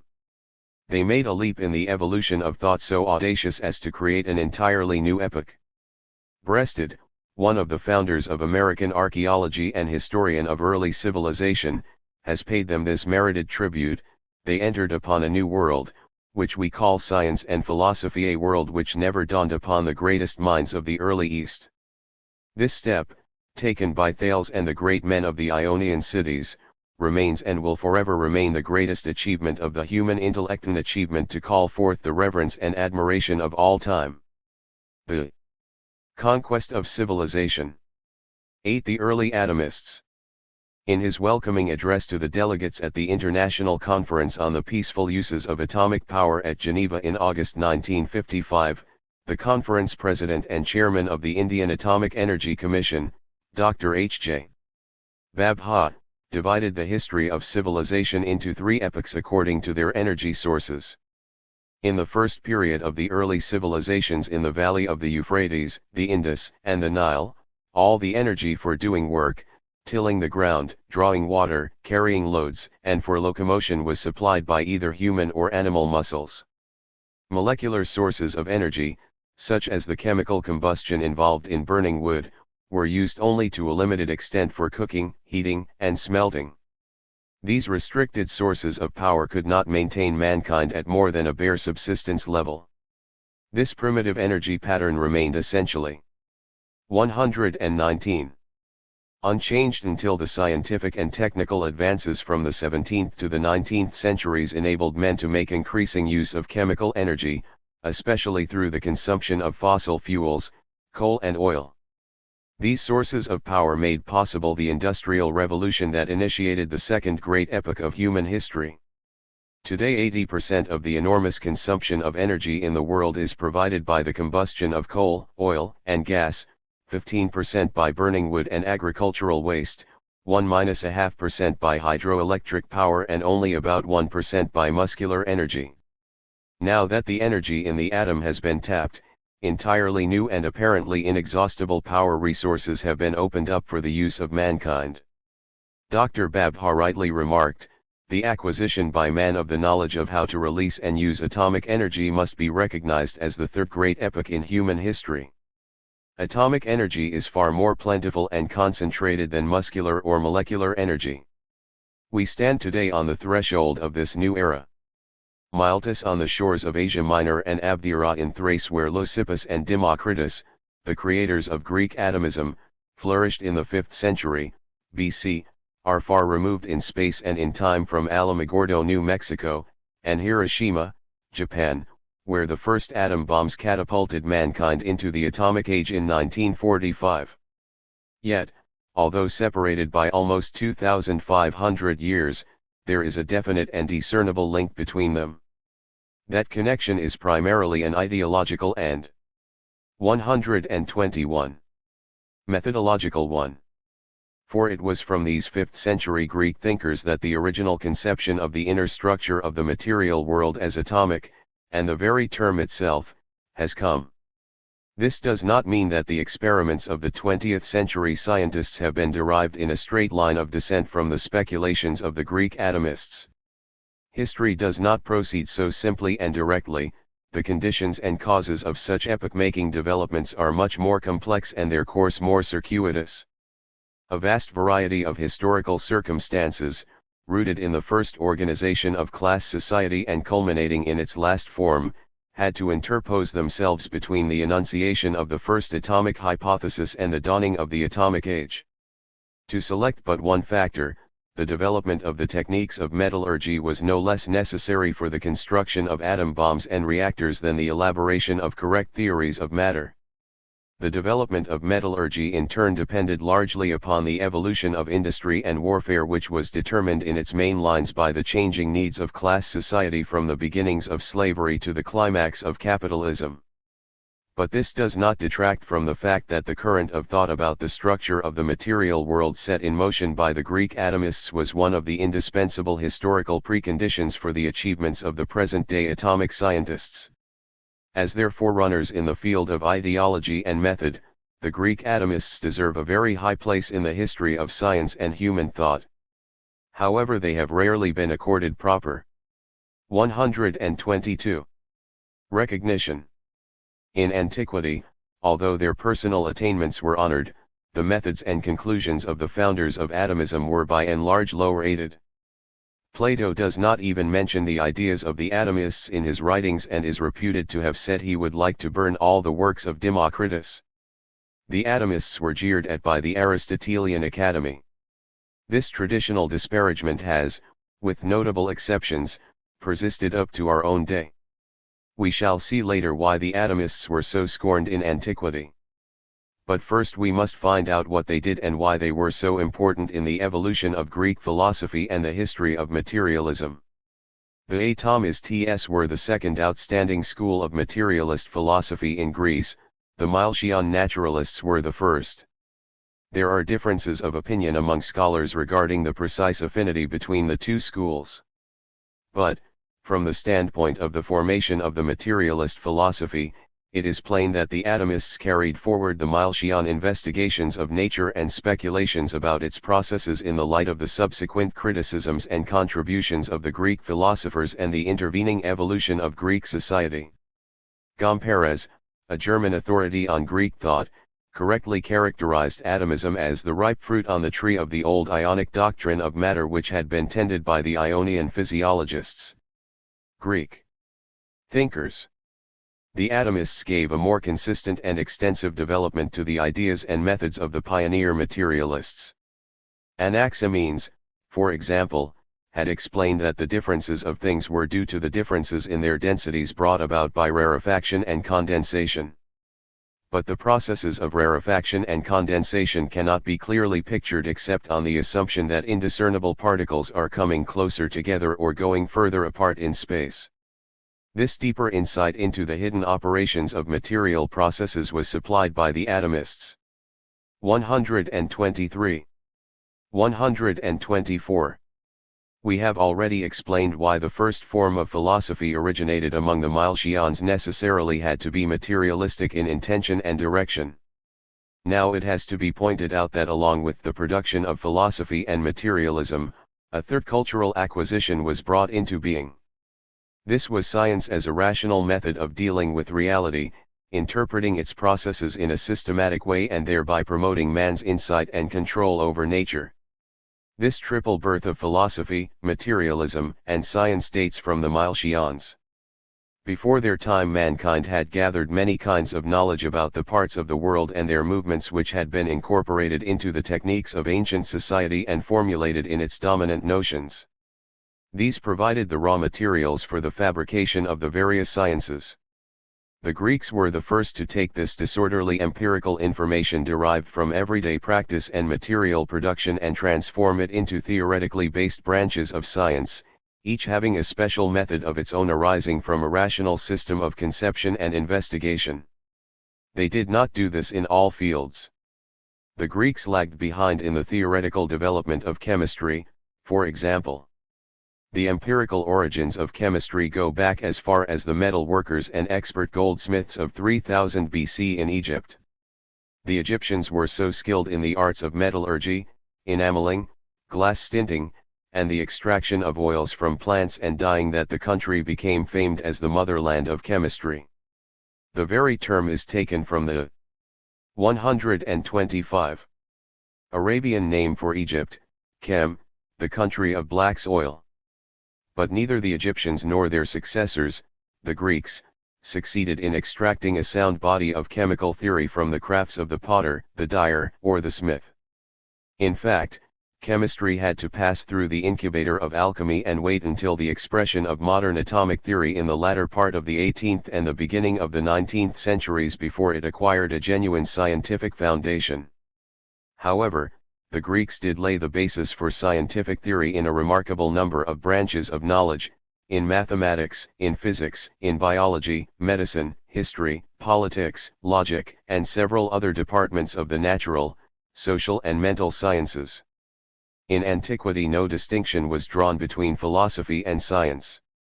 The two were so intermingled that they were not, and cannot be, separated. The first philosophers were likewise the earliest scientists. The many-sided Thales was an astronomer, geometrician, and engineer as well as a philosopher, businessman and statesman. The same holds true for many of the other leading figures in Greek philosophy of all tendencies.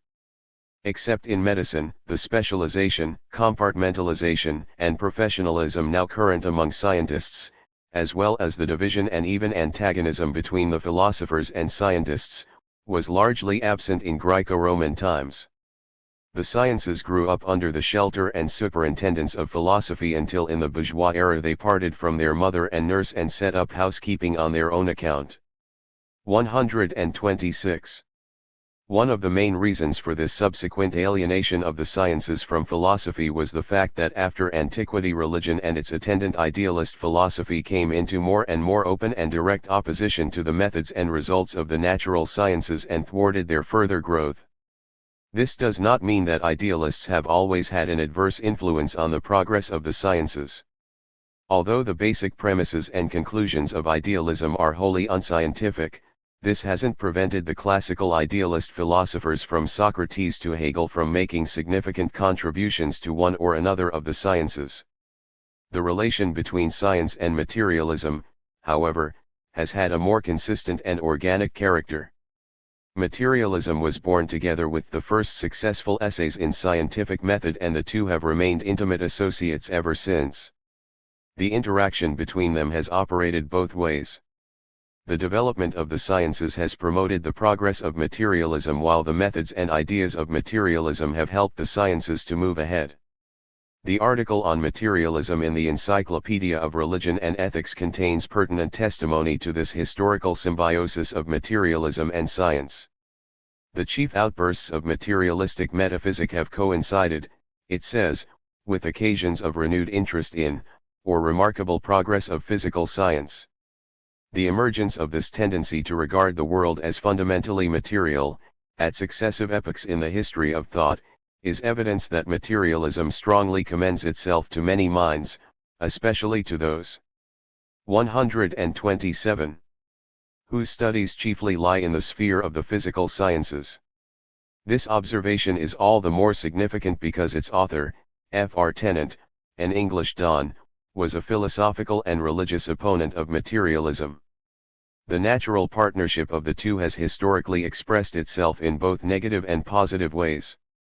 The stagnation of the sciences coupled with the decay of Western society after the 2nd century AD led to the discouragement and the prolonged dispossession of materialist thought in Europe. On the other hand, the upsurge of the sciences in the 15th and 16th centuries stimulated the revival of materialist ideas. From antiquity to the present day the two have marched hand in hand. It is only the materialist trend in philosophy which can be considered thoroughly scientific, that is, rooted in a true appraisal of the nature of reality and its processes of development. Science is just as dependent upon materialism, which has provided it with a correct theoretical foundation and procedure, as materialism is dependent upon the sciences which give it acquisitions of knowledge which have been verified in practice. Each decisive forward step in society's knowledge of its environment and mastery over nature has enriched the content and elevated the form of the materialist outlook. The materialist schools for their part have not only sought to keep pace with the discoveries and developments of the sciences but have even at times anticipated and prepared the way for them. On the other hand, the philosophy of materialism could not leap very much ahead of the specific stage. 128. of scientific development and has shared and reflected the deficiencies of the sciences. This interplay between the sciences and materialism is most conspicuous in antiquity among the atomists. They not only continued the speculations of the Milesians and heralded the ideas of modern chemistry and the atomic age. The theories of Leucippus, Democritus, Epicurus, and Lucretius and their fellow thinkers on the nature of matter, the origins and operations of the universe, and the history of society and civilization were the mountain peaks of scientific thought in the ancient world. As Farrington has emphasized in his review of Greek science, the true glory of the atomism of Democritus is that it answered better than any current theory the problems of his own day. It is the culmination in antiquity of the movement of rational speculation on the nature of the universe begun by Thales. Its factual basis consists in the observation of technical and natural processes by the unaided senses, together with a few experimental demonstrations of the kind we have described.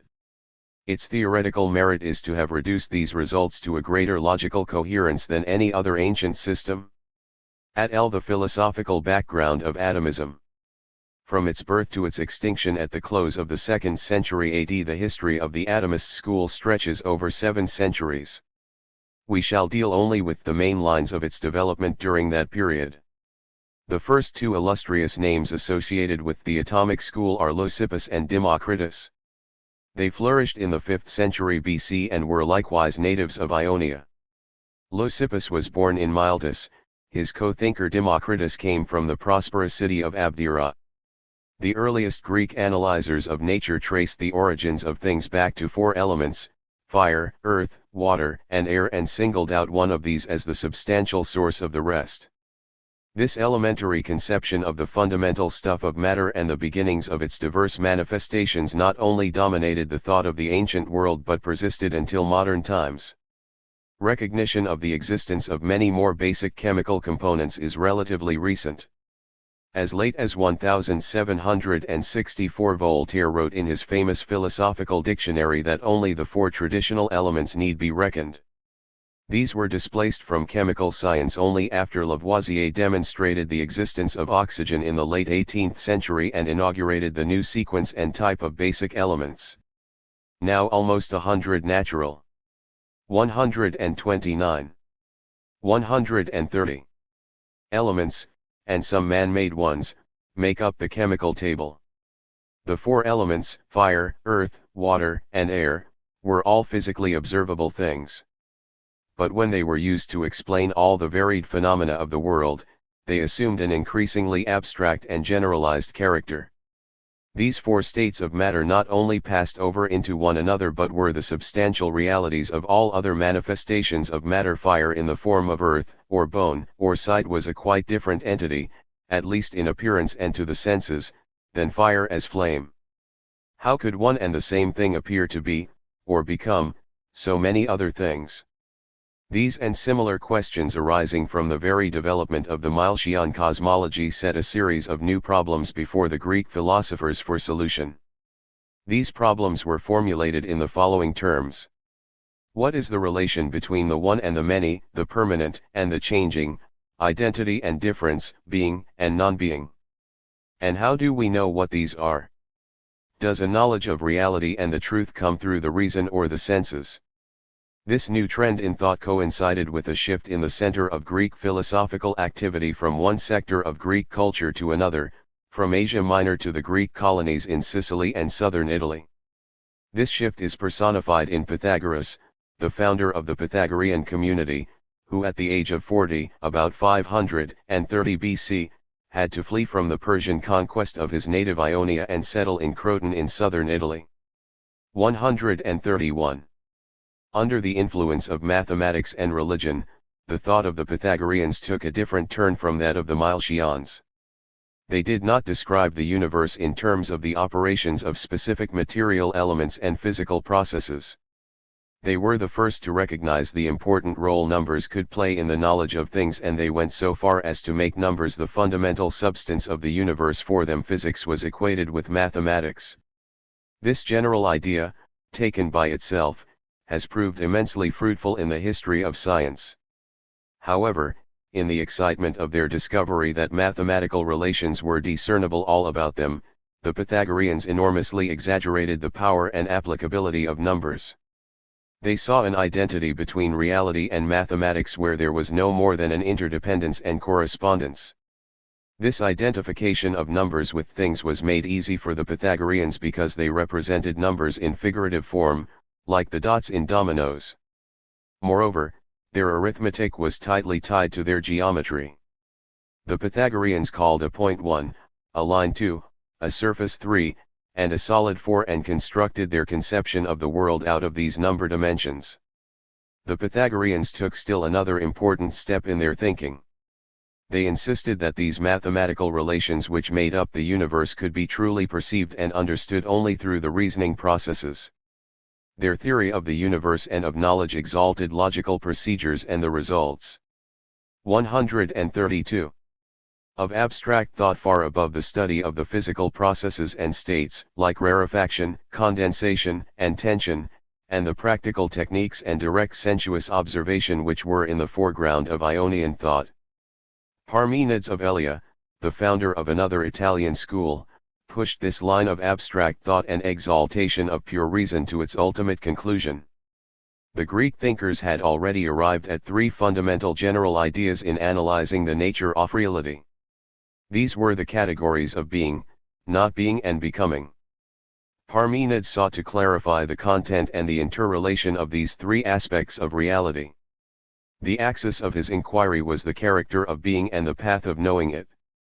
Heraclitus had declared that everything changes. This sense of the evanescent nature of things in which everything is turned topsy-turvy and becomes something very different from what it once was haunted the minds and imaginations of the Greeks who lived in a turbulent and changing society.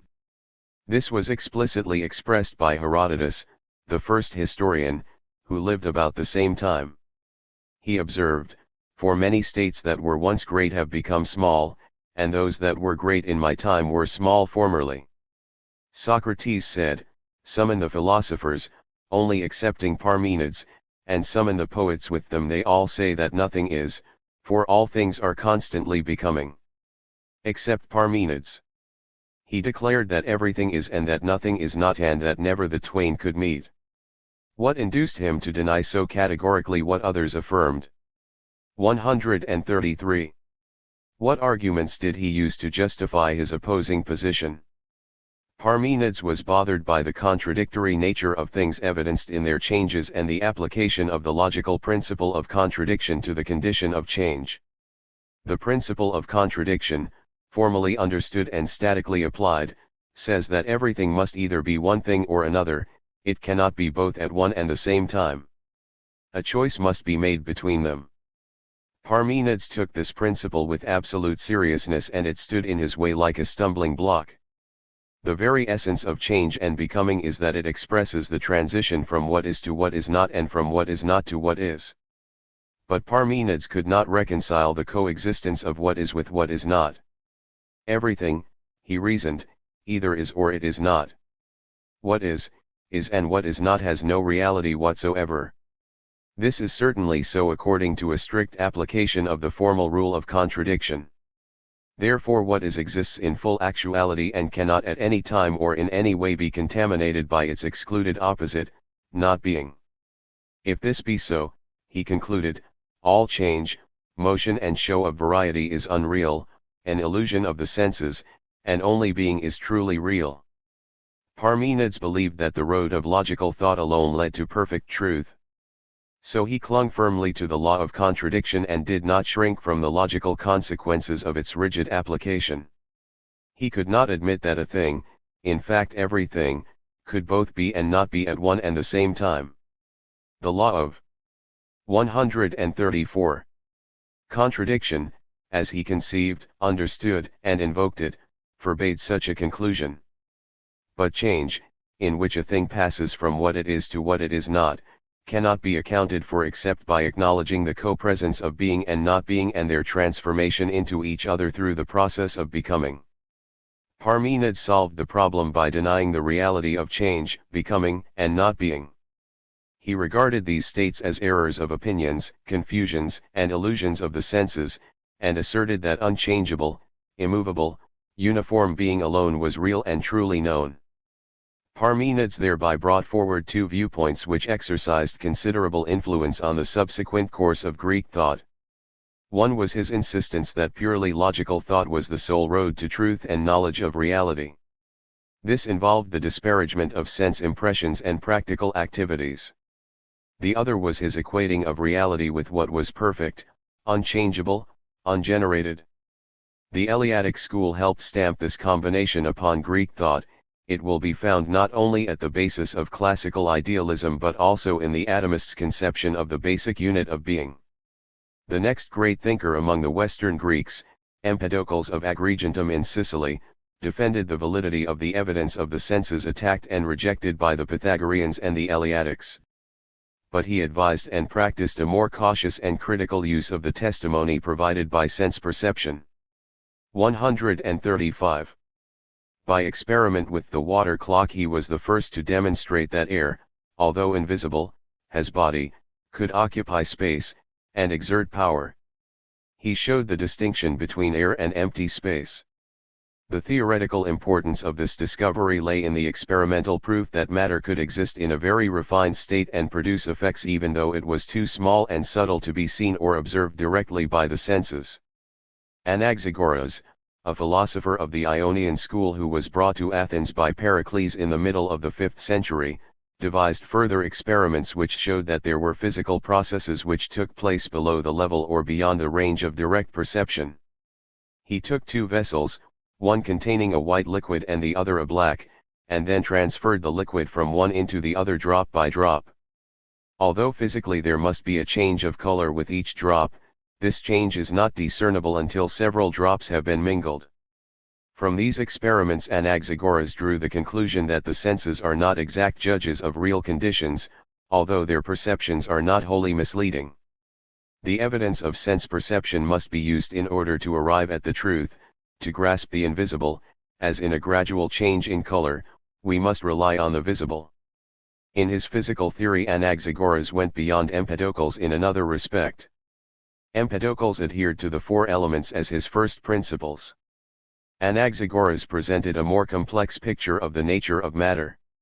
He stated that the first principles, 136, which he called seeds, were infinite in number and variety, and every one of these infinitely small particles, which are indestructible and unchanging, contained within itself the qualities of everything else. These were some of the principal developments in the field of philosophy after the Milesians, which formed the ideological background out of which the specific theories of the atomists emerged. 9. The views of the atomists. What were the teachings of the atomists, and especially what were their views on the constitution of matter? The theories of the atomists aimed to take into account the contributions and criticisms of their philosophical predecessors and to provide solutions for the problems they had raised or difficulties they had met. The Milesians had sought to discover the substantial source of all things in one of the four elements or in Anaximander's unlimited stock of matter, but could not satisfactorily explain the totality of things by means of a single element. Heraclitus had defended absolute becoming and universal change in all things by the unity, tension, and strife of their opposites, and stated that their stability was transitory. The logic of the Eleatics on the other hand had concluded that being alone was real, all things were essentially fixed. 137. 138. And motionless, change was an illusion of the senses. Empedocles and Anaxagoras had tried to rescue the reality of change, motion, and the varied appearances of things from the excommunication pronounced by the Eleatics in three ways. They conceived the first principles as many and even as infinite in number and variety. They attributed the creation and destruction of things to the coming together and separation of these elements. Finally, they showed that the human understanding, by inference based on observation, could discover processes in nature that were real and effective though not directly and completely perceptible to the senses. Taking off from these thoughts and controversies, the co-creators of atomism, Leucippus and Democritus, postulated two kinds of ultimate existence. These were the full and the empty, the something and the nothing, the atom and the void. One was equivalent to being, the other to not being. Thus, in opposition to the Eleatics, the atomists asserted the real existence of not being in the form of the void or empty space and derived change and variety from the interaction between the atom and the void. Aristotle's successor as head of the academy in Athens, Theophrastus, wrote of Leucippus, he assumed innumerable and ever-moving elements, namely, the atoms. And he made their forms infinite in number, since there is no reason why they should be one kind rather than another, and because he saw there was unceasing becoming and change in things. 139. He held, further, that what is no more real than what is not, and both are alike causes of the things that come into being, for he laid down that the substance of the atoms was compact and full, and he called them what is, while they moved in the void which he called what is not, but affirmed to be just as real as what is. Thus, by their specific union of what is with what is not, the atomists reconciled the contradictory positions of Heraclitus that everything flowed and of Parmenides that nothing changed. The coupling of the atoms with the void explained both permanence and change, motion and rest, identity and difference. Neither changed in themselves, but their incessant interactions gave rise to all the changes, combinations, and differences of things in the universe. The atom of Leucippus and Democritus was compounded of characteristics borrowed from the basic ideas of their predecessors. It was similar to the single primary substance of the Milesians and to the notion of the Pythagoreans that numbers are constituents of things. The atom was uncreated and unchangeable like the one being of Parmenides, yet plural in number and ever involved in combinations like the four elements of Empedocles or the seeds of Anaxagoras. Gross matter was composed of these granules or particles. The atoms were uncreated, solid and uniform in substance, unchangeable, and absolutely impenetrable. They formed one element of irreducible reality. Atom means what cannot be further cut, divided or separated. 140. The atoms differed intrinsically in size and shape, extrinsically in their position and arrangement in respect to one another. Some were hooked, others rough and smooth, angular and curved. They could be any size but were so extremely small as to escape observation by the senses. That is how the atom was pictured on its first appearance to mankind. Of equal importance in the system of the atomists was their conception of the void. It is necessary to place special emphasis upon this second factor because its significance is sometimes slighted. Yet the pair was inseparable in the minds of the atomists. The void is no less essential to their theories than the atom. Together they generated the rest of the universe. The notion of the void made motion theoretically explicable as well as sensibly apparent. The void in which the atoms moved and had their being was likewise uncreated and changeless, solid and uniform in nature, but it was completely featureless and wholly penetrable. The void was as passive and permeable as the atoms were restless and self-enclosed. This concept of the vacuum has a history in philosophy and science as interesting and instructive as that of its companion, the atom. It was the prototype of the notions of infinite and empty space of the ancients, the extension of the Cartesians, the ether of the 19th century physicists, and the electromagnetic field of the contemporary scientists. Today's physicists are still grappling with the difficulties involved in the relations between the electromagnetic field and the smallest units of matter. It can be said without exaggeration that they have still to solve problems. 141. First posed when the Greeks distinguished the atom from the void. How, according to the atomists, was the cosmos formed? A swarm of atoms of differing shapes separated from the infinite mass, spread through empty space, collided by accident. They became entangled, eddied around in a circle. Like adhered to like, the light atoms flew outward and the rest stayed together. Out of this whirling conglomeration of atoms and the separation of its components into similars, not only our world and all its bodies but also an infinite number of other worlds were created and destroyed. This cosmic process continues without end. Everything comes into existence and goes out of it through the collision, coagulation, and dissolution of the atoms moving in the void. The different qualities and appearances of things are due to the differing combinations of their constituent atoms with their different shapes, sizes, positions, and groupings. Chui, T, as there are different letters in the alphabet with different positions and different orders of arrangement, so the many atoms by their varied combinations compose the many different things in the universe. In their theories the atomists strove to satisfy both the evidence of their senses and the requirements of reason. Their assertion that every particular thing was made up of atoms went far beyond the immediate observations of the senses. It rested upon the inference that directly perceptible things and changes were caused by material elements and movements hidden from the senses under ordinary conditions. To account for observed phenomena they assumed 142. That matter had a minute granular structure which was beyond the range of direct verification. They believed that the atoms were actual bodies, materially existing realities, or as Democritus termed them, something as contrasted with empty space which was nothing. The audacity of their conviction that the atoms were not fictions can be gauged by the fact that the real existence of atoms was questioned by some foremost scientists right up to the beginning of the 20th century. These positivists considered the atom a useful conceptual device for explaining certain molecular phenomena but doubted whether this convenient hypothesis designated any objective reality. On these general grounds, Ernst Mach, one of the most influential theorists of natural science at the turn of the century and an exponent of the philosophy of empirio-criticism, explicitly denied that atoms really existed.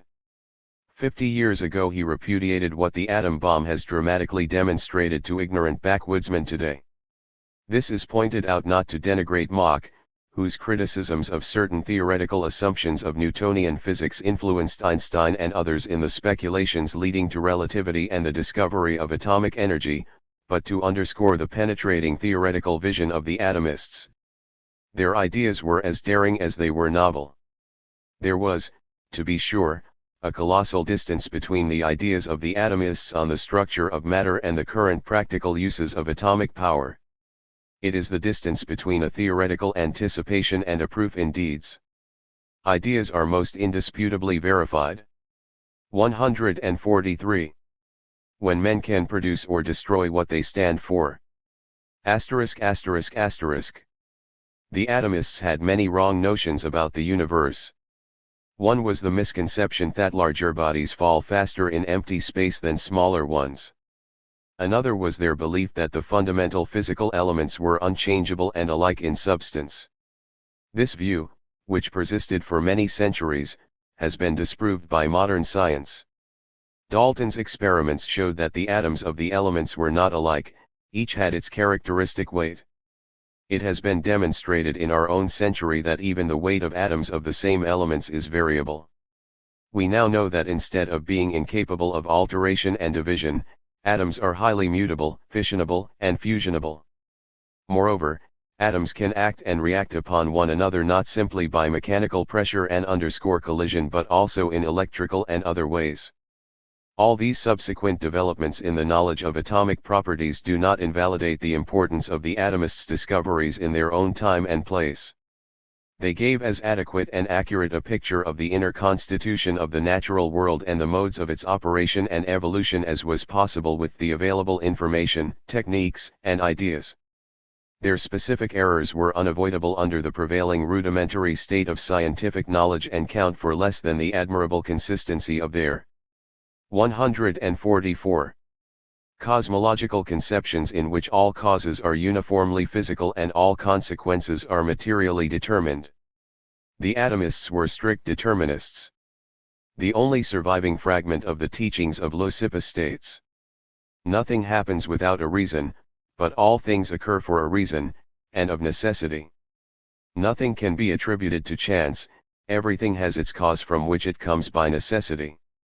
Nothing is produced out of nothing, everything has its material antecedents upon which its existence depends.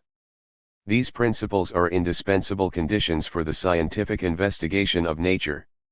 Scientific method is founded on the rejection of pure accident, teleology, final causes, or intelligent purpose as the explanation for natural events.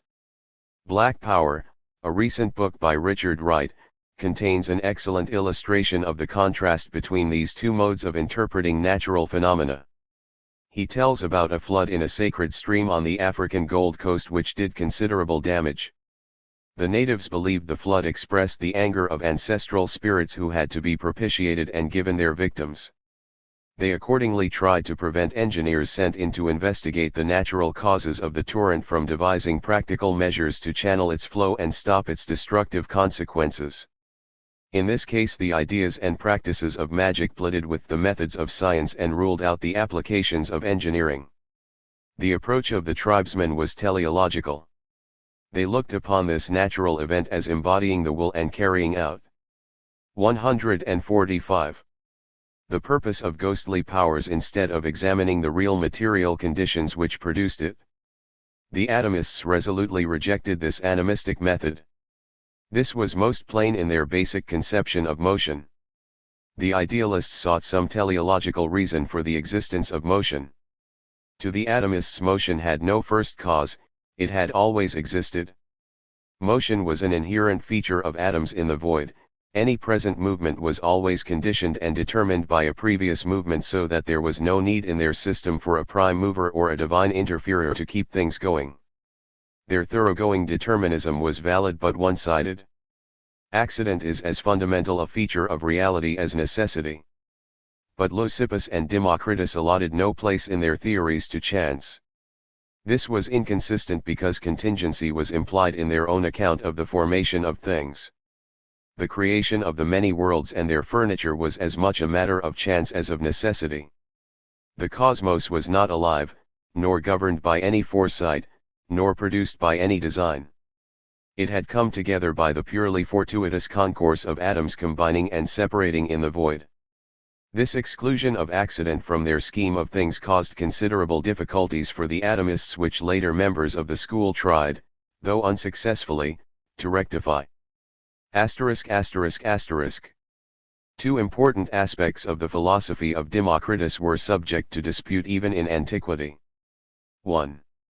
146. Concerned his views on matter and motion, the other his theory of knowledge.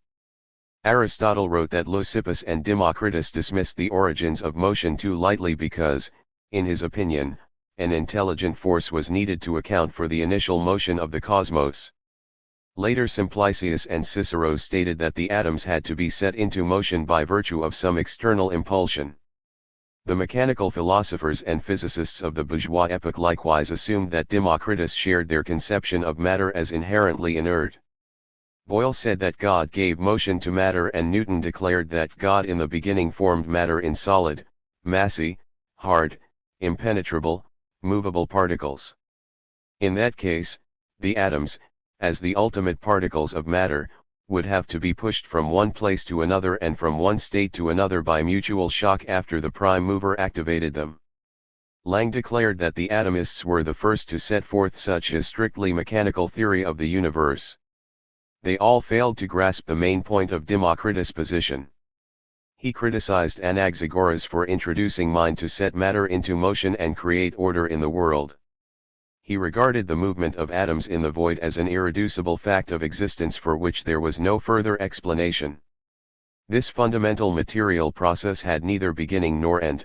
The movement of atoms in the void was infinite, everlasting, indestructible.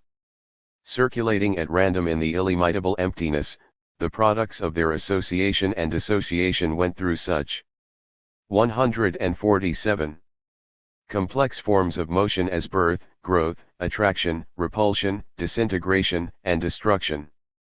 The fact that Democritus had pictured the atom as indivisible and unchangeable enabled Gassendi, Boyle, Newton, and others to integrate his key concept into their schemes of physical and theological mechanism. But Democritus was not a mechanist in the modern sense. He was a naively dialectical materialist who viewed reality as a unified and unending flux of things coming into being, passing away, and giving rise to other things. Mathematics and physics were far too immature in Greek times to provide the basis for a scientific conception of the world on the model of the mechanical materialism of the 17th and 18th centuries. Some commentators declared that Democritus held skeptical or subjectivist views in regard to the evidence of the senses and the possibility of arriving at authentic knowledge about the external world through sense perception. He did make a distinction between two kinds of knowledge. There are two forms qf no leg, the true-born, and the bastard, he wrote. To the bastard belong all these, sight, hearing, smell, taste, touch. The true-born is quite apart from these. This might be taken to mean that he did not credit sense perception with any truth. Indeed, Lang asserted that Democritus regarded the sense qualities, such as color, sound, heat, and so on, as mere deceptive appearances. This misconstrues his posy. 148. Democritus did not intend to deprive the senses of their primary role in the process of knowledge. All the senses, as Epicurus said, are the heralds of truth. But the senses were not all sufficient. They led to a deeper knowledge of reality through the use of reasoning which depended upon perception. Thought was not absolutely different from sensation but a further, more complex and subtle movement of the same images received from external sources and mirrored in the individual. The two different modes of knowledge were based upon two different grades or levels of reality. What appeared on the surface of things, relayed by images passing through the air, was more or less accurately reflected by the senses. This knowledge of things was correct and reliable so far as it went. Aristotle stated that Democritus judges as true what appears to us. But it was no more than opinion. Truth is buried deep. Genuine knowledge is of the atoms and the void which operate below the surface of appearances and generate them. These fundamental factors in nature are too minute to be directly perceived by the gross senses. Their existence and activity are inferred by the reason. The atoms and the void are the sole true-born object of scientific knowledge because they alone have changing existence. The diversified qualities of things perceived through the senses which result from their movements and combinations are true only by convention, Democritus says. This does not mean that sensory qualities have no objective reference or the view of the atomists 149. Material causes, but rather that they are common to all people who experience these things. The atomists did not totally disqualify perception as the Eleatics did. They maintained that colors, tastes, sounds, smells and tactile qualities were both characteristics of objects and effects of their action upon the senses. Democritus aspired to link up objective natural causes with sensory responses and sensation with the generalizing powers of the reason. The physician Galen wrote on this point, after discrediting the appearance of things by saying, color is a convention, the sweet is a convention, the bitter is a convention, there are in reality only atoms and vacuum. Democritus makes the senses speak as follows to reason: poor reason, after depriving us of the means of proof, you want to beat us down. Your victory is also your defeat, and this ironic argument is directed against logicians like the Eleatics and Platonists who stigmatized sense qualities as illusory and thereby cut the ground from under their own feet. Since the only evidence of any real existence you get comes from us, say the senses, our downfall at your hands means your own overthrow. The atomists thereby sought to distinguish between the objective and subjective components in our sense perception of the external world and in the formation of our knowledge about it without making an absolute separation between them. This attempt was not viable. They restricted true knowledge to the simple, unchanging atoms and the void, while knowledge of 150 compound, ever-changing bodies was inferior. In this way Democritus denoted the difference between the outward show and inner reality of things, between appearance and essence. But he did not see clearly how the underlying material reality was connected with appearance and gave rise to it, nor explain how acquaintance with the qualities of things acquired through the senses gave valid knowledge of the atoms and the void. This gulf between the atom and the void and sensible qualities, between permanent and ever-changing existences, was not overcome by any materialist in antiquity, and indeed remained one of the most vexing problems confronting the mechanical philosophers later on. The psychology of the atomists was one of their weakest points. They taught that the body was composed of coarse atoms, the soul or mind of fine, smooth, round atoms. The gods, who performed no essential functions in their system, were made of extra-fine atoms.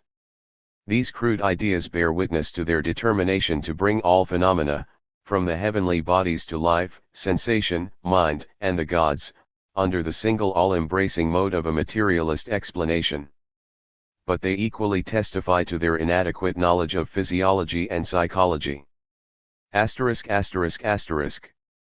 The foregoing account has presented little more than the bare bones of the body of ideas produced by the first atomists reconstructed from the surviving 151 fragments of their works.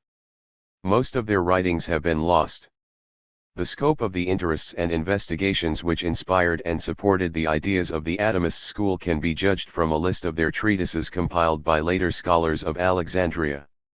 It covers such subjects as ethics, natural science, logic, mathematics, music, technical works on medicine, agriculture, drawing and painting, and even military tactics, treatises on causes of celestial and meteorological, botanical, biological, geological phenomena, fire, sound, and many other things. Although the main lines of their method of inquiry and analysis of nature were more correct than those of their rivals, the doctrines of the atomists did not command a wide appeal in Greece or Rome. They did attract the allegiance of some of the finest minds, like Epicurus and Lucretius, but atomism was not a popular or dominant school of thought. Democritus had an encyclopedic knowledge and his qualities of intellect were on a par with those of Aristotle himself praised the originality and wisdom of Democritus in the highest terms, saying he seems to have reflected upon everything and in a clearly methodical manner. Democritus was a learned mathematician whom Archimedes credited with being the first to formulate two important theorems on the properties of conic sections. One, that a cone is a third of a cylinder, and the other that a pyramid is a third of a prism. 152. With the same height and base. In astronomy he gave correct explanations of the nature of the Milky Way and the mountains of the Moon. As a biologist, he carefully studied the internal organs of animals. He was likewise a theorist of colors and their mixtures. Despite these achievements, Plato and Aristotle have been more highly esteemed and their teachings are better known than those of Democritus. This is not simply because much more of their writings have survived than those of the atomists which have come down to us in bits and pieces. The principal reasons for this disparity in prestige are to be found in their respective positions. The idealist views of Plato, Aristotle, and their disciples fitted the needs of the slave aristocracy of Athens far better than the method and outlook of the atomists, and they have more effectively aided the interests of ruling classes in the West ever since. The history of philosophy has been recorded and taught by men who have been largely influenced by leisure class psychology, religious, and idealist conceptions. These scholars have therefore been inclined to see much more merit in the classical idealists than in the speculations of their materialist opponents. This has adversely affected the reputation of Democritus.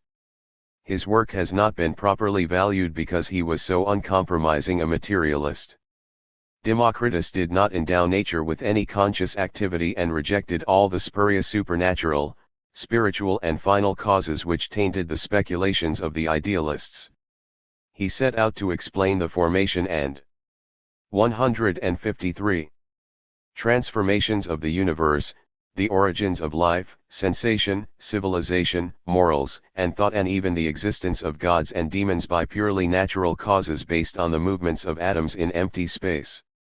He sought to do this in a unified manner all the way from the original fall of the atoms through space to the perceptions, thoughts, and conduct of the people around him. This strict method, with its consistent interconnection of physical, organic, social, historical, and psychological processes and phenomena, has been the prototype of all subsequent materialist systems of thought. However, the original atomists are slowly acquiring their rightful place in the front rank of contributors to intellectual progress. Sir Francis Bacon, the father of British materialism, saluted Democritus as the greatest of ancient philosophers. He was certainly among the foremost scientific minds of Greco-Roman civilization. In his book on the electron, published in 1917, 2,300 years after the atomists had first enunciated their principles, the American physicist and Nobel Prize winner Millikan asserted, "These principles with a few modifications and omissions might almost pass muster today." Millikan was no friend of the materialist outlook in philosophy, and yet, as a practicing scientist, he had to acknowledge the remarkable insight and farsight displayed by these eminent materialists of antiquity. Greek medicine and history. Greek life from the 6th to the 4th centuries BC exemplified the point made in the foreword that materialist attitudes can be expressed in many other ways than philosophy. The same tendencies which promoted materialism at the summits of thought were likewise evidenced in Greek culture, from its plastic arts to its playwriting. Beginning with the latter part of the 6th century, sculptors pulled away from the rigidity and solemnity of Egyptian and Oriental models to simulate the energy and spontaneity of the mobile human figure. Artistic craftsmen introduced fresh animation into stone, marble, and bronze. The body ceased being symmetrical and rectangular and became curved, it bent and flexed in a variety of athletic postures, legs moved, hands opened up, drapery flowed in graceful folds, faces expressed intense emotions, individual character, different ages. However much it was ideal. 154. 155. The sensuous beauty of classical Greek sculpture reflected a delight in depicting human beings in action that was highly naturalistic. The great tragic dramatists, Sophocles, Aeschylus, and Euripides, reshaped the old myths into vehicles for presenting the religious, moral, and intellectual predicaments of their time. They portrayed the conflicts between tradition and the new demands of Greek city life with such emotional force and poetic penetration that their audiences were stirred to reflect more deeply about the situations they staged. Euripides, the most radical, democratic, and individualistic of the three, was indicted on a charge of impiety around 410 BC because of his irreverent treatment of the state religion. He described a soothsayer as a man who speaks few truths and many lies. In another play, Bellerophon's, he cast doubt upon the very existence of the gods. Doth someone say that there be gods above? There are not, no, there are not. Let no fool, led by the false fable, thus deceive you. He maintained that the fortunes of man were not the work of supernatural beings but of natural causes or aimless chance. This rationalism went hand in hand with a sympathy for women and slaves and his condemnation of imperialist atrocities which Athens committed in the name of democracy. It would be a diversion from our aim of tracing the main lines of philosophic thought to follow out such materialist trends elsewhere in Greek culture. However, two branches of achievement, the art of 156. Medicine and the writing of history deserve special attention because of their more intimate affiliation with the advance of the materialist outlook in philosophy. Both acquired a scientific foundation as products of the powerful social and ideological movement which turned the minds of men from superstition toward naturalism and from despotism and oligarchy to democracy. The practice of rational medicine first became an independent profession with its own methods of procedure precisely in the principal centers of philosophical, mathematical, scientific and political activity, first in Ionia, then Sicily and southern Italy, finally in the chief commercial city-states of mainland Greece. These physicians were aligned with the philosophers, and most closely with the materialist schools, through their dissociation of the medical art from magic and religion. According to the poet Hesiod, some 30,000 gods on earth we find subjects of Zeus, and guardians of mankind. The ill will of the gods toward men produced disease, their benevolence dispensed cures. The remedies for relief were therefore in the keeping of the priests.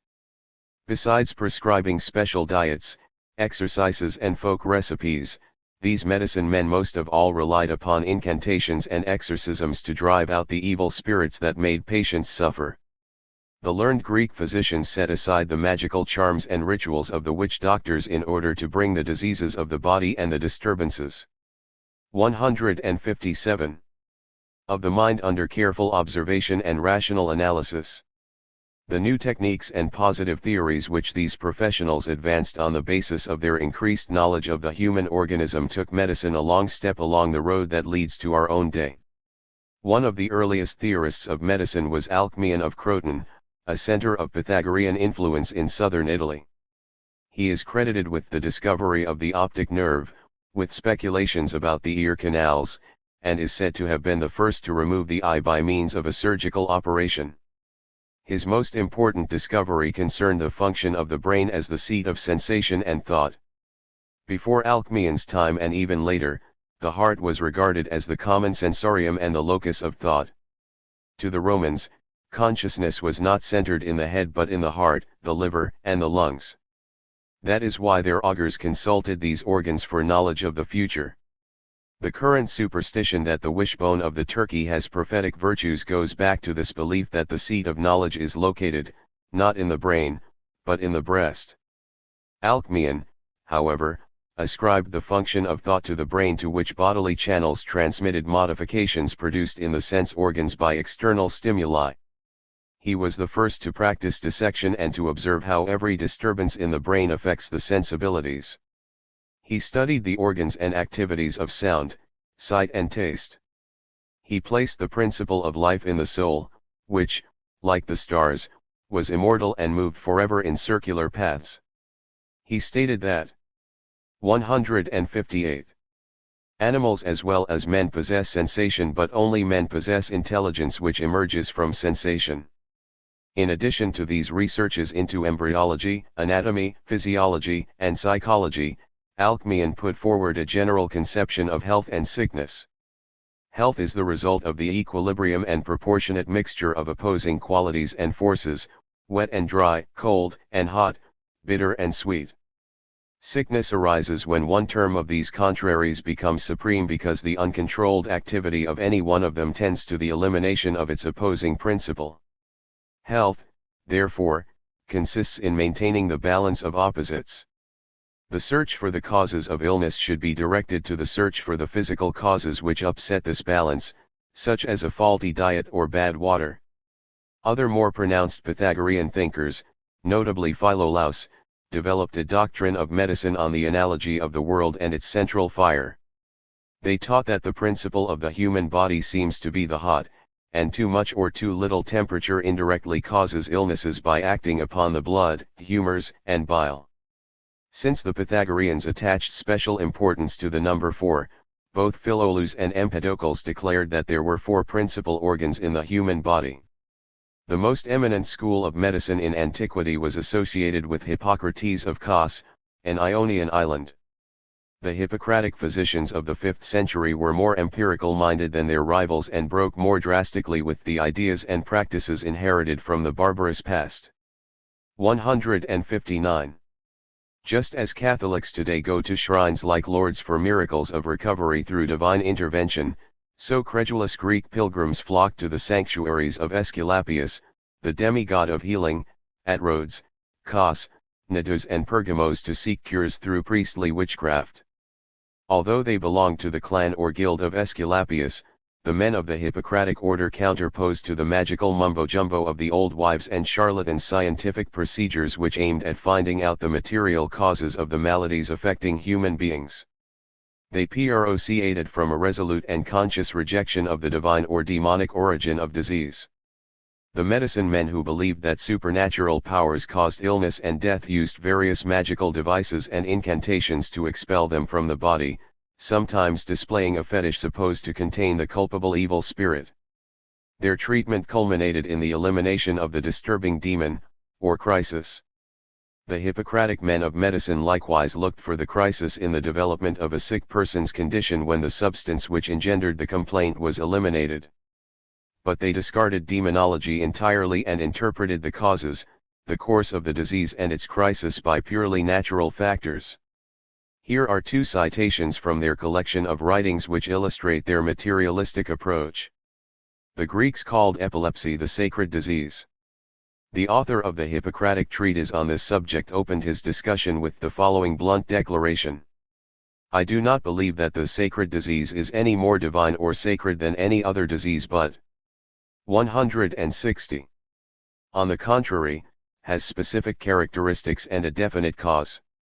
Nevertheless, because it is completely different from other diseases, it has been regarded as a divine visitation by those who, being only human, view it with ignorance and astonishment. This theory of divine origin, though supported by the difficulty of understanding the malady, is weakened by the simplicity of the cure. It is my opinion that those who first called this disease sacred were the sort of people we now call witch doctors, faith healers, quacks, and charlatans. These are exactly the people who pretend to be very pious and to be particularly wise. By invoking a divine element they were able to screen their own failure to give suitable treatment and so called this a sacred malady to conceal their ignorancy of its nature. Impotence was widespread among male Scythians who attributed the condition to God and worshipped the wretched victims, each dreading that the affliction would hit him. The Hippocratic commentators swept aside the fearful fancies of the popular religion. In my opinion also these afflictions are divine, and all others likewise. There is none of them which is more divine or more human than another, but all are alike and all divine. Each of them has its own nature and none occurs except naturally. And the author goes on to give a natural theory of causation by attributing this sexual abnormality to the Scythian habits of life in the saddle. One treatise on ancient medicine stands out as an incomparably clear statement of the principles of rational empiricism, i.e., of empirical skill raised to Greek M. Medicine and History 161. The higher level of a scientifically guided method. The author contended that clear knowledge about the nature of man could be obtained only from medicine. It is this field of research which I claim for my own, viz., the nature of man and an accurate knowledge of causation in this field. The art of healing, he said, did not come from the priest or the philosopher, it had the same humble ancestry as the techniques of the cook who prolonged human life by improving man's diet. The study of medicine, therefore, ought not to be based upon arbitrary presuppositions derived from philosophical speculation and still less upon recourse to the gods. The nature of the body is the starting point of medical reasoning and the foundation of its practice. The Hippocratic physicians of Ionia criticized and condemned their rivals of the West for trying to deduce the rules of medical practice from a priori cosmological notions and abstract conceptions of the nature of things. One must attend in medical practice not primarily to plausible theorizing, but to experience combined with reason. A true theory is a composite memory of things apprehended with sense perception. For the sense perception, coming first in experience and conveying to the intellect the things subjected to it, is clearly imaged, and the intellect, receiving these things many times, noting the occasion, the time, and the manner, stores them up in itself and remembers. Now I approve of theorizing if it lays its foundation in incident, and deduces its conclusions in accordance with phenomena, but if it begins not from a clear impression, but from a 162. Plausible fiction, it often induces a grievous and troublesome condition. All who act so are lost in a blind alley. These precepts indicate the empirical method adopted by the Hippocratic school. Their theory of knowledge based on case histories stood opposed to the more speculative schools of medicine which took a generalization from the field of natural philosophy as their starting point and tried to make that serve as the instrument of investigation into the physiological processes of concern to the physician. The Hippocratic specialists had a much more strict and concrete conception of scientific method. They first of all took into account the specific qualities of the phenomena in their field and continually checked their conclusions by further observations of the processes at work. The Hippocratic physicians did not limit their consideration of health and illness to the isolated individual. They did not separate the mind from the body or divorce the body from its surroundings. They viewed man in relationship to his natural and social environment more consistently and profoundly than any other scientific tendency in antiquity. They took into systematic consideration the place the patient lived in, the food he ate, the kind of water he drank, and the air he breathed. One of their principal treatises was entitled, Airs, Waters, Places. The Hippocratics were the first to try and correlate racial and national differences with both the natural and historical surroundings. They proposed to account for the peculiar habits and institutions of the 163 Persians, Scythians, Celts, and other foreign nations by the influence of geographical factors. They went still further and brought under consideration the social and political circumstances affecting the patient, whether, for example, he was subjected to Greek freedom or Oriental despotism. They fused empiricism and rationalism, accurate observations, and reflective analysis, into a harmonious unity. The examination of the body is a serious business, requiring good sight, good hearing, and sense of smell and touch and taste, and power of reasoning. All the information supplied by the senses and accumulated by experience had to be submitted to critical thought based upon rules drawn from similar cases. The broad scope of the required medical examination is described in Epidemics, Book I. The factors which enable us to distinguish between diseases are as follows. First, we must consider the nature of man in general and of each individual and the characteristics of each disease. Then we must consider the patient, what food is given to him and who gives it, for this may make it easier for him to take or more difficult the conditions of climate and locality both in general and in particular, the patient's customs, mode of life, pursuits, and age. Then we must consider his speech, his mannerisms, his silences, his thoughts, his habits of sleep or wakefulness and his dreams, their nature and time. Next, we must note whether he plucks his hair, scratches or weeps. We must observe his paroxysms, his stools, urine, sputum, and vomit. We look for any change in the state of 164. The malady, how often such changes occur and their nature, and the particular change which induces death or a crisis. Observe, 2. Sweating, shivering, chill, cough, sneezing, hiccup, the kind of breathing, belching, wind, whether silent or noisy, hemorrhages and hemorrhoids. We must determine the significance of all these signs. Having formed his diagnosis and prognosis and done all that he can, the physician must in the end rely upon nature to complete the cure. Nature is the physician of diseases. It is nature herself who opens the way for her own action. The physician prescribes his therapy as the assistant of nature to help along the inherent regenerative capacities of the human organism. Life is short, science is long, opportunity is elusive, experiment is dangerous, judgment is difficult. These famous words summarize the spirit of the Hippocratic doctors. They combine deep concern for human welfare with a love of their art and a determination to improve it despite all obstacles.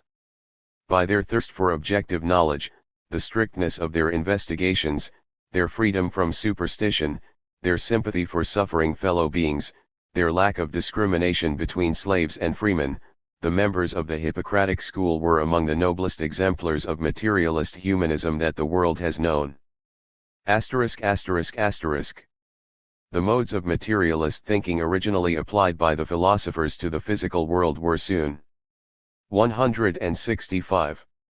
Extended to the history of mankind and later to the problems of knowledge. The Greeks were innovators in all three fields.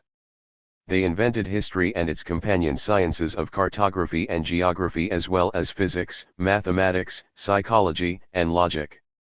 Here, too, the Milesians sowed the seeds that the Athenians brought to fruition. The first writer who went beyond the mere recording of noteworthy events was Hecataeus of Miletus. Toward the end of the 6th century he wrote two epoch-making works, one on history called the Historiae, or Inquiries, the other on geography, called the Ges Periodas, or Circuit of the Earth, which described the known world from Sparta to India. Up to his time the picture of the past held by the Greeks had been shaped by the epic poem of Homer. These were regarded as authentic accounts of ancient times in the same light as Orthodox Jews and Christians do the Bible. Even Hecataeus accepted Homer as historical fact. The more enlightened and literate classes of the prosperous commercial centers could no longer be satisfied with the legends of gods and heroes that entertained members of barbarian tribes or the celebrators of kingly reigns and deeds associated with despotic courts or temple cults. The far-traveling merchants and sailors and the free citizens who participated in the assemblies, founded colonies, fought wars with Oriental powers and rival city-states, and witnessed democratic revolutions and oligarchic overturns demanded chroniclers on a par with their 166. Greater knowledge, more critical minds and broader outlooks. The earliest historians set about to interpret human affairs along the same lines as those along which the philosophers explain the processes of nature. They wrote in prose instead of poetry and put aside ancient myths in a sustained effort to give the facts and find out the actual causes of events. Hecataeus emphasized this critical attitude in the opening sentence of the Historiae: I write what I consider to be the truth, for the traditions of the Greeks seem to me many and various.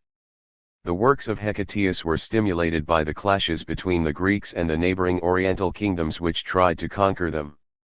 The information which he compiled from various sources about the customs and background of Assyria, Media, and Persia, as well as Ionia and ancient Greece, considerably enlarged the historical horizon of his contemporaries. Herodotus, who wrote in the next century, based his great work upon the model and materials supplied by Hecataeus. He narrated the relations between the Greeks and the Oriental powers from the accession of Croesus in Lydia around 560 BC to the capture of Sestos in 478 BC. Within the framework of these struggles he ranged through time and space to tell the reader whatever he had seen or learned about the known world. Herodotus deserves to be called the first ethnologist as well as the father of history.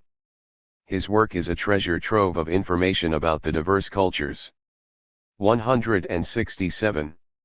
Of antiquity, from the civilizations of Greece, Persia, and Egypt to the customs of the barbarian tribes around them. Although skeptical of many legends, he did not wholly throw off credulity about ancient traditions or abandon belief in the gods' control over events. Herodotus derived the theoretical framework for the biographical and historical events which he recounted from the conception of crime and punishment found in the Greek epic, drama, and philosophy. The hubris of the aggressor, his excessive ambitions, provoked the nemesis of a corresponding retaliation. Thus, from the Trojan War to his own day, the Greeks and Orientals had alternately been encroaching on one another and then paying the penalty for this injustice. In this Heraclitean conflict of opposites he vindicated the role of the Greeks, and Athenian domination in particular, by their defense of freedom and democracy against Persian tyranny. The increasingly rational and realistic approach to history introduced by Hecataeus and Herodotus was perfected by the master of Greek historians, Thucydides. He set himself the task of recording the 27-year conflict between Athens and Sparta known as the Peloponnesian War. He stated at the start that he embarked on the history of the war beginning at the moment that it broke out, and believing that it could be a great war, and more worthy of relation than any that had preceded it. Later on he says, I have lived through the whole of it, being of an age to comprehend events, and giving my attention to them in order to know the exact truth about them. 168. Thucydides followed a more disciplined scientific method than his predecessors, even though they wrote for the same public. He purged all residues of mythology from his narrative, warning the reader that the absence of romance in my history will, I fear, detract from its interest. Throughout the years he painstakingly collected precise information about the war from the most trustworthy sources, eyewitnesses, documents, and treaties, and scrupulously cross-checked where he could. When, as in the case of a solar eclipse, he could not explain the causes of an event, he frankly admitted his ignorance and did not bring in fancies about the gods to help him out. He concentrated upon the political relations between the city-states contending for supremacy in Greece and adhered strictly to that single theme. The mighty commercial and naval state of Athens was both democratic and imperialistic, and Thucydides rightly attributed the prolonged Peloponnesian War to the fear produced among the Lacedaemonians by the aggressive expansionist policies of the Athenian mercantile classes. He carefully distinguished between the official pretexts of the combatants for their actions and the underlying political, strategic, and economic reasons for their deep hostility and alliances. He seldom permitted religious, moral, patriotic, or purely personal prejudices to sway his objective analysis of the causes of events and the motives of the chief participants. Thucydides probed realistically into the early history of Hellenic civilization, the origins of the Mycenaean monarchies, the growth of the Greek city-states, and 169. The rise of the Athenian Empire. He correctly connected the rise of the tyrannies with the failure of the established aristocracies and oligarchies to pursue a vigorous policy of overseas colonial and commercial expansion when the leading states were in competition to establish trading posts and areas of exploitation on the margin of the Greek world, and explain the downfall of the tyrannies at the hands of the democratic forces when their narrow autocratic interests blocked the further development of urban prosperity and power. Thucydides did not penetrate below the level of political realities to their economic bases in a conscious or systematic way, and tended to explain the course of events by reference to the personal qualities of individual leaders from Pericles to Alcibiades rather than to the material drives of the conflicting classes and states. Nevertheless, he was the most materialistic of all ancient historians. For example, he correlated forms of government with the prevailing structure of society and the specific interests of the dominant classes. The patriarchal monarchy with traditional prerogatives was the form of rulership corresponding to the pre-political association based on the family and clan. The oligarchy of Corinth was the political counterpart of the social and economic condition of a commercial and maritime state. Sparta's government represented the ascendancy of collectivist landholders over a larger class of neighbors who, while politically subordinate, were economically free, and over a still larger class of ruthlessly exploited and rigidly controlled helots. Finally, 170. Athenian democracy depended for its existence upon the imperial tribute exacted from subject states, which put the old landed aristocracy as well as the large and important middle-class agriculturalists completely at the mercy of the seafaring rabble. Thucydides introduced his description of the terrible plague which devastated besieged Athens in the following manner: anyone, physician or layman, may say what he thinks about the probable origins of the plague, and the causes which he thinks were enough to produce so great a disorder. I, for my part, shall describe only what it was like, and record those symptoms which might enable it to be recognized again, if ever it should recur, for I was attacked by it myself, and personally observed others who suffered from it. He then presented a detailed account, not only of the physical manifestations of the epidemic, but also of its mental and moral effects upon the population. The scientific spirit of his analysis stands in striking contrast to the opening of the Iliad, where the plague inflicted on the Greek camp is attributed to the anger of the gods and exorcised by appeasing them. The progress of the Greek mind from its nascent expression under barbaric conditions to its maturing in the imperial democratic commercial city-state can be gauged by comparing these two passages. These pioneer historians did not develop any thoroughgoing theories of the evolution of society or the laws of its operation. Herodotus assigned the immediate causes of events to the will of individuals and their ultimate causes to fate or the jealousy of the gods. 171. Despite his insight into the mainsprings of the struggles he recorded, Thucydides believed that history moved in a cycle which kept repeating itself, just as believed that the planets rotated in recurring harmonious circles. He thought his history would be useful to future generations because what had happened before would come again and be followed by the same consequences. Nevertheless, his cyclical scheme represented the first attempt to uncover a pattern of regularity which could render the historical process as a whole intelligible. He observed that the Greeks of his time had emerged from tribal institutions and were rooted in the past. Many proofs might be given to show that the early Greeks had a manner of life similar to that of barbarians today. This discovery that the Greeks stood at a higher level of social development than their ancestors and other peoples and had passed through successive stages of culture was a starting point for comparative history and scientific sociology.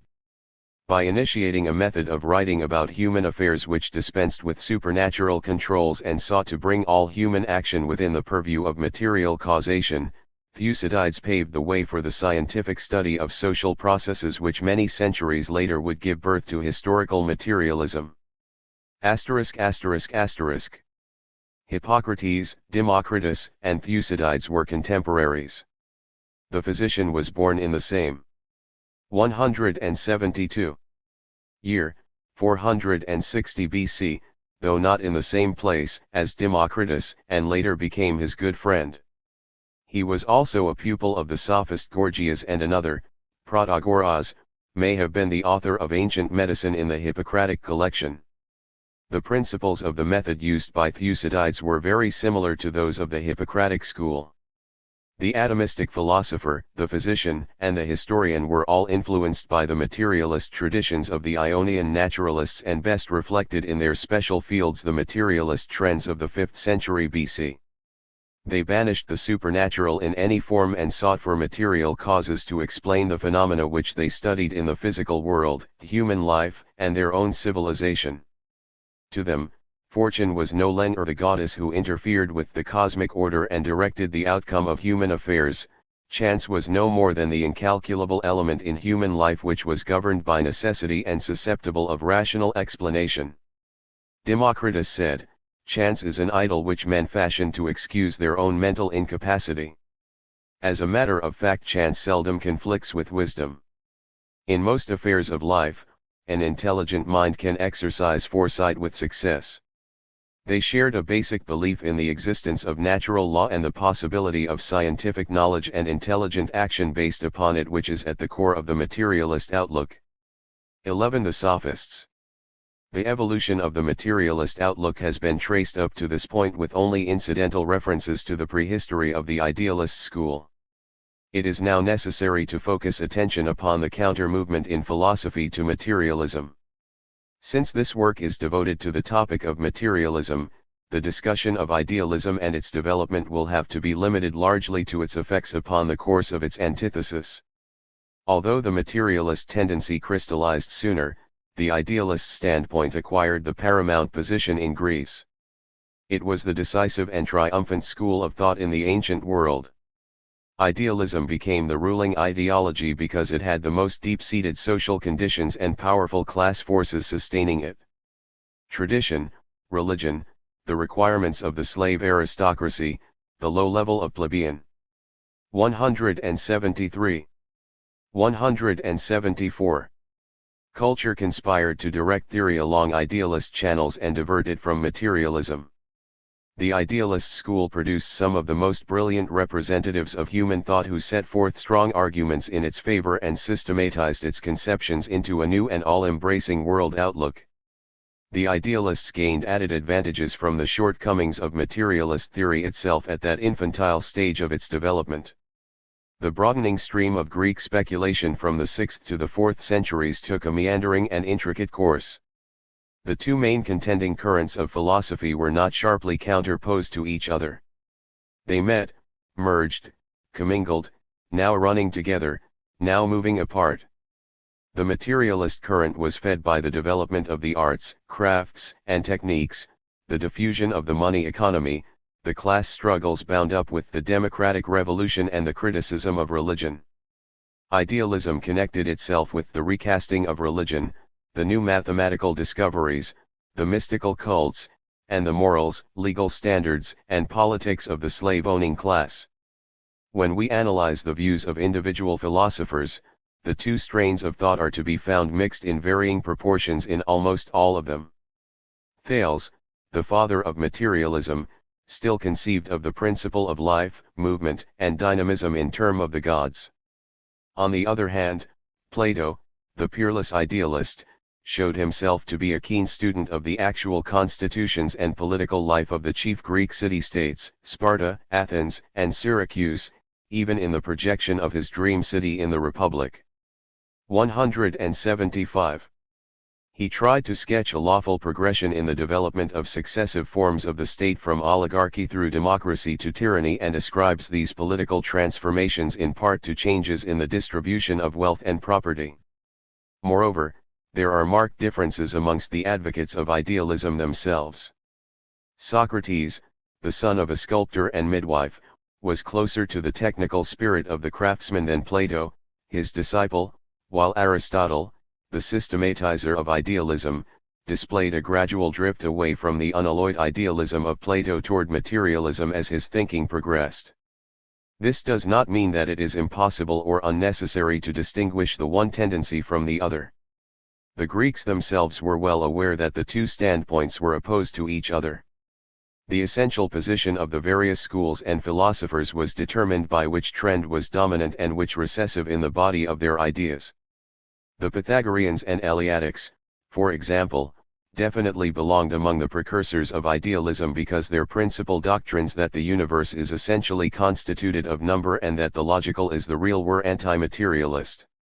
It is true that the world has mathematical properties, it is also true that reality is logical and logic is real.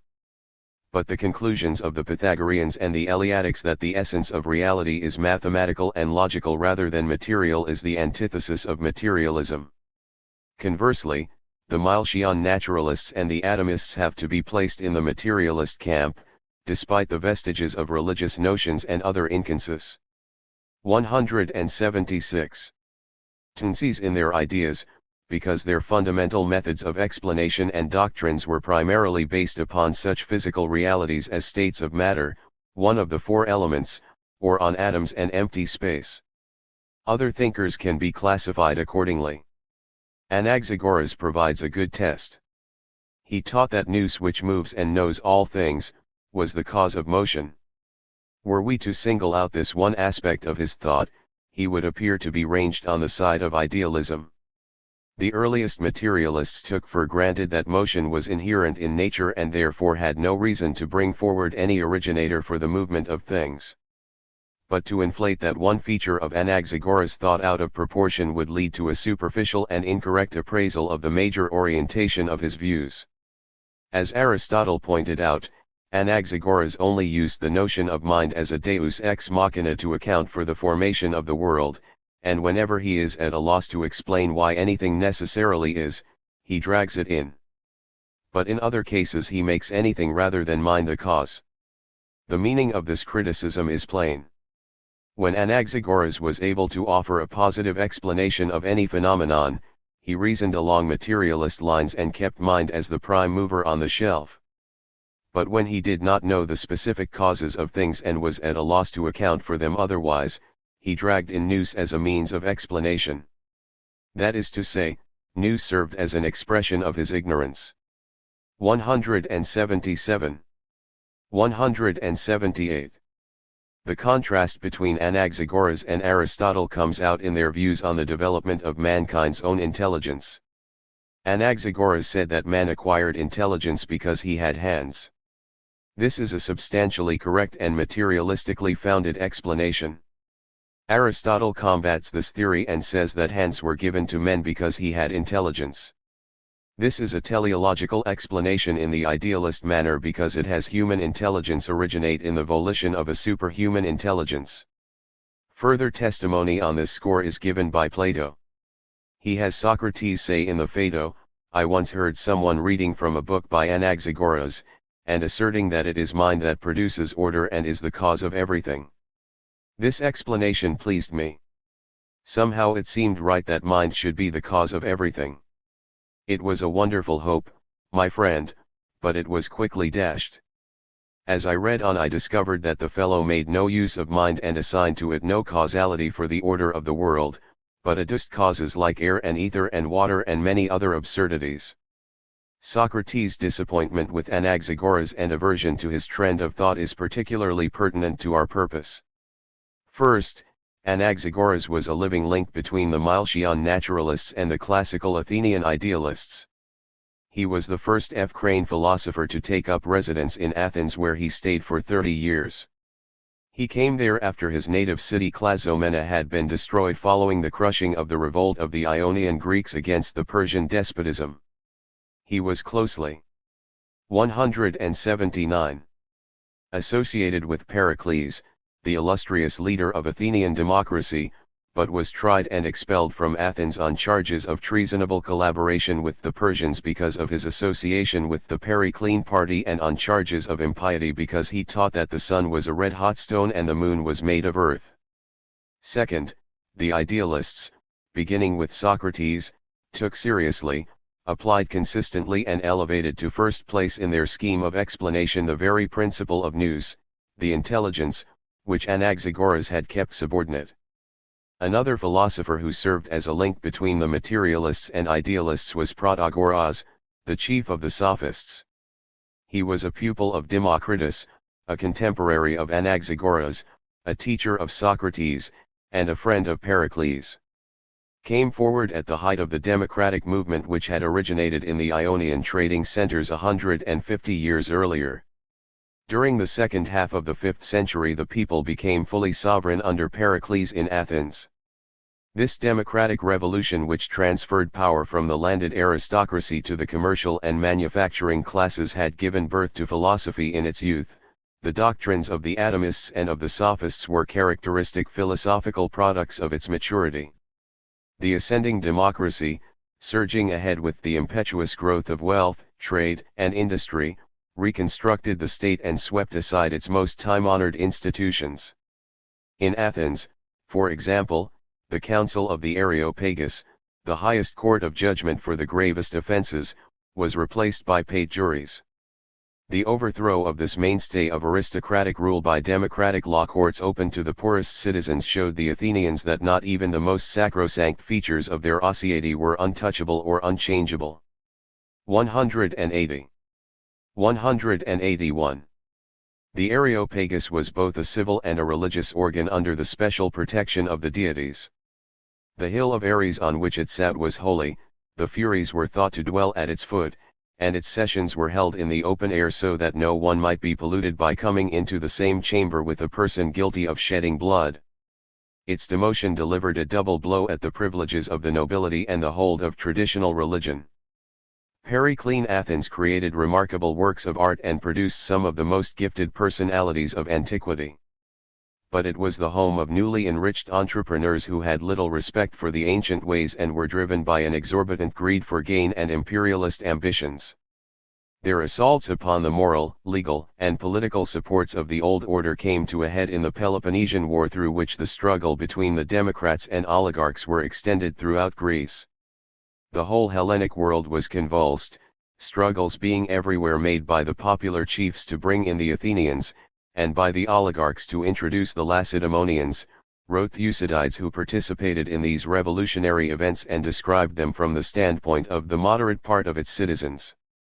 The leaders in the cities, each provided with the fairest professions, on the one side with the cry of political equality of the people, on the other side of a moderate aristocracy, sought props for themselves in those public interests which they pretended to cherish, engaged in the direst excesses. Morality was in honor. 182. With neither party. Every form of iniquity took root. Tried to meet the demand for a new intellectual orientation among the educated classes in this turbulent age of city-state wars, democratic revolutions, and oligarchic counter-revolutions, when everything was unsettled and placed in doubt. These learned men have fallen into disrepute in later history until today their name is a byword for twisted reasoning and counterfeit philosophy. This is an injustice initiated by the conservatives of their time and perpetuated by the echoers of the classical idealists. The sophists were slandered in their day just as the encyclopedists of the 18th century were execrated by the upholders of the old regime and misrepresented by 19th century reactionaries. Aristophanes, the comic playwright, did much to give the sophists a bad name by his lampoon of Socrates in the clouds. Were itinerant foreign thinkers who traveled from place to place, seeking audiences, clients, and spreading new ideas. They were attracted to Athens by its wealth, eminence, and vigorous intellectual and scientific activity. Like other tradesmen, some of them now and then palmed off inferior goods with flashy labels upon a gullible public. But the leading sophists were not shallow and mercenary thinkers who improvised specious arguments for improper purposes. They were influential innovators in the Greek culture of the 5th century. By broadening the concepts and curriculum of learning, these pioneers in Western education opened. 183. The doors of knowledge, hitherto monopolized by the aristocracy, to larger layers of the people. They proclaimed that learning was not the natural endowment of good breeding but could be acquired by everyone who exercised his intelligence. They encouraged an attitude which subjected dogmas, myths, superstitions to critical examination. In their own way, these specialists in history and politics, who professed to prepare the sons of the well-born and the well-to-do for adult life and success in public affairs, were abettors of social reform. Protagoras was a legislator, who, at the request of Pericles, helped establish a model colony in South Italy, the first planned town. Were scorned by spokesmen for the patricians because they took fees for their services. But this feature of their professional activities which offended aristocratic etiquette suited the customs of a money economy. The urban commercial democracies called upon these educators for a new type of education. The old educational ideal which found its perfect expression in Sparta was based on the training of a military elite. It exalted aristocratic ways of life, chivalric contests, the cultivation of manly sports, bodily exercise. Introduced a mode of education more adapted to the needs and virtues of the democratic republics. Their emphasis upon developing knowledge, training the mind in logical thinking, improving speech, participating in political discussion was designed to produce not simply disciplined warriors. 184. But critical-minded individuals able to speak forcefully and to the point in order to convince their fellow citizens of the correct course of action. Such skills were required not only by leaders of the democratic forces but even more by their opponents who had to contend with them in the assemblies and the law courts. Once the political hegemony of the aristocracy was shattered, their representatives who aspired to direct the city as statesmen, generals, and magistrates, could win popular favor for their policies and hold it only by mastering the arts of public debate. This new type of philosopher found a public ready to pay for his abilities because life in the democratic city-states fostered discussion in the marketplaces, debate in the assemblies, confrontation of opposing sides in the law courts. The clash of antagonistic property interests, the incessant bargaining in the marts of trade, the fierce contentions of political factions, the informal meetings of citizens in the public places stimulated the interplay of ideas among the governing elements of all tendencies. The methods of the sophists and Socrates or a literary form like Plato's dialogues, which turned upon the thrust and parry of opposing arguments, would be inconceivable in an Oriental despotism which had neither a thriving mercantile activity nor a politically independent and energetic body of free citizens. They came out of an environment where goods, money, and ideas were extensively exchanged and class conflicts were open and heated. Specialized in studying the techniques. 185. Of thought and the modes of speech and made valuable contributions to philosophy through their discoveries in rhetoric and grammar. They helped prepare several elements for the science of logic which was created by the outstanding figures of Greek idealism. The anti-logical method of the sophists clearly reproduced in theory the upheavals and conflicts of their time. They asserted that in every experience two logoi were in opposition to each other, every thesis had its antithesis. The sophists taught their students how to bring out the opposition to any given position and make, if necessary, the weaker appear the stronger side. They demonstrated that differing views, customs, and institutions in religion, politics, ethics, and economics were equally justifiable. Here are some of the contradictory opinions given in the Dissoi Logoi, written after the Peloponnesian War, which illustrate how the same actions and events could be appraised in diametrically different ways according to the circumstances of the situation and the standpoint and interests of the evaluator. Immoderate consumption of food and drink is bad for the immoderate consumer, but good for the tradesman. Victory at the games is good for the victor, but bad for the defeated. The issue of the Peloponnesian War was good for the Lacedaemonians, but bad for the Athenians. To put on finery and cosmetics is indecent for a man, but decent for a woman. In Macedonia it is decent for a girl to have premarital relations, in Hellas it is not. 186. To deceive an enemy is just, to deceive a friend is unjust. Murder of relations is unjust, but sometimes, as in the case of Orestes, it is just. Temple robbery is unjust, but to take the treasure of Delphi when Hellas is threatened by the barbarians is just. Such an approach to phenomena tended to unsettle all things and to deprive entrenched customs, standards, and institutions of their universality and necessity. Nothing appeared forever fixed, no truths were absolutely certain, all values were relative. How, then, could one tell right from wrong, good from bad, true from false, wise from foolish, just from unjust? And how could such knowledge be attained, or could it be attained at all? Protagoras answered that the one side could not be separated from its other. The just was also unjust, the courageous cowardly, the true false depending upon the specific conditions of the individual. Protagoras was one of the foremost exponents of relativism and subjectivism in ancient Greece. Relativism is that type of thought which fixes upon the changeability of things and the diversity of their appearances to the exclusion or detriment of their essential lawfulness and real necessity.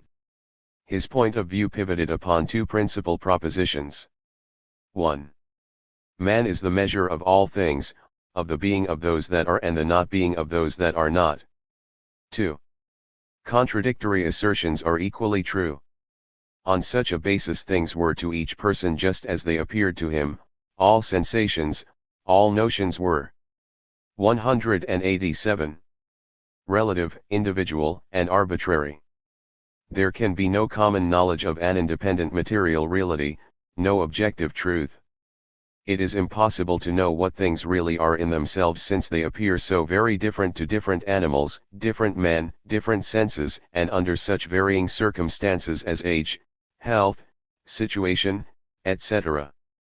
Therefore contradictory assertions about anything can be equally true or untrue. Another important sophist, Gorgias, sharpened this same point by defending the following theses: there is no truth; if there were, it could not be known; if known, it could not be communicated. The relativistic doctrine of Protagoras that man is the measure of all things did not have a purely theoretical character, it also served practical social purposes. This line of argumentation reinforced the idea that social institutions are not unalterable but can and should be remodeled with the changing requirements of mankind. Protagoras denied that there were any timeless, abstract, and absolute norms of justice, truth, morality and law apart from the needs and outlooks of this or that social group. Law was made for man, not man for the law. Such a theoretical viewpoint acted as a dissolvent upon political structures and religious orthodoxy. Protagoras wrote a book on the gods in which the very first sentence declared that he did not know whether the gods did or did not exist or what they were like. If right and wrong, justice and injustice, truth and falsehood have no objective and necessary sanction. 188. Then the state and its laws can be founded upon nothing except force or convention. Thrasymachus drew the conclusion that the laws of the state were inventions of the weak to control the strong and that force is the only law which nature recognizes. His assertion that might is right horrified those who sought to veil the role of force in upholding class society with religious and ethical absolutes. But Thrasymachus simply exposed what was happening before the eyes of all Greece, where one government after another was being knocked down and set up by force and fraud, and the strength of the contending forces was the only law. The idealists could not forgive the more outspoken sophists for tearing aside the fig leaves from the realities of power in their commercial slave regimes. In his Sisyphus, Critias treated religion in an equally iconoclastic manner. Once society had been brought under the reign of law, he said, someone persuaded the mortals to believe in the existence of a race of gods to surround them with fear and keep them law-abiding. Other sophists undermined conservatism by counterposing nature to custom or law. Antiphon contended that most of what is considered just according to rules of law is contrary to nature. Aristotle attributed extremely leveling sentiments to certain sophistic authors. It is against nature to be another man's master, for only by law is one man a slave, another a freeman. By nature they do not differ, the rule of the master over slave is based on force, and, therefore, not just. 189. Displayed a strong materialist bent by stressing the role of historical social conditions in making men what they were.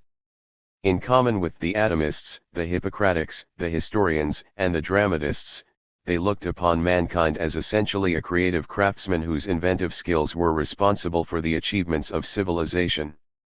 The sole significant new idea on the nature of the physical world contributed by the sophists came from Antisthenes, the pupil of Gorgias and Prodicus.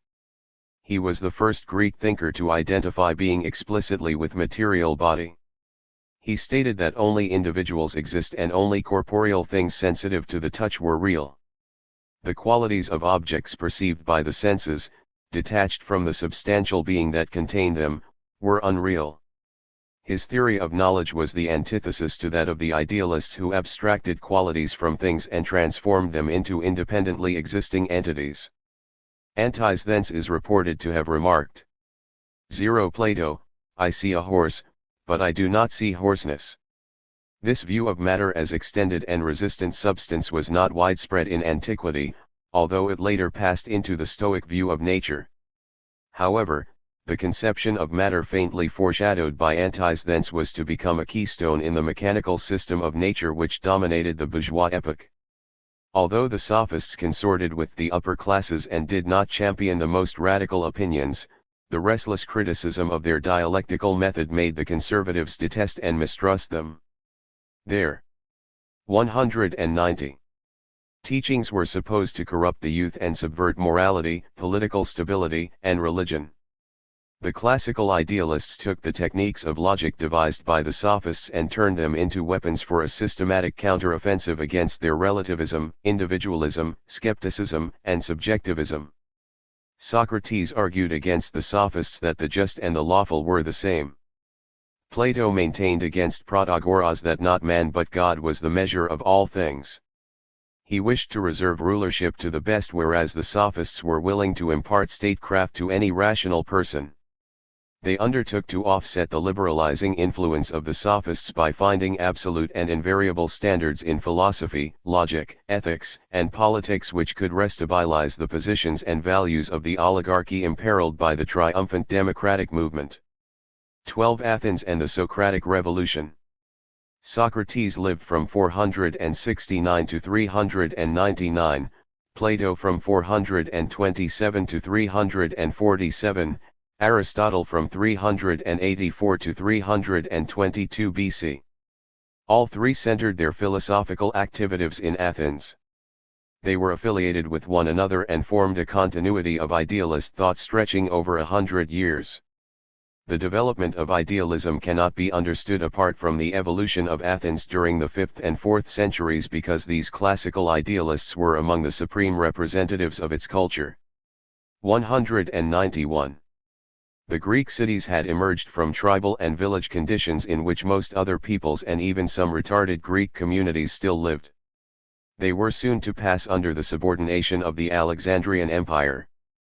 But in the 5th century they attained the height of their power, independence, and achievements. The commercial interests and ambitions of the Athenians had enabled and impelled them to take the foremost part in the wars against Persia, which saved Greece from the danger of Oriental domination. The Athenians aided the Asiatic Greeks in their revolt against the Persian king Darius.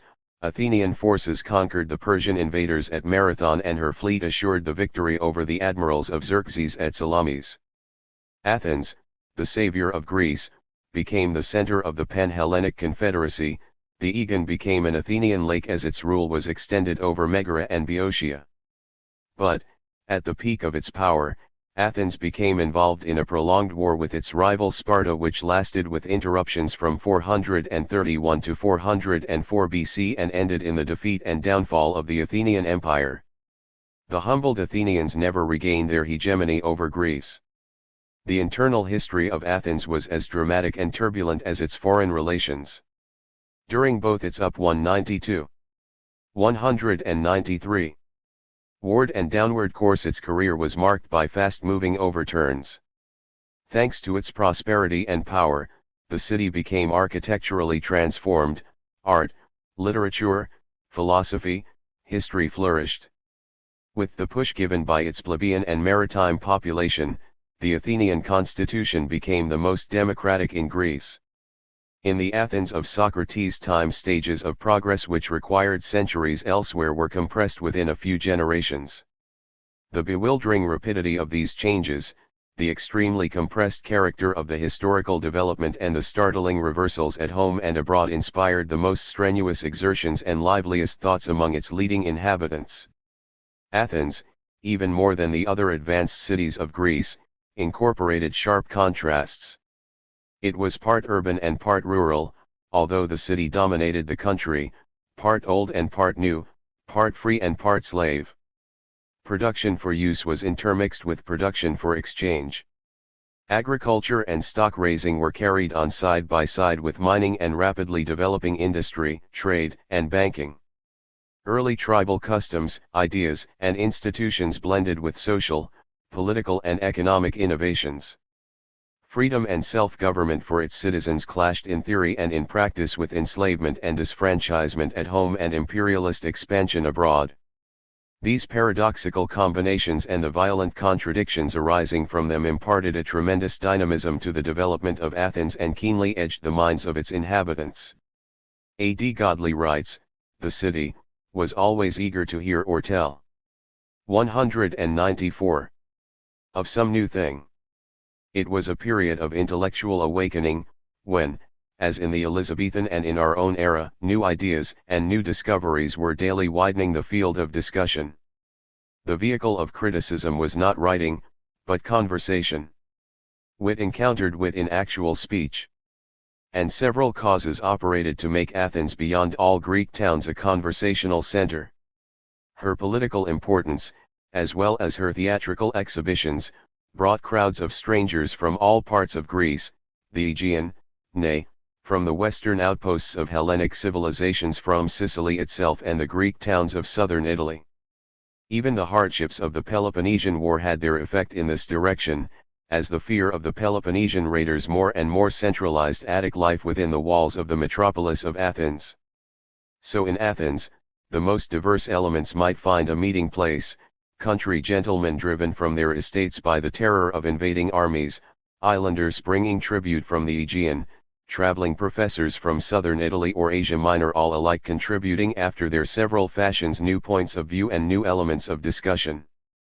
Socrates and Athenian society. Athens had a population of from 300,000 to 400,000 at the peak of its prosperity. It was the principal manufacturing, mercantile and financial center of Greece. Its inhabitants engaged in the most diverse occupations. Outside the city walls peasants grew corn, olives, and grapes for wine, shepherds tended flocks in the hills. Within the city, craftsmen. 195. Free and slave, made many kinds of articles for sale, from leather goods to pottery.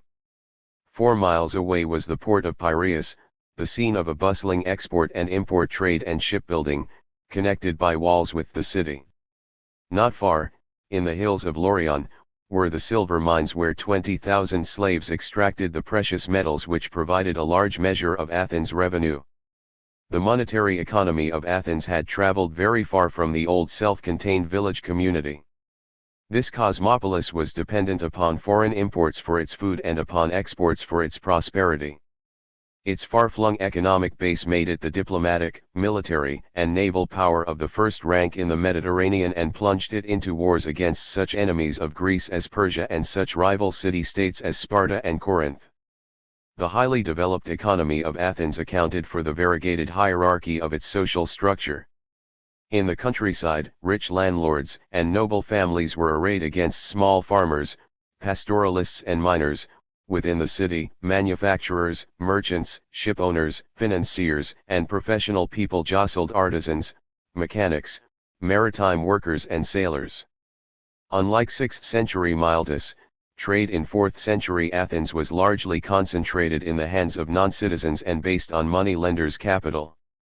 The inhabitants were divided into nobles and commoners, native-born citizens and alien non-citizens, rich and poor, freemen and slaves.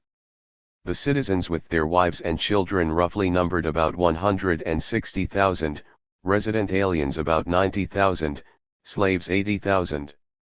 196. Rich and high-born Athenians possessed large numbers of slaves and owed their wealth and leisure to them. Even artisans and small proprietors owned and employed slaves. The state itself was the largest employer of slaves, exploiting them in the mines and galleys and using them as policemen and clerks. The chattels were sometimes of Greek origin but usually of foreign birth. Their conditions varied considerably, from terrible treatment in the mines and work gangs to more lenient use as domestic servants and skilled craftsmen who brought profit to their owners. Slaves served as teachers. The principal banker of Athens was once a slave. The Athenian economy rose on the pedestal of slavery at home and imperial subjugation abroad. This form of property and mode of production penetrated every aspect and avenue of Athenian life and placed an indelible stamp upon the ideas of its intellectuals. Politically, Athens was a slave democracy. Since Cleisthenes, the city had been divided into 200 demes, or wards, which combined features of the ancient tribal kinship system with the new civilized type of organization based upon territorial residence. The old tribal divisions retained a ceremonial character. The city had a common cult, the town hall was likewise the town hearth. Birth remained the passport to citizenship. Only those whose father and mother were legitimately married Athenian citizens had a share in political life. As early as 570 BC, Athens had been divided into three parties: the coast party of the large and small merchants, who aimed at a middle-class republic. 197. The Plains party, based on the big landed estates of the best farming districts, who wanted an oligarchy, and the Hill party, the most radical and democratic, which mobilized the poorer peasants, miners, shepherds and artisans behind progressive industrialists and merchants and became the driving force behind the democratic cause. From that time on, there was ceaseless struggle between the forces of aristocratic reaction and the democratic camp, which culminated in eventual victory for the people and the establishment of the democratic republic. This republic was governed by a council of 500, elected by lot by 10 tribal groups, each embracing 1/10 of the demes. It did not have any supreme executive like an ancient king or modern mayor, governor, nor president. All citizens were obliged to participate in public affairs. Athens governed and defended herself through the rotating services of 7,000 out of 40,000 citizens. One of every 6 citizens was regularly engaged in daily duties for the state, either civil or military. Under Pericles they were paid for their services in the army or navy, for attending the council or hearing cases in the law courts. This enabled the commoners, craftsmen and maritime workers to administer public affairs directly and keep informed about all problems of the state, from diplomatic negotiations to legal litigation. Even though the wealth, leisure, and democracy of Athens rested upon slavery, and women and foreigners were excluded from political life, it must be recognized that within these historical limitations equality, freedom, and self-government were unsure. 198. Passed among its citizens. The keynote of Athenian reality was not calm but strife. The prolonged and victorious wars of national defense had heightened the pride, self-confidence, and respect of the Athenians. The intrigues and imperialist wars with rival city-states stimulated where it did not lay waste their energies, the vast ramifications of their commercial and colonizing enterprises, the disputes of litigants before the law tribunals, election contests, factional struggles and civil overturn, and contributed to the commotion of life. The envoy for the Corinthians told the Lacedaemonians that the Athenians were born into the world to take no rest themselves and to give none to others. And this applied with full force to the gadfly Socrates, who developed his ideas and methods in this social setting. Socrates never wrote or published anything. Our knowledge of his teachings is derived from contemporaries like Aristophanes, disciples like Plato and Xenophon, and critics like Aristotle.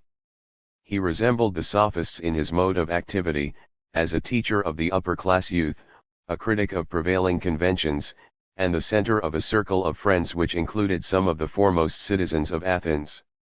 The Socratic method is an extension and refinement of the innovations of the sophists. They were jointly responsible for shifting the axis of phi. 199. Philosophy from inquiry into nature to a concentration upon human nature and conduct, from the objective to the subjective side of reality. But Socrates was extremely critical of the other leading sophists and worked out his own positions in polemics with them. He became the pivotal personality in the evolution of Greek philosophy because he was the acknowledged founder of idealism. With him the swing away from materialism was conclusively effected. Socrates was the engineer who guided the train of philosophy onto the tracks of idealism, the main line on which it has subsequently traveled. This epoch-making switch is justly called the Socratic Revolution. In recognition of this strategic turning point, Greek philosophy is customarily divided into the pre-Socratic, the classical, and the post-Aristotelian periods. This classification, made from the idealist standpoint, does an injustice to the atomists by shunting them off on a side track. But it does reflect the fact that henceforth idealism was predominant, and materialism subordinate, in Greek thought. The Socratic revolution in philosophy issued from the convulsive struggles between the democracy and the oligarchy.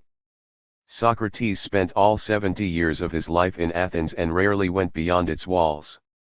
He fought 3 times in the army and served as a public commissioner. He went through the Peloponnesian War, saw his city reach the heights, then fight with its back to the wall until it was uncrowned as queen of the Mediterranean world. After the death of Pericles, he saw his intimate friend and disciple, Alcibiades, assume 200. Direction of the policies of the state. He saw the anti-democratic leaders take advantage of the defeats and distress suffered by the Athenians to institute an oligarchic dictatorship in 413 and again under the 30 when the war was lost in 404. Socrates was not a spokesman for the people nor an advocate of democratic ideas. Suspected of aristocratic sympathies, he was condemned to death in 399 BC by partisans of the democratic camp. But he fashioned his notions in the atmosphere of the popular movement. His rationalism, individualism, humanism, and critical spirit accorded with tendencies generated by the democratic forces. On the other hand, his idealist theories and aristocratic bias expressed the upper-class reaction against the leveling tendencies of the urban rabble. At the Socratic Revolution. What was the nature of the revolution Socrates initiated in Greek philosophy? For purposes of analysis, reality can be divided into 3 distinct though materially interconnected spheres: the external world, or nature, human society, and the mind. At different phases of its development, philosophy has centered attention upon one or another of these sectors. The Milesians were almost wholly concerned with the processes of nature, or rather, they did not make any sharp distinctions between the various divisions of reality or analyze to any extent either society or the thought process. Down to the middle of the 5th century, says Professor Robin, the object of philosophical thought had been to say what is the underlying reality, and what is the true being, of the visible universe. Reflection on conduct had been left to poets and lawgivers, and philosophy had not regarded it as one of its proper objects. Greek thought and the origins of the scientific spirit.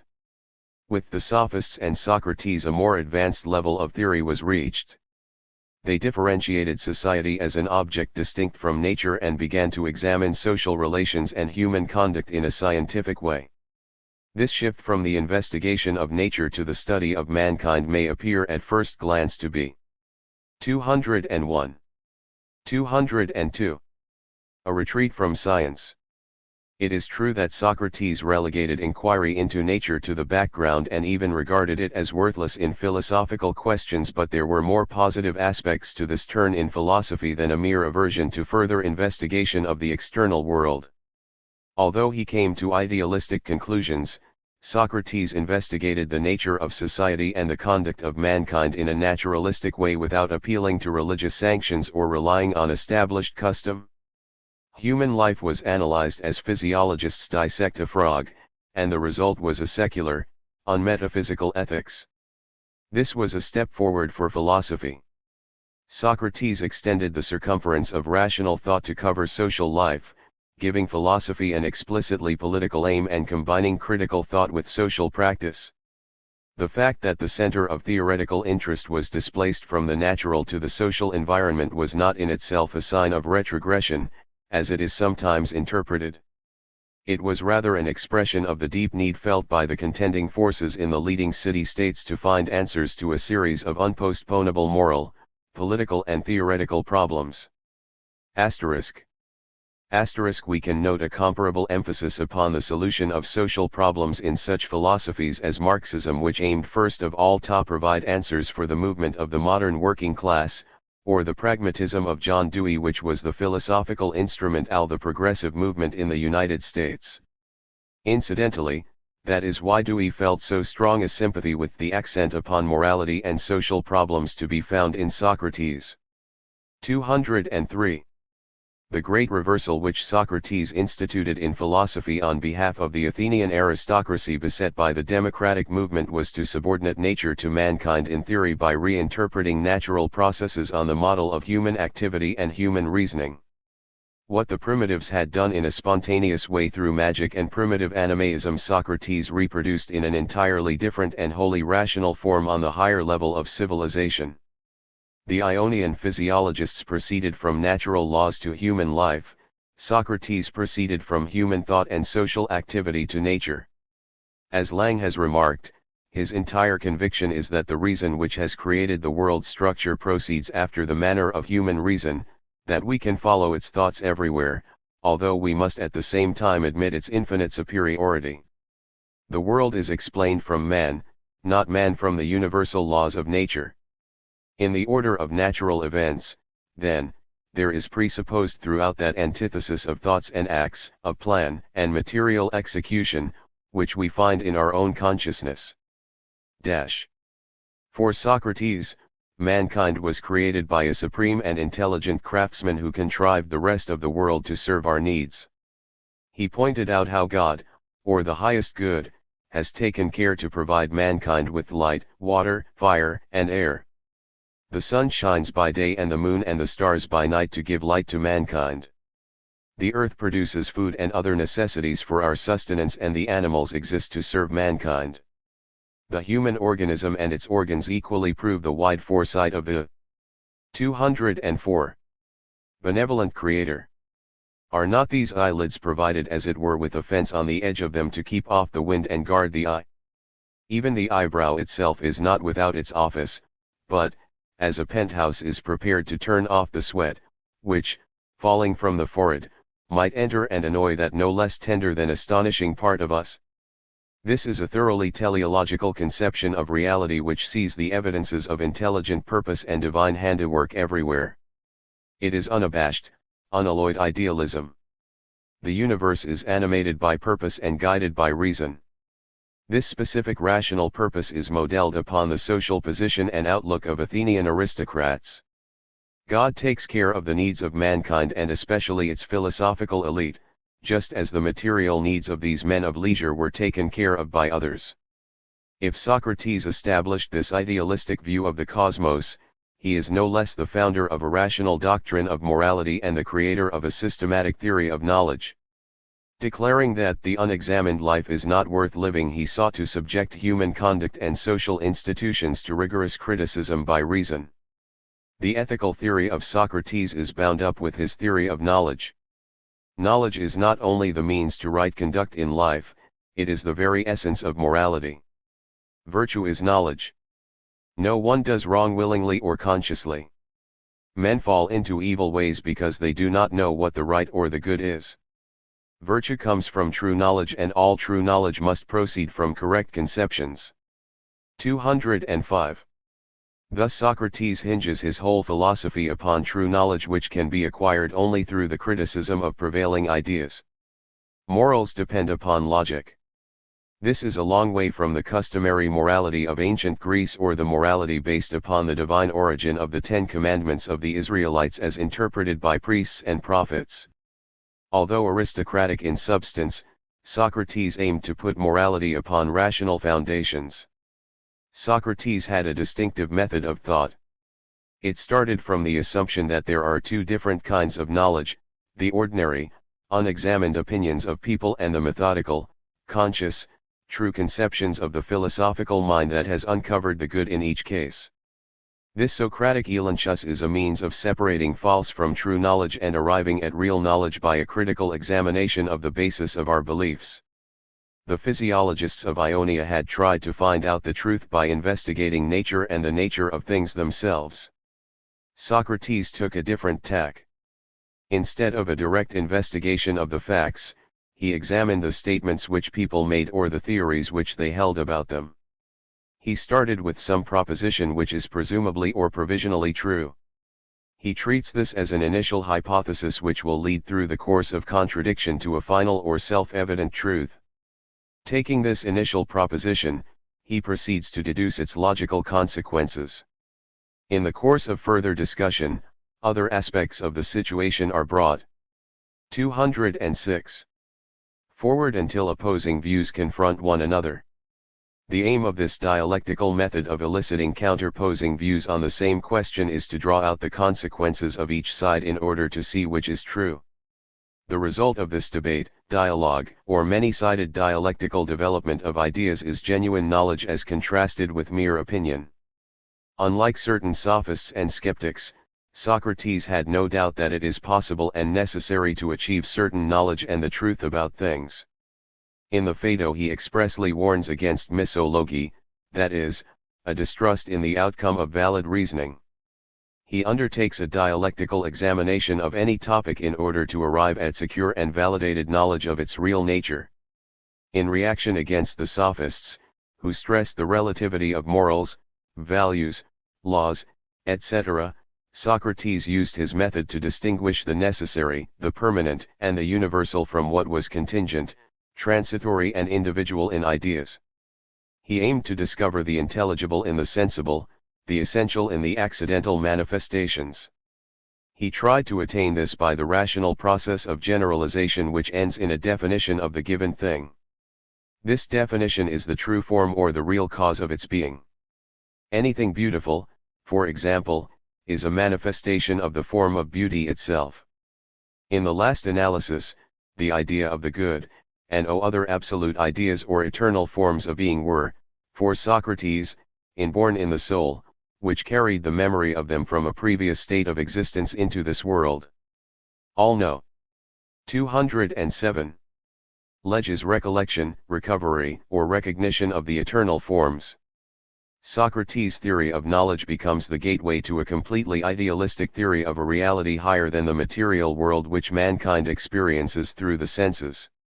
In the Phaedo he set forth two conceptions which henceforth formed the stock in trade of philosophical idealism.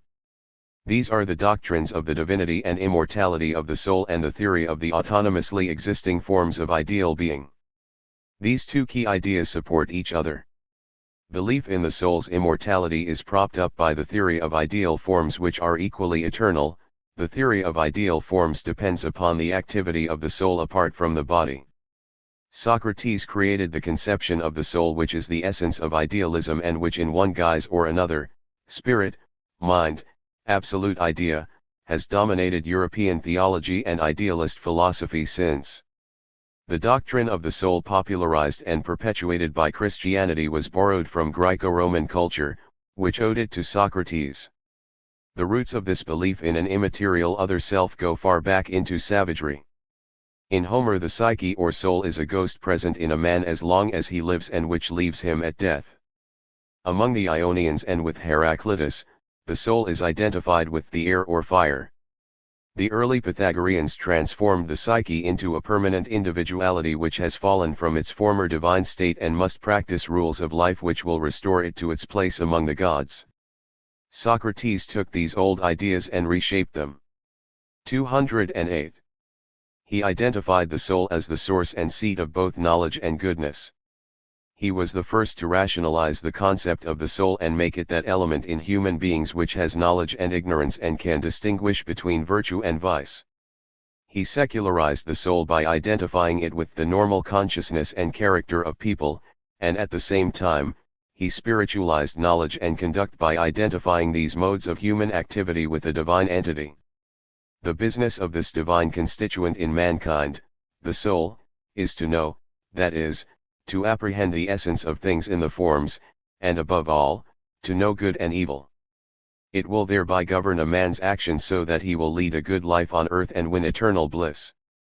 This doctrine implies a radical division in the kinds of reality and in each individual between the soul and the body. The soul is mind alone, divine, imperishable, and can exist independently of the body. The body is dragged down by matter, befuddled by appetites and emotions which block access to real knowledge. The visible body has affinity with the visible world of changing physical phenomena, while the soul has intercourse with the invisible pre-existing realm of unchanging and divine forms. The composite body is subject to generation, decay, and death. The indivisible soul is ungenerated, indestructible, and immortal. The contrast between the eternal forms and their perishable appearances forms the counterpart in the field of being to this division between the soul and body. Justice is not a merely relative, individual or 209. Conventional judgment, varying with time, place, and circumstance, as the sophists contended. Like all other forms such as goodness, evil, evenness and straightness, justice is absolute, universal, eternally pre-existing, objective. It never changes but is an absolutely invariable standard. Socrates and Plato candidly acknowledged that their arguments on behalf of the immortality of the soul and the eternity of the forms were designed to buttress the old and sacred stories which reveal to us that souls are immortal. The innovation of the idealists consisted in the method by which they rescued and rehabilitated these antique beliefs. They did not resort to tradition, although they paid respects to that, or to institutional authority or dogmatic deliverance to establish their conclusions. They tried to base them upon argumentation and an appeal to the most highly critical reason. This can be clearly seen in the Phaedo, where Socrates through Plato seeks to prove immortality by a series of theoretical arguments. These range from demonstrating the cyclical process of birth and death and the inevitable alteration of opposite states of being to the final demonstration that the theory of forms proves the soul indestructible, since forms do not have any internal opposition or self-contradiction. All these arguments are brought forward against the objections of friendly critics or opponents. Reason and logical demonstration are given the last word. ******. 210. The contributions of Socrates to philosophy can be summed up as follows. On the one hand, he laid the basis for the science of logic. Aristotle credits him with introducing inductive arguments and universal definitions. He gave the first examples of a scientific treatment of moral problems and of an intimate unity of critical theory with social practice. For Socrates, enlightenment, will and conduct are all integrated. The test of true knowledge is a proved capacity for correct action. On the other hand, Socrates turned away from objective inquiry into nature and interpreted the world teleologically.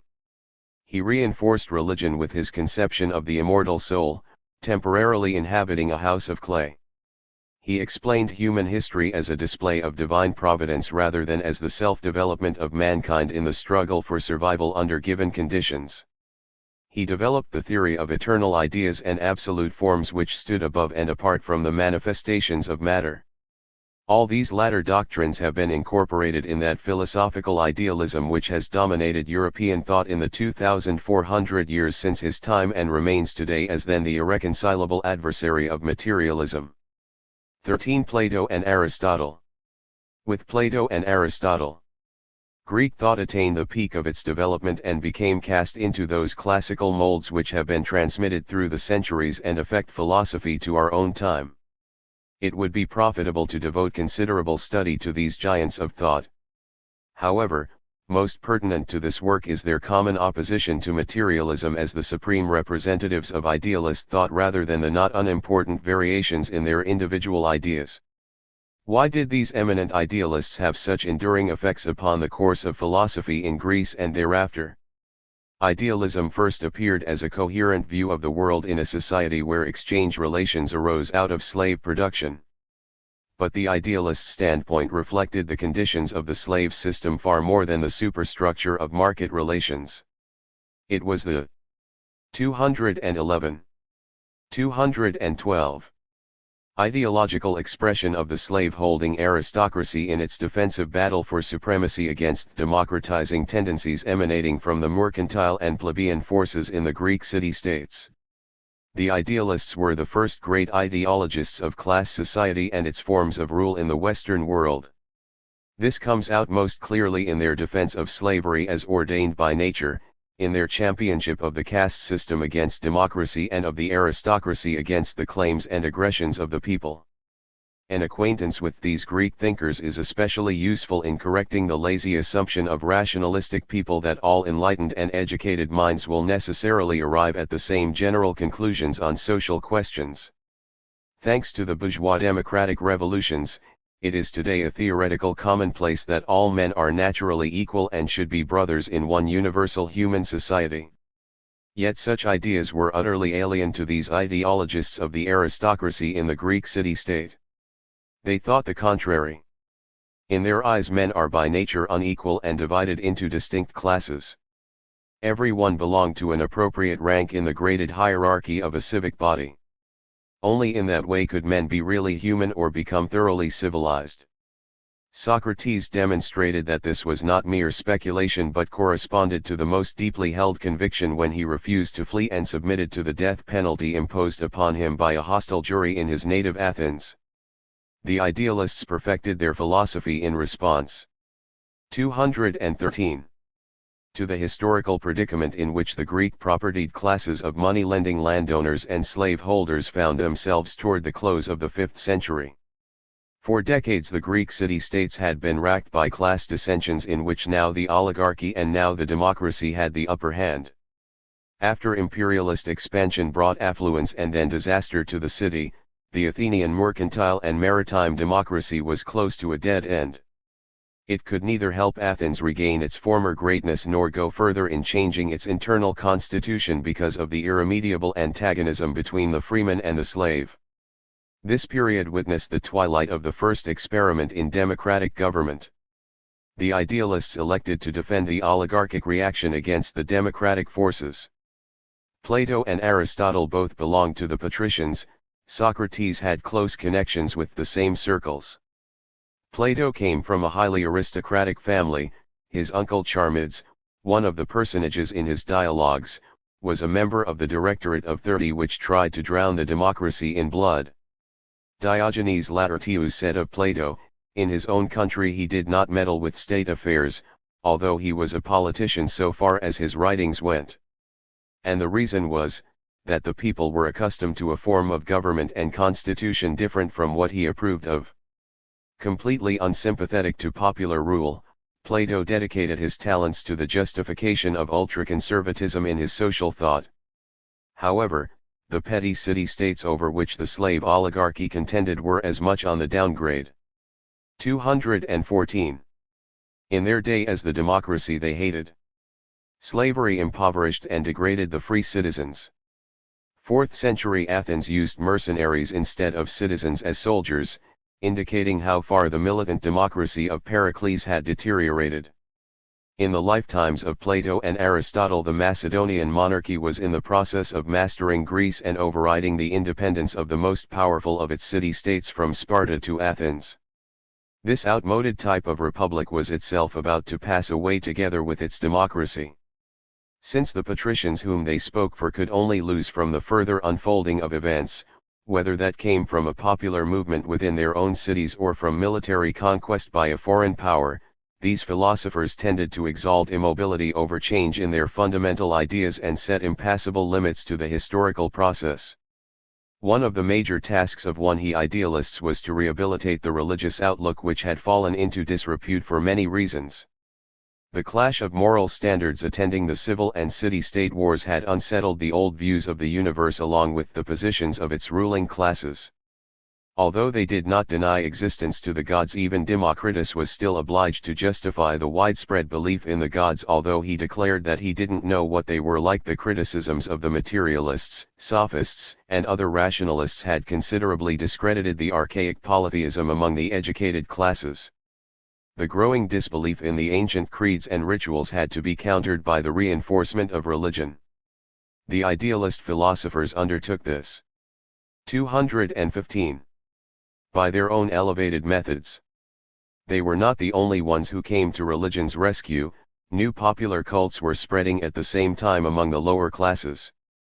But the philosophers had the special mission of renovating religion for the educated aristocrats. Thus the Greeks, creators of philosophy, materialism, and science, also became the inventors of theology, which may be defined as the art of providing rational arguments for religious beliefs. Theology is a branch of apologetics peculiar to commercial civilization, Primitive religion does not look for justification from reason nor require it until its foundations have been shaken and its tenets and practices challenged by the enlightened elements of an urban revolution. The idealist revisions of the nature of the gods arose from political calculations as much as from theoretical considerations. Religion was an indispensable instrument in the technique of aristocratic rule.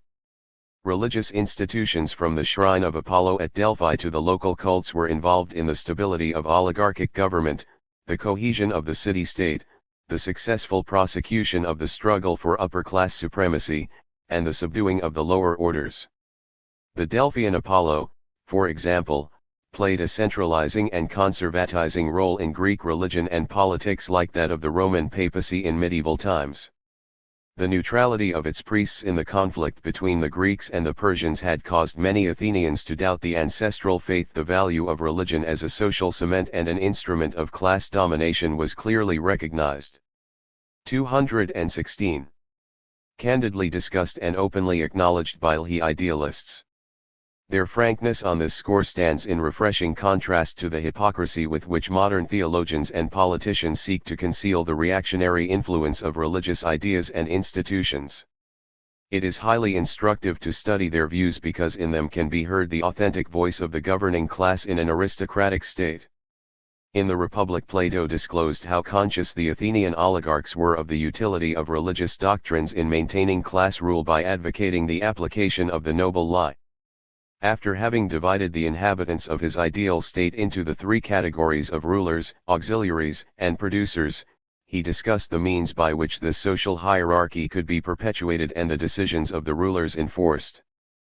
Plato asked, "How can we contrive one of those expedient falsehoods we were speaking of just now, one noble falsehood, which we may persuade the whole community, including the rulers, themselves, if possible, to accept?" He answered that it would be best to present the formation of this class-divided society as an old Phoenician story, that is, invest its origins with an aura of antiquity to place it beyond immediate investigation and easy checkup.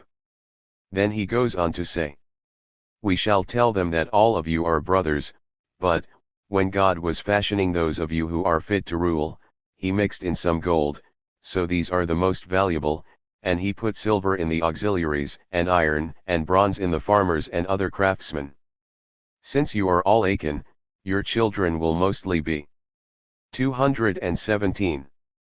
Like their parents, but occasionally a golden parent may have a silver child or a silver parent a golden child, and so on, and therefore the first and foremost task that God has laid upon the rulers is, of all their functions as guardians, to pay the most careful attention to the mixture of metals in the souls of children, so that, if one of their own children is born with an alloy of iron or bronze, they must not give way to pity but cast it out among the craftsmen and farmers, thus assigning it to the station appropriate to its nature, and conversely, if one of these should produce a child with silver or gold in it, they must promote him to the guardians or auxiliaries, according to his value, in the belief that it has been foretold that, if ever the state should fall into the keeping of a bronze and iron guardian, it will be ruined. That is the story. Can you suggest any device by which we can get them to believe it? Not the first generation, but perhaps their sons and descendants and eventually the whole posterity, came the reply.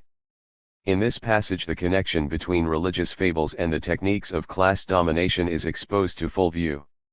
To justify the caste system of Plato's Republic, the citizens are to be duped into believing the noble lies that God created social distinctions, that differences in social status arose from inborn differences in the makeup of men and indeed from the very nature of things, and that if those of baser metal should capture power, the divine order of excellence would be overturned and the Republic ruined. It is interesting, by the way, to observe how the caste 218 system is described in terms of the precious metals which are the core of a monetary economy. Plato was not the only one, then or since, to point out the political value of the noble lie in upholding social inequality. But he is certainly one of the most direct exponents of its necessity. Others who have found it indispensable in practice have feared to justify its use so explicitly in theoretical terms.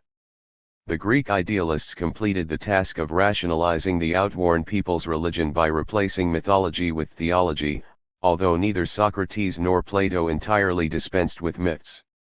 Whenever they ran into difficulties in the exposition of their idealism, they resorted to myths to eke out their lack of argument and positive knowledge. This was a common practice among Greek thinkers. For example, Plato used an allegory to account for the history of the soul before joining the body and after leaving it, and invoked the legend of Atlantis to explain the prehistory of mankind. The idealist philosophers transformed the substance of religion and gave it a new dress. They applied the new logical and dialectical techniques which in themselves were precious innovations to shore up the shaken superstitions. We have already seen how Socrates viewed mankind as the handiwork of God and the rest of the universe as contrived by a benevolent providence for our welfare. That is one side of the matter. But the divine was also identified with the patriarchal slave masters. The nature of the divine is to rule and direct, and that of the mortal to be subject and serve, he says. 219. In the Phaedo. The gods are our keepers, and we men are one of their possessions. Moreover, the gods are the very best of masters whose dictates ought not be questioned. Plato set forth a similar conception. For him the universe is a beautiful work of art created by a supreme intelligence according to a premeditated design for the good of mankind. The world itself has a living soul created by God, just as men have a living soul which is the seat of intelligence. Aristotle, who gave theology its name, regarded it as the highest of the sciences. He identified it with knowledge of that kind of being which combines substantial, self-dependent existence with freedom from all change. In his system of ideas the divine is the immortal, the unchangeable, the ultimate source of motion which is itself unmoved and unmovable. In his book on metaphysics Aristotle argues that there must be an eternal substance which causes eternal circular motion, and to be everlasting this substance must be immaterial. There must be something which moves the starry heavens without itself being moved. This unmoved mover is God, who directly sets the stars in motion by inspiring love and desire in their souls. All other things derive their movements from the same prime mover. This prime mover is knowledge, which has only itself for its object. God's sole activity is that of knowing. By a host of similar arguments in their works sought to transmute mythology into theology by way of teleology. The supreme service they rendered to religion and the ruling classes. 220. Since their day is to have made the supernatural more acceptable to the critical intelligence by assigning logical reasons for its alleged existence and activities. Their logic was far from impeccable. Although Aristotle's God, for example, knows nothing but himself and moves all things, he explicitly denies that God has any knowledge of evil. His God does not create material substance which is eternal, he is an immaterial being who moves it. These contradictions in his conception of God, or rather limitations upon the divine power and attributes, were to cause considerable trouble to the Arabian and Christian theologians who relied upon his views. Christian theology plundered Plato and Aristotle and is deeply indebted to them. No small measure of their prestige and sustained influence as a philosophical tendency is due to their theological and teleological doctrines, which have proved enormously helpful to many ideologists of the upper classes since. As philosophical representatives of the Greek aristocrats, the idealists elaborated their characteristic views in direct and conscious opposition to the ideas advanced by materialistically inclined spokesmen.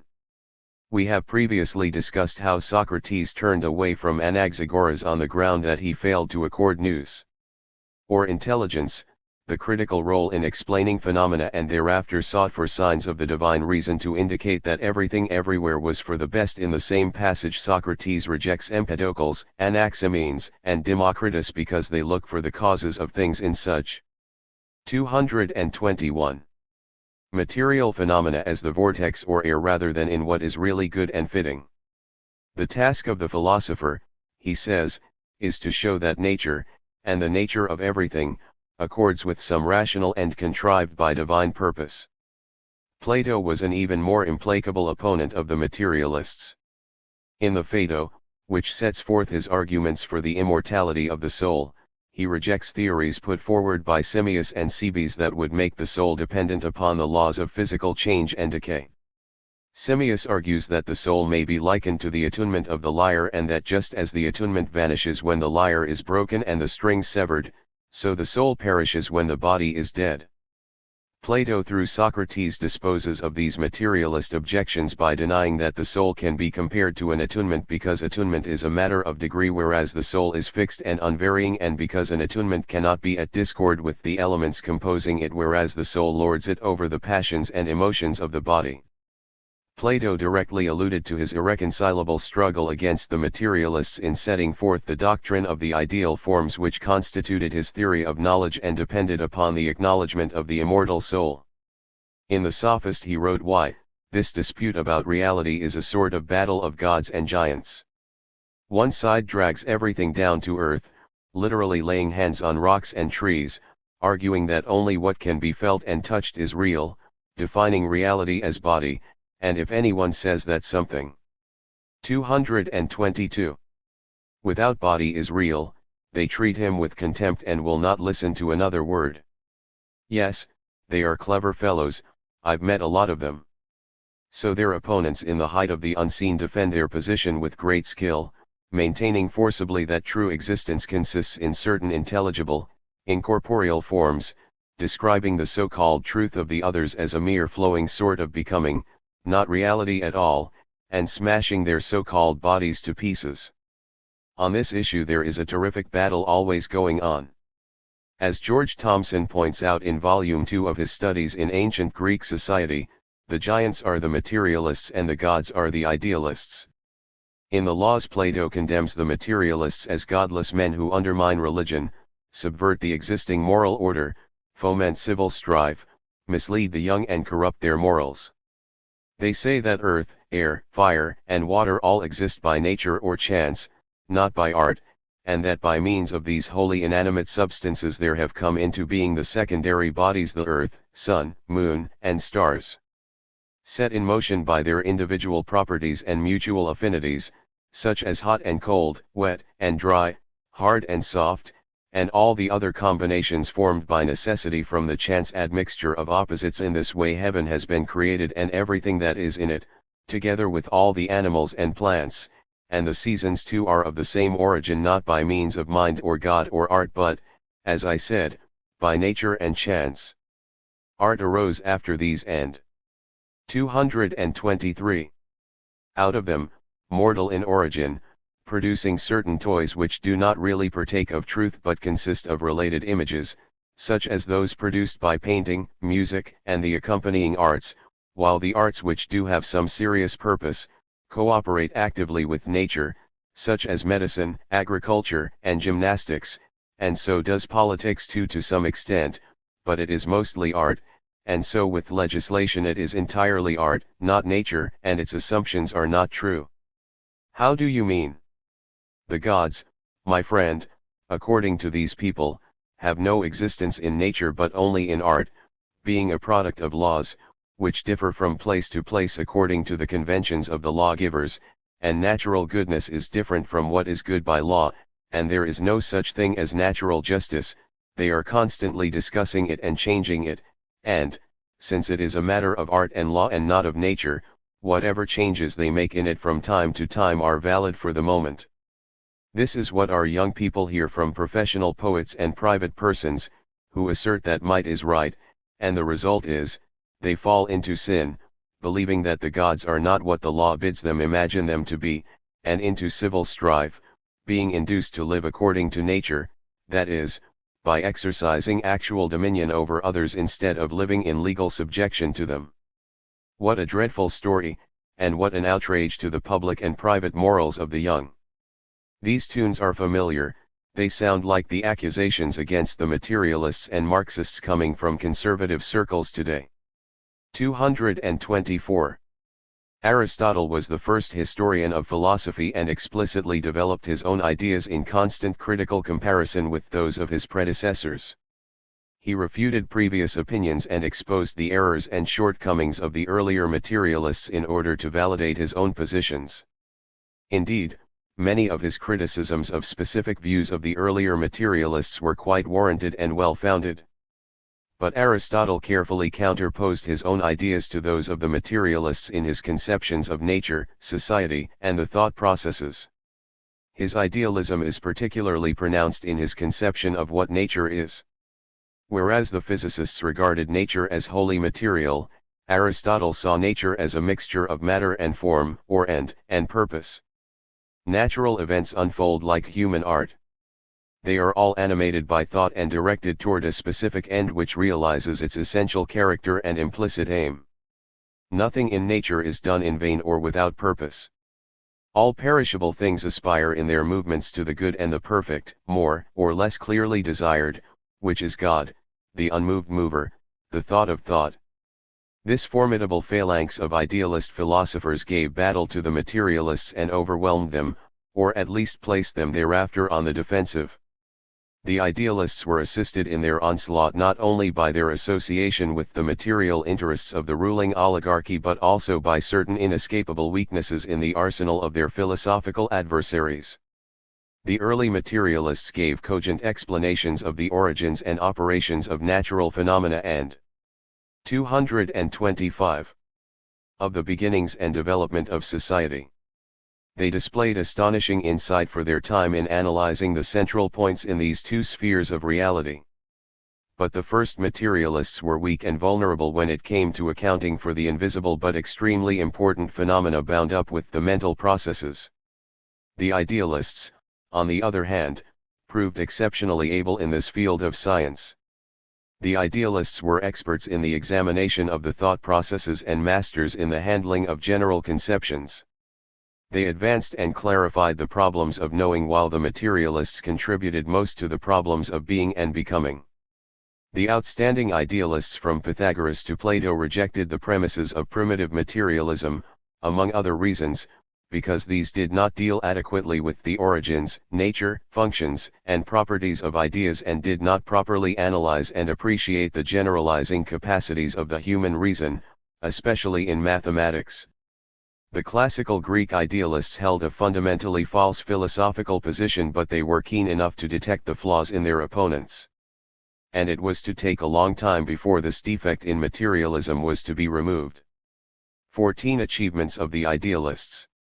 One of the prerequisites for the rise of philosophy was the existence of leisured people who were relieved of unremitting toil by slaves and given the time and means to devote themselves to theoretical discussion and inquiry. Plato's theory that rulers should be philosophers and the philosophers rulers in the ideal republic, and Aristotle's conception of God as pure thought thinking about itself, are projections of this state of affairs. But the same situation which assigned the labors of material production to bondsmen and the tasks of theorizing and rulership to an aristocracy in need of justifying itself impressed its stamp upon the course and results of all its reasoning. The idealists introduced sharp divisions into reality. They exalted pure reason above practice, the mind above the senses and appetites, the soul above the body, and God above man. They elevated the masters above the masses. 226.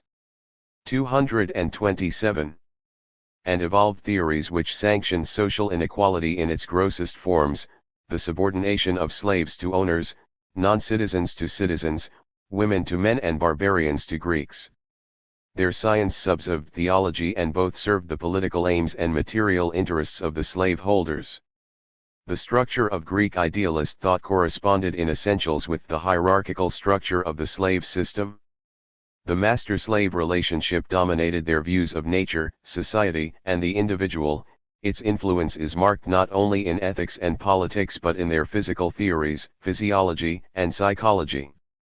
In Plato's Republic, all intelligence, all power, all will are concentrated in the golden men, the fully enlightened master class, while the lesser breed made of baser metal is congenitally incapable of reason, command, or self-rule.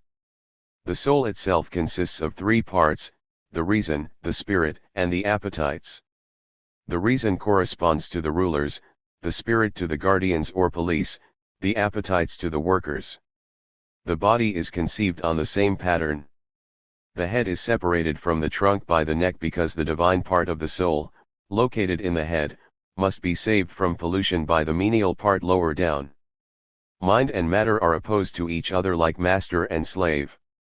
Matter is inherently disorderly and unruly, and whatever regularity and beauty exists in nature comes from mind, which imposes order upon it. The Ionian natural philosophers had interpreted the material world as evolving in accord with its 228 internal laws. In Aristotle's scheme of nature, matter is the refractory element which causes disorder and disruption, while various types of rational causes directed this otherwise recalcitrant element towards specific ends. As Farrington points out, Greek science, p. 146, mind is thus made to resemble a master which has ends at which it aims and imposes its will upon matter. Matter sometimes resists those ends and, like the slave, can achieve nothing except under the direction of a superior will. Matter and Theslavo are equally degraded and servile. The same hidden social impulses led the idealists to exalt reasoning above sense evidence, detach theory from practice, and oppose the two in principle. For them the exaltation of the one involved the degradation of the other. The philosopher king who contemplates ideal reality by means of pure reason and is thereby in communion with the good, the beautiful, and the divine is set apart and above the ordinary mortals of the workaday world who are craftsmen, technicians, practitioners of the arts. Their detachment from the spheres of material production induces the idealists to low-rate the techniques of production involved in the alterations of matter. In the Symposium, Plato says that the man who is wise in the knowledge of love that mediates between gods and men is a semi-divine being, the man who is only wise in arts and handicrafts is vulgar. Plato draws a sharp distinction between such studies as music, gymnastics, mathematics, astronomy, and dialectics, which are gentlemanly and excellent, fitting for the superior orders, and the crafts which are 229 vulgar and menial, dulling the mind, crippling the body, and proper to the lower nature and portions of mankind. Aristotle apologizes for speaking of mechanics and other practical operations, saying that they are rightly despised by wise men and philosophers. Plato even devalues the use of mathematical demonstrations into which mechanics was introduced. He declared that geometry was corrupted and robbed of its dignity by making it go like a runaway slave from the study of the incorporeal, intelligible things to that of objects which come under the senses, and by using, in addition to reasoning, bodies which have been fashioned, slowly and slavishly, by manual labor. Xenophon, his disciple, said, "The crafts called menial give a man no opportunity to devote himself to his friends or to the city, so that men of this sort seem incompetent to benefit friends and defend their country. So that in some states, and particularly those that seem to be the best governed, no citizen may engage in menial tasks." Xenophon was referring to conservative Sparta and archaic Crete. This disdain for manual activities, coupled with an overestimation of pure intellectual operations divorced from practical application, has remained a hallmark of the theoretical outlook of the upper classes from that day to this. It may be seen nowadays, for example, in the contention that philosophy has, or should have, no direct connection with politics and is of no concern or use to the working masses. The consummate expression of this attitude is contained in the Platonic conception of eternal ideas, or 230 perfect forms, which is the essence of his idealist theory of being and of knowledge. Plato's theory of knowledge resulted from a twofold transformation of real things and their mental reflections. On the one side, he took material things and transformed them into their ideas. On the other side, he took the ideas of things and converted them into the essential reality of the things themselves. How did he perform this act of transubstantiation, which was as miraculous and mystifying as the changing of the wafer and the wine of the Catholic sacrament into the body and blood of Christ, and belonged to the same order of theorizing? The earlier physical philosophers had looked for the permanence of things in matter or in one of the material elements. Heraclitus had pointed out that all things were in flux and subject to constant change through the opposing forces at work within them. Had insisted on the changeability and conventionality of social customs, political institutions, and moral codes. Plato developed his theory of eternal ideas in outright opposition to all these tendencies, offering it as a solution to the problems they had raised.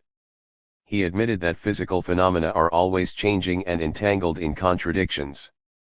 Their appearances represent an incessant succession of contraries in which it is impossible to hold fast to anything permanent.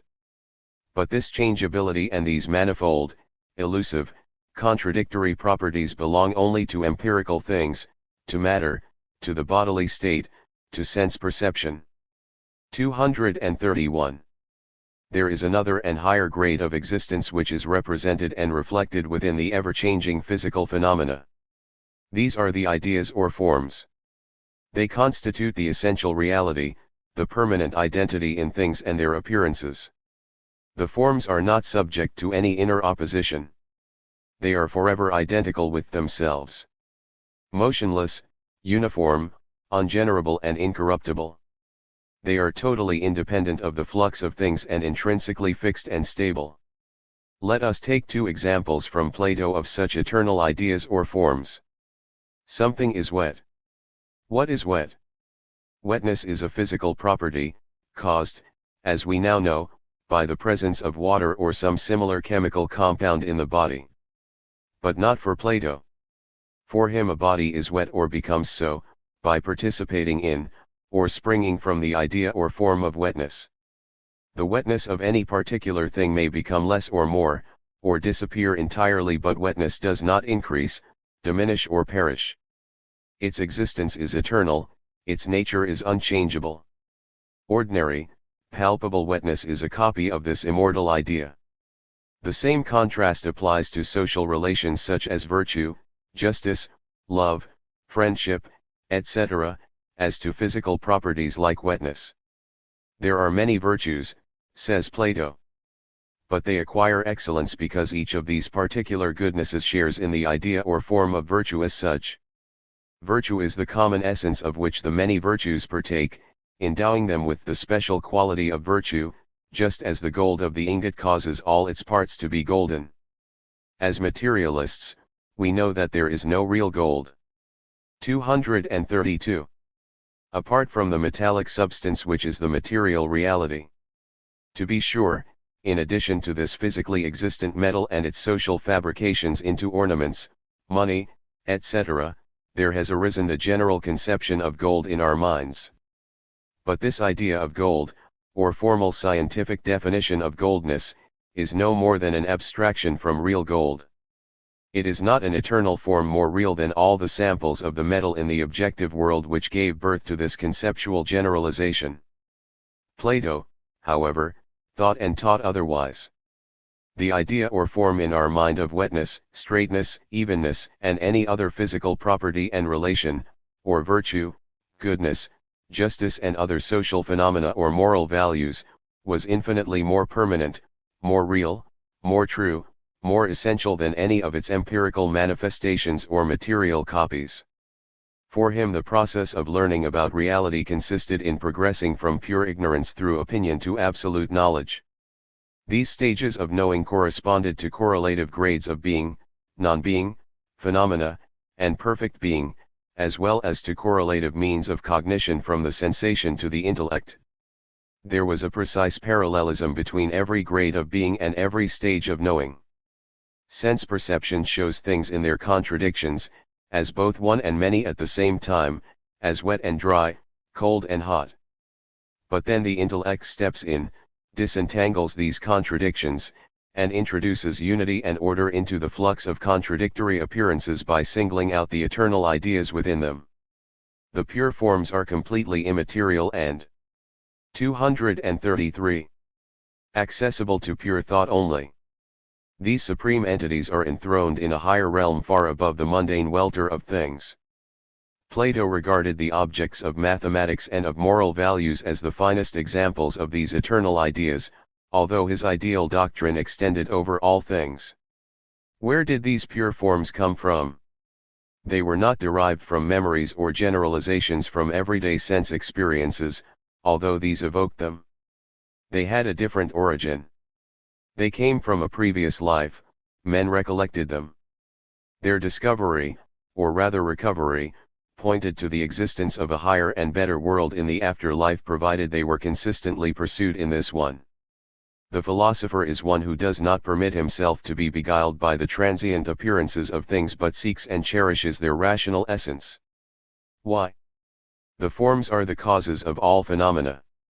They make things what they are. Wetness makes things wet, justice makes men and their actions good. The ultimate cause of all things, the form of forms, is the form of the good. Everything partakes of the good, and it is necessary to look for the goodness in all things to uncover its cause or logical reason for being. The greatest good available to men is to use their reason to discover this divine goodness in all things. This Platonic doctrine of eternal ideas or forms as causes serves an indispensable function in the idealist scheme of things. It becomes the rational basis for the recognition of absolute ideas and the establishment of timeless standards which are immune. 234. To change. Not being man-made, they cannot or should not be questioned, assaulted or replaced by human action. This enabled the idealists to assert that everything has to be measured in comparison with absolute standards. These were the basis of all order in the universe, society, and the individual. They were unchanging and divinely inspired, they regulated and checked chaos in nature and the state, just as the reason which recognized them curbed the appetites within the individual. They guaranteed that the best had the right to rule and that the justice they dispensed was immovably grounded in eternal verities. The idealists interpreted absolute standards in accord with the outlook of the Athenian aristocracy. Their concrete content was derived from the essential requirements of that ruling class. The voice of the slaveholder is plainly heard when Socrates says in the Phaedo that suicide is wrong because God is our keeper and we are his possessions. It would be as foolish to quit the body before God's will in the hope of a better life as it would be for a slave to run away from a good master. The same bent is discernible in such seemingly remote ranges of Plato's thought as his astronomical theories. He asserted that planets must move in circular and uniform motion because irregularity was incompatible with the procedure of a gentleman. And he expressed dismay over the erratic behavior of the planets and meteors which were vagabonds in the otherwise orderly sky. The slave-holding bias is no less evident in Plato's doctrine of the soul that man is subject to God and 235. The body to the soul as the slave is to his master. Such is the eternal nature of things which it is the highest wisdom to acknowledge in theory and obey in practical life. From top to bottom the idealist philosophy is shaped and stigmatized by this class relation of domination and subservience which is supposedly ordained by nature and divinely decreed. Idealism is likewise marred by an incurable dualism from one end to the other. Its two opposite ends never meet in reality. There remains an impassable gulf between perishable phenomena and timeless forms, between body and soul, between theory and practice, between God and man, between master and slave. These are to be kept strictly apart because they belong to wholly separate realms. To mix them up or confuse them is the fruit of ignorance, the source of disorder, the cause of anarchy. Two essentially different worlds confront each other with no passageway open between them. This ineradicable dualism is characteristic of the ideological world outlook of ruling classes which must, in order to protect and perpetuate their privileged positions, erect impassable barriers at some point around them. Thus the universe is split into the unchanging heavens and the ever-changing earth, nature into degraded matter and divine forms, material things into copies and essences, society into masters and servants, the human being into a pure immortal soul and an earthly corruptible body. This cleavage in the highest domains of theory reflected the insuperable cleavage within slave-holding society. This situation is pictured by Plato in his parable of 236. The cave. Mankind is held prisoner by the body as in a cave. In this life we are seated facing the back wall of the cave and see shadowy outlines passing along it as though on a screen. These are projections of the pure forms passing back and forth before the entrance to the cave which the sun casts upon the wall before us. The passing procession of reflections of the eternal ideas are the things we see all about us in the sublunary sensory world. The philosopher is one who understands the shadowy, unsubstantial nature of these mere material manifestations and sees the divine reality of the ideal realm in these perishable copies. This is a beautiful image, but it reverses the real relations between material reality and its reflections in our mind. The objective world which exists outside of us is the primary reality, and the ideas are derived multiform reflections of its diverse aspects in our minds. Aristotle made many modifications in Plato's view of the world, and especially in his theory of ideas. In place of the forms as the sole causes of things, he introduced the doctrine of the fourfold causes: material, efficient, formal and final. Aristotle's chief criticism of the materialists was that they recognized only one kind of cause in their explanations of the becoming and being of things, the material cause. They did not go beyond asking, out of what does something come and out of what is it made? Three other kinds of causes, or reasons, must be taken into account in order to understand a process. 237. Says Aristotle. It must be asked, what is it? This is the formal cause. Through what agency did it occur? This is the efficient cause. Last but most important, for what end does it come into existence? This is the final cause. All of these causes cooperate in generating every existing thing in the universe and the universe itself. In order to render anything intelligible, all four necessary conditions of existence have to be analyzed. However, the decisive cause of existence is not the material but the final cause. This is the end which realizes the idea of the thing in actuality and in which its form is most fully expressed. In Aristotle's system, nature is essentially teleological because everything comes into existence and develops in order to fulfill its own specific end. This teleological conception of universal causation, in which God, the supreme being, the form of forms, the absolute end, is the ultimate cause of all lower grades of being, gives Aristotle's physics and metaphysics its anti-materialist character. Aristotle did not dissociate matter from form, the particular from the general, or things from ideas as sharply as Plato did. He modified the theory of ideas as causes to bring it closer to material reality and diminish the distance between existing things and their ideal causes. But in the last analysis, Aristotle, too, falls back upon the final cause in the shape of the idea as the basic cause of all things, and must therefore be classed with the idealist school. For example, although he regards matter and form as inseparable and interchangeable, the form is the 238 dynamic factor which makes things what they must be. Throughout nature, form strives to realize itself against the obstructive resistance of the matter. To all the idealists from Socrates to Aristotle, thought, reason, the general idea, the form was primary and predominant in generating and explaining the nature of reality. Material formations themselves were only receptacles for the ideas which were revealed by reason, and ultimately owed their features, functions, and powers to the supreme reason or reasoner who was divine. This is the essence of idealism.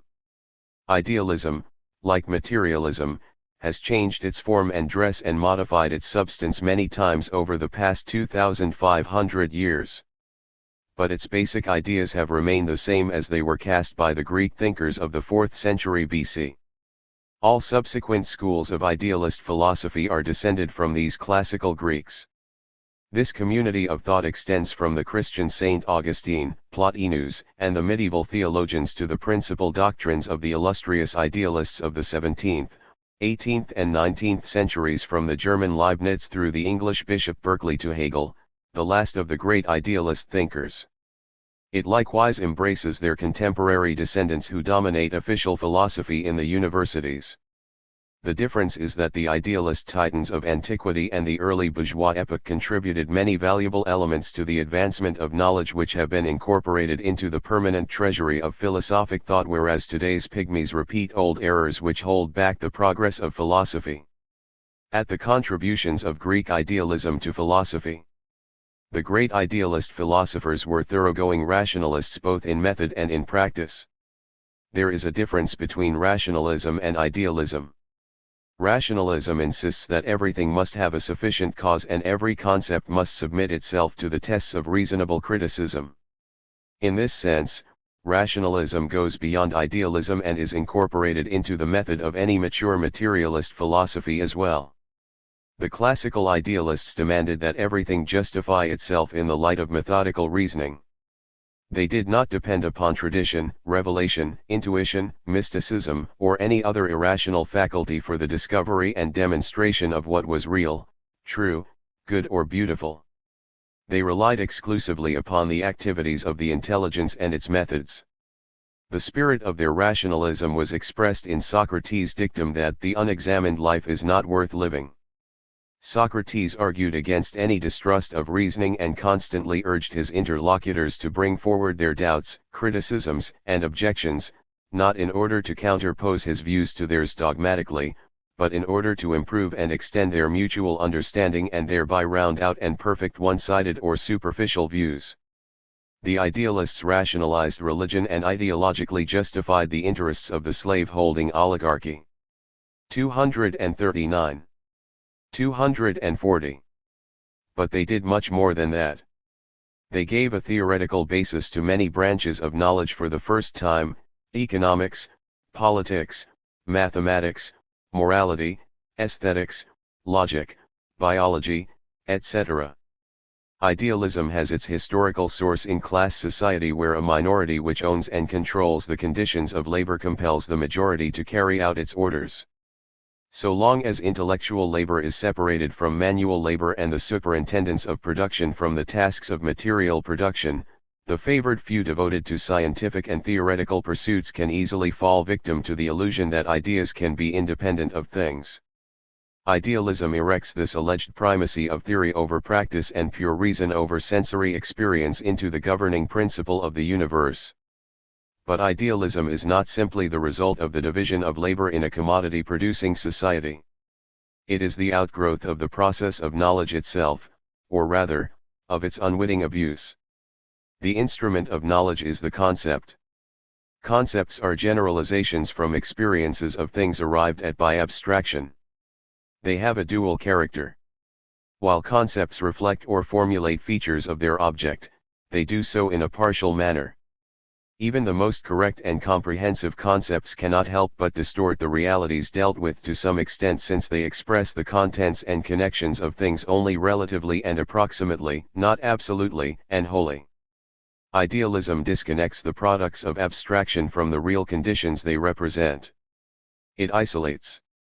241.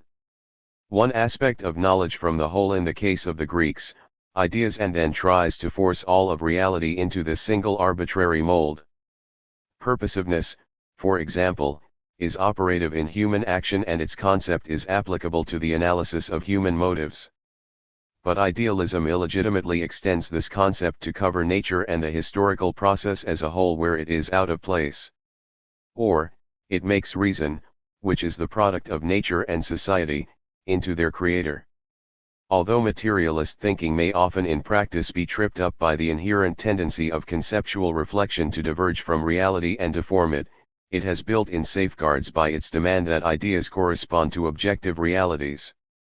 This keeps a tighter rein upon the vices of abstraction and restrains thought from wandering beyond the bounds of real existence.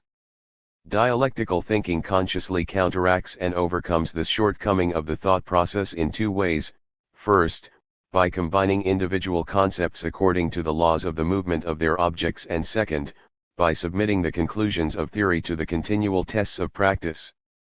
Uninhibited by these materialist considerations, the idealists press abstraction to the point where they end up with fantastic deformations of reality and with ideas that are completely arbitrary, empty, and false.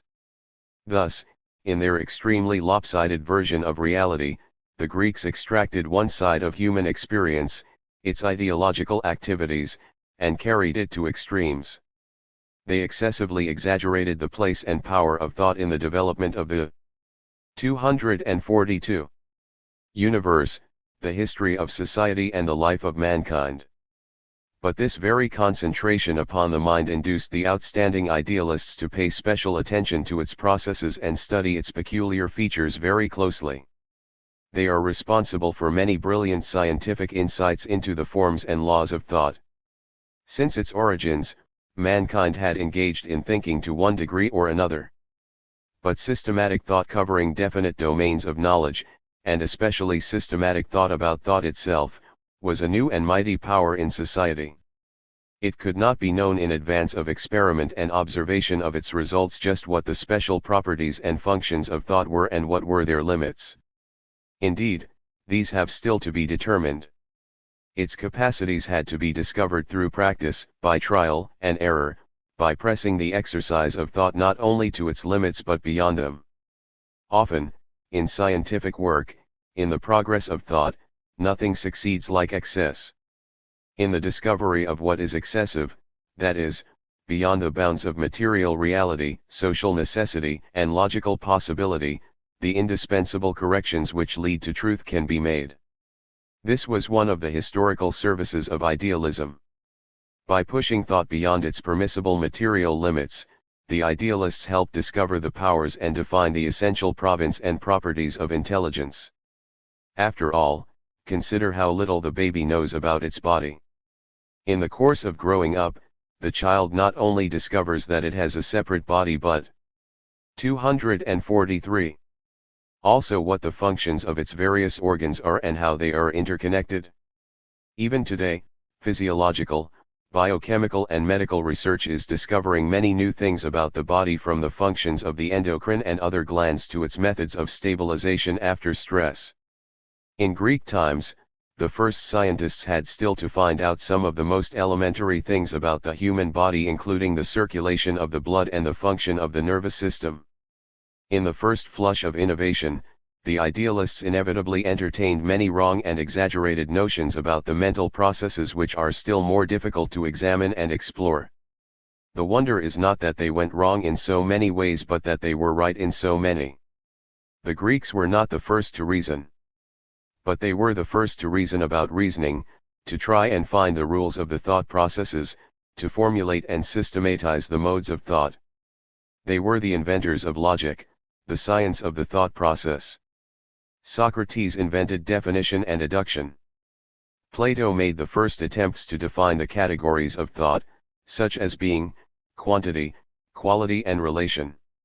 He tried to find out what judgment was and what made it valid, what relation the particular had to the general. Even though he used it to support conclusions that the ideas are eternal and above material reality, Plato's theory of ideas aimed to apply a critical method to reality in order to make it intelligible to the intelligence. For example, in the Parmenides 244, Plato takes such correlative pairs of ideas as the one and the many, being and not being, likeness and unlikeness, movement and rest, generation and corruption, and then tries to see what logical consequences follow when they are dialectically treated. He first examines each one of the pair in respect to itself, then in relation to its opposite, and then does the same for its own opposite. In this way he derives 2 positions and 8 consequences for each idea. This dialectical method, further corrected and much amplified, became a starting point and basis for the dialectical logic of Hegel. This in turn, materialistically based and historically interpreted and applied, became an indispensable part of dialectical materialism. Thus the valid results of the logical researches of the idealists entered into the heritage of modern materialism. Aristotle set forth in his writings the first fully developed system of logic which summed up the achievements of the idealists in this field. He collected, classified, codified, criticized, and systematized all the positive results of thinking about the thought processes which the Greeks investigated. His formal logic was the first system of the scientific knowledge of the thought processes and is one of the crowning glories of Greek thought. The idealist philosophers made many other important contributions to the natural sciences, from biology and botany to zoology. They fostered the study of mathematics and especially geometry. Over the entrance to Plato's academy there was supposedly inscribed the injunction, "Let none who cannot geometrize enter here." His disciple, Eudoxus, studied 245. The theory of proportions and invented the method of exhaustion, which consisted in bringing 2 unequal sizes or quantities ever closer together by exhausting or diminishing their differences. Aristotle and his school brought biology to a point that was not to be surpassed until modern times. His psychological observations were not superseded until the 19th century. The idealists made exceptionally valuable contributions to the social and cultural sciences. They were the originators of the sciences of economics, politics, of the criticism of morality, aesthetics, etc. The first scientific discoveries in astronomy and mathematics had been made by the priestly scribes and temple administrators of Babylonia and Egypt. The philosopher-scientists of Ionia escaped from this priestly tradition. The idealists carried forward sustained collective intellectual activity a step further by making their scientific and philosophical work an organized cooperative effort free of clerical control. The Platonic Academy endured 700 years. Aristotle's Lyceum had a much shorter life, but during it his successor Theophrastus and others made considerable contributions to science and education. The idealists from Socrates to Aristotle demonstrated how to analyze the most general forms of nature, society, and human thought and distinguish the essential from the non-essential in all the phenomena they studied. This remains a necessity for all genuinely scientific knowledge, despite the errors which the idealists fell into. Finally, the idealists made memorable contributions. 246. To literature and to the art of living. Socrates was the personification of the unresting critic, probing beneath surfaces for the truth of things. Plato was the master of philosophical dialogue. Aristotle was the greatest thinker of antiquity. There were distinct differences among this trio in the degree of their idealism. In Socrates, idealism is still in its formative stage, in Plato it is completely crystallized. He is the supreme representative of the idealist outlook in his age, as Leibniz and Hegel were in the bourgeois era.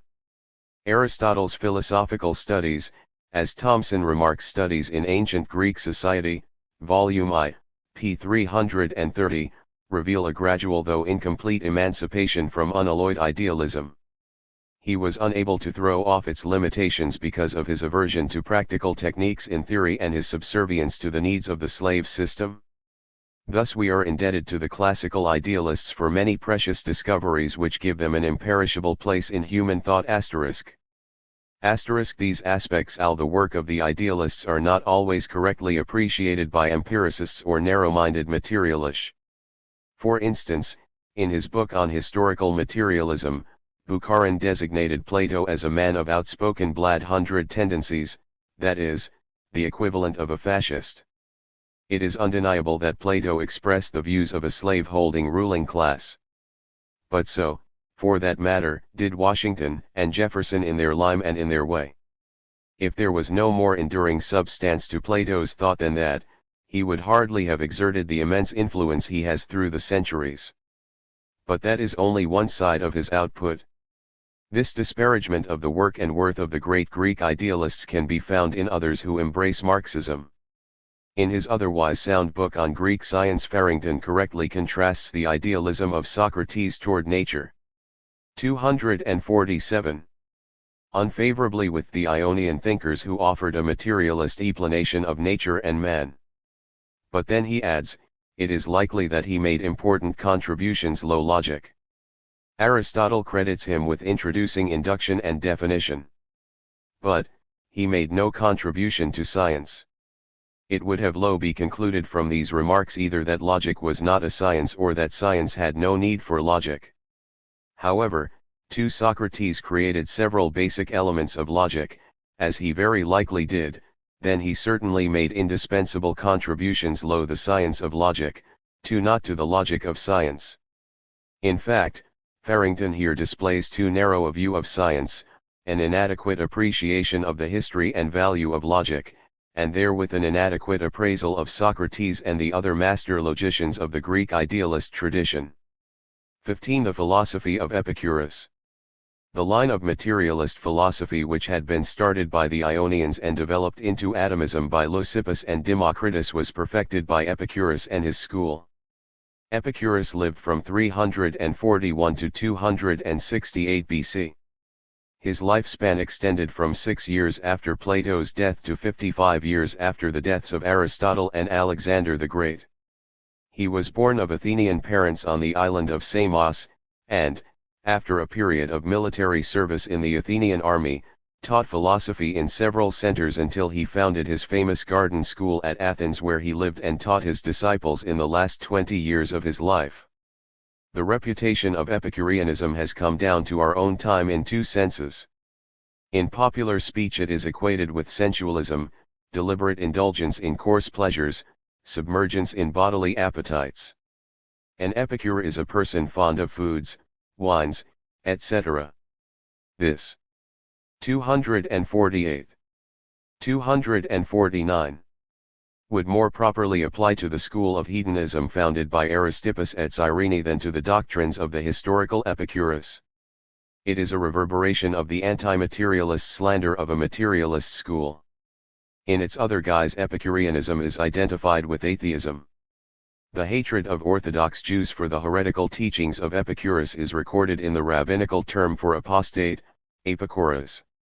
This, too, is a half-truth.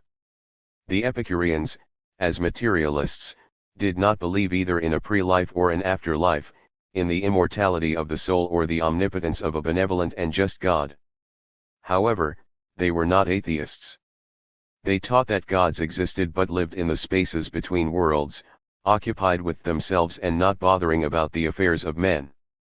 But this removal of divinity from our world was enough to stamp them as disbelievers in the eyes of Jews and Christians.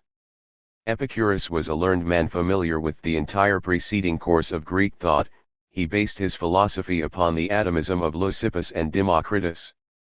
But he came to atomic materialism after it had been subjected to criticism by the classical idealists and was obliged to revise the atomistic positions in the light of these criticisms as well as in line with the sweeping changes in Greek life during his career. His reconstruction of atomism began with accepting its essential positions, which he codified in 12 elementary principles. 1. Matter is uncreatable. 2. Matter is indestructible. 3. The universe consists of solid bodies and void. 4. Solid bodies are either compounds or simple. 250. 5. The multitude of atoms is infinite. 6. The void is infinite in extent. 7. The atoms are always in motion. 8. The speed of atomic motion is uniform. 9. Motion is linear in space, vibratory in compounds. 10. Atoms are capable of swerving slightly at any point in space and time. 11. Atoms are characterized by three qualities: weight, shape, and size. 12. The number of the different shapes is not infinite, merely innumerable. In these propositions Epicurus systematized the physical foundations of the materialist view of the world devised by his forerunners. Unlike Democritus, he gave the atoms an essential weight so that they moved downward and said that their shapes were finite. But the principal point on which he diverged from his predecessors in physical theory was his hypothesis of an infinitely small but spontaneous swerve from the vertical line of descent. Democritus had left no room for chance in his cosmology, no place for accident in sociology and choice in morality. In his scheme of the universe the atoms fell vertically through empty space, creating the world and all things in it by their collisions and combinations. He thus outlined a rigidly deterministic theory of the universe in which every event is the product of strict necessity and nothing happens by chance in the world or by choice in human life. Epicurus introduced a deviation from the perpendicular into the very nature of the atoms and their downward motion. This served two purposes. First, in physics it made possible the entanglement of the atoms. 251. Which would otherwise fall in parallel lines and never meet to form compound bodies. He regarded this as a defect of the Democritean physics. Second, in morality it liberated mankind from subjection to an infinite and inescapable chain of physical causation and made freedom of choice possible. The reasons for this innovation were not solely of a theoretical character but were rooted in the changed historical situation. Both necessity and chance are organically associated aspects of reality. The Greeks had symbolized them in two figures, one called anank, or necessity, a blind force, the other tik, or chance. Both of these mythical figures, reflecting different aspects of reality, became objects of worship in cults. The question arose, which was supreme and ruled the world, Ankh or Tuk? These two sides of the same situation, or opposite poles of the same conception, are found together. How was the choice to be made between them? The one or the other was regarded as predominant in obedience to the specific social circumstances and class needs which were most coercive upon the given philosopher. Epicurus lived in the period when the city-state was disintegrating, setting individuals free from their old ties and associations in the petty community. The new Alexandrian world empire was superseding the city-states and creating new types of relations between individuals and the society around them. The atomism of the Epicureans sought to take these new conditions into account and find a rational basis for the new social purposes. Their natural philosophy was closely akin to their ethics. 252.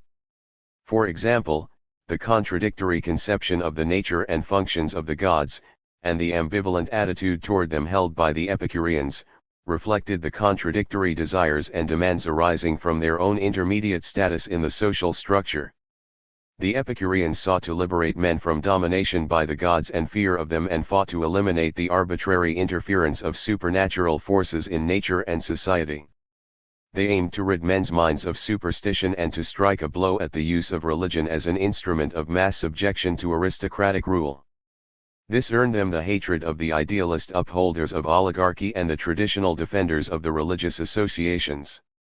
Whereas, idealists like Plato advocated the self-sufficiency of the city-state, the Epicureans preached above all the self-sufficiency of the individual. The wise and happy man withdrew from public life, did not participate in political affairs, but cultivated his own garden. This was a matter of deliberate choice in defiance of compulsion from without. This prescription provided a general model for their conception of the atom, the gods, and the good life. The atoms which constituted the elements of the universe were impassive and impenetrable. The gods were equally idle and unconcerned with one another or with mankind. They lived in the spaces between the worlds and had no responsibility for what happened on earth. They, too, were composed of atoms, corporeal beings of human form but larger. They were not by nature immortal, although they could, like men. 253. Acquire immortality and preserve happiness by being watchful. There was no divine government of the universe, no divine providence for men, no prophecy. The happiness of the Epicurean gods consists in large part of immunity from responsibilities. In this respect they resemble gentlemen of leisure, for whom all worldly occupations were sordid, observes de Witt in Epicurus and his philosophy. The self-sufficiency of the atoms and the deviation in their motion, the imperturbability of the gods and their cultivation of eternal bliss for themselves alone form a symmetrical complement to the self-sufficiency of the individual and the ideals of life recommended by Epicurus. The peculiar characteristics of Epicureanism can best be grasped by contrasting them with the positions of Platonism. As the exponent of materialism, Epicurus was the sworn enemy of idealism. More than half of his 40 authorized doctrines are flat contradictions of Platonism. Epicurus scorned the Platonic conception that the universe was a work of art made by the gods to serve the needs and ends of mankind. The universe was the outcome of a material development proceeding from the movement of atoms in empty space with which the gods had nothing to do and which in fact created the gods themselves. There was no teleology in the Epicurean view of the cosmic process. The heavenly bodies had been created without any purpose in view, and so had the organs of mankind. They were the result of haphazard adaptation, not divine foresight. At the same time Epicurus sought to make a place. 254. For the human being to react upon the environment, first laying the base by endowing the atom with an oblique motion, and then endowing mankind with a freedom of choice which sets him apart from and above the other animals. The atom and mankind were both free, chance, not necessity, had the upper hand. For the classical idealists the model man was the citizen of the city-state who fully participated in all its public life.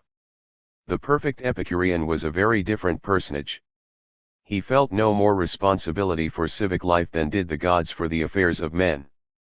Since he could not dominate or direct the course of events either in nature or in politics, these being vested in external powers beyond control, he abstained from attempting the impossible. There was, however, one sphere in which he could aspire to prevail. That was in the superintendence and control of his own life, especially his inner life. The precondition for this was withdrawal from public strife and the larger stage of events. The perfect Epicurean would not permit himself to be subservient either to the monarch or the mob, that is to say, turned his back equally upon the democratic and the oligarchic movements. But he could improve his own self, plan his life within the compass of his household, and enjoy the company of like-minded associates. The individual's aim should be to avoid pain and achieve calm. For the idealists, the goal of human endeavor was good citizenship attained by virtuous and enlightened conduct, knowledge of the ideal, and the pursuit of perfection through the divine forms. For the Epicurean. 255. The goal of human effort consisted in the pursuit of pleasure, which was defined as the absence of pain. The refined pursuit of pleasure recommended by Epicurus was far removed from the kind of life on the docks of Piraeus or in the turbulent agora of Athens. It was appropriate to people who can cultivate their private garden in peace. Nature is non-purposive, but it has produced a creature in man capable of purpose. Pleasure is the end ordained by nature for man. Men can attain that end by intelligent planning. There are different grades of pleasure. The pleasure of a sound body and mind is basic and can be enjoyed continually, others are superfluous and decorative. Pleasure is the health of mankind just as pain is its affliction. Pleasure is prior to virtue and more basic to life. The newborn infant can feel pleasure but cannot practice virtue. Virtue is chosen by adults for the sake of pleasure and not the other way around, as Plato and Aristotle held. The Epicurean doctrine of pleasure insisted that the aim of human life is not self-denial, self-frustration, or immolation, but the improvement and perfection of its specific human qualities, rid of superstition and fear. I spit upon the beautiful and those who unreasonably adore it when it gives no pleasure, Epicurus vehemently cried. As for me, it is to continuous pleasures that I invite you, and not virtues that are empty and vain and offer but harassing hopes of reward. These continuous, stabilized pleasures were rational because they did not lead to loss of health and wealth and thereby bring pain. Peace and security are the watchwords of Epicurean. 256. Ism. His famous advice was, live without involvement. Obviously this was not a counsel of active participation in social life or resistance to its evils, but rather of passivity and conformity. It arose from a sense that the social surroundings were hostile, uncontrollable, and unchangeable, and could be coped with only by withdrawing from the contest of forces outside and barricading oneself within a citadel. But this abstention did signify mute protest against their predicament. The Epicurean conception of the soul and body-soul relationship was quite materialistic and in flat opposition to the Platonic conception. For the Epicureans the soul was neither divine nor immortal. It was corporeal in nature, being composed of smooth, spherical, and fine atoms, born at the same time as the body.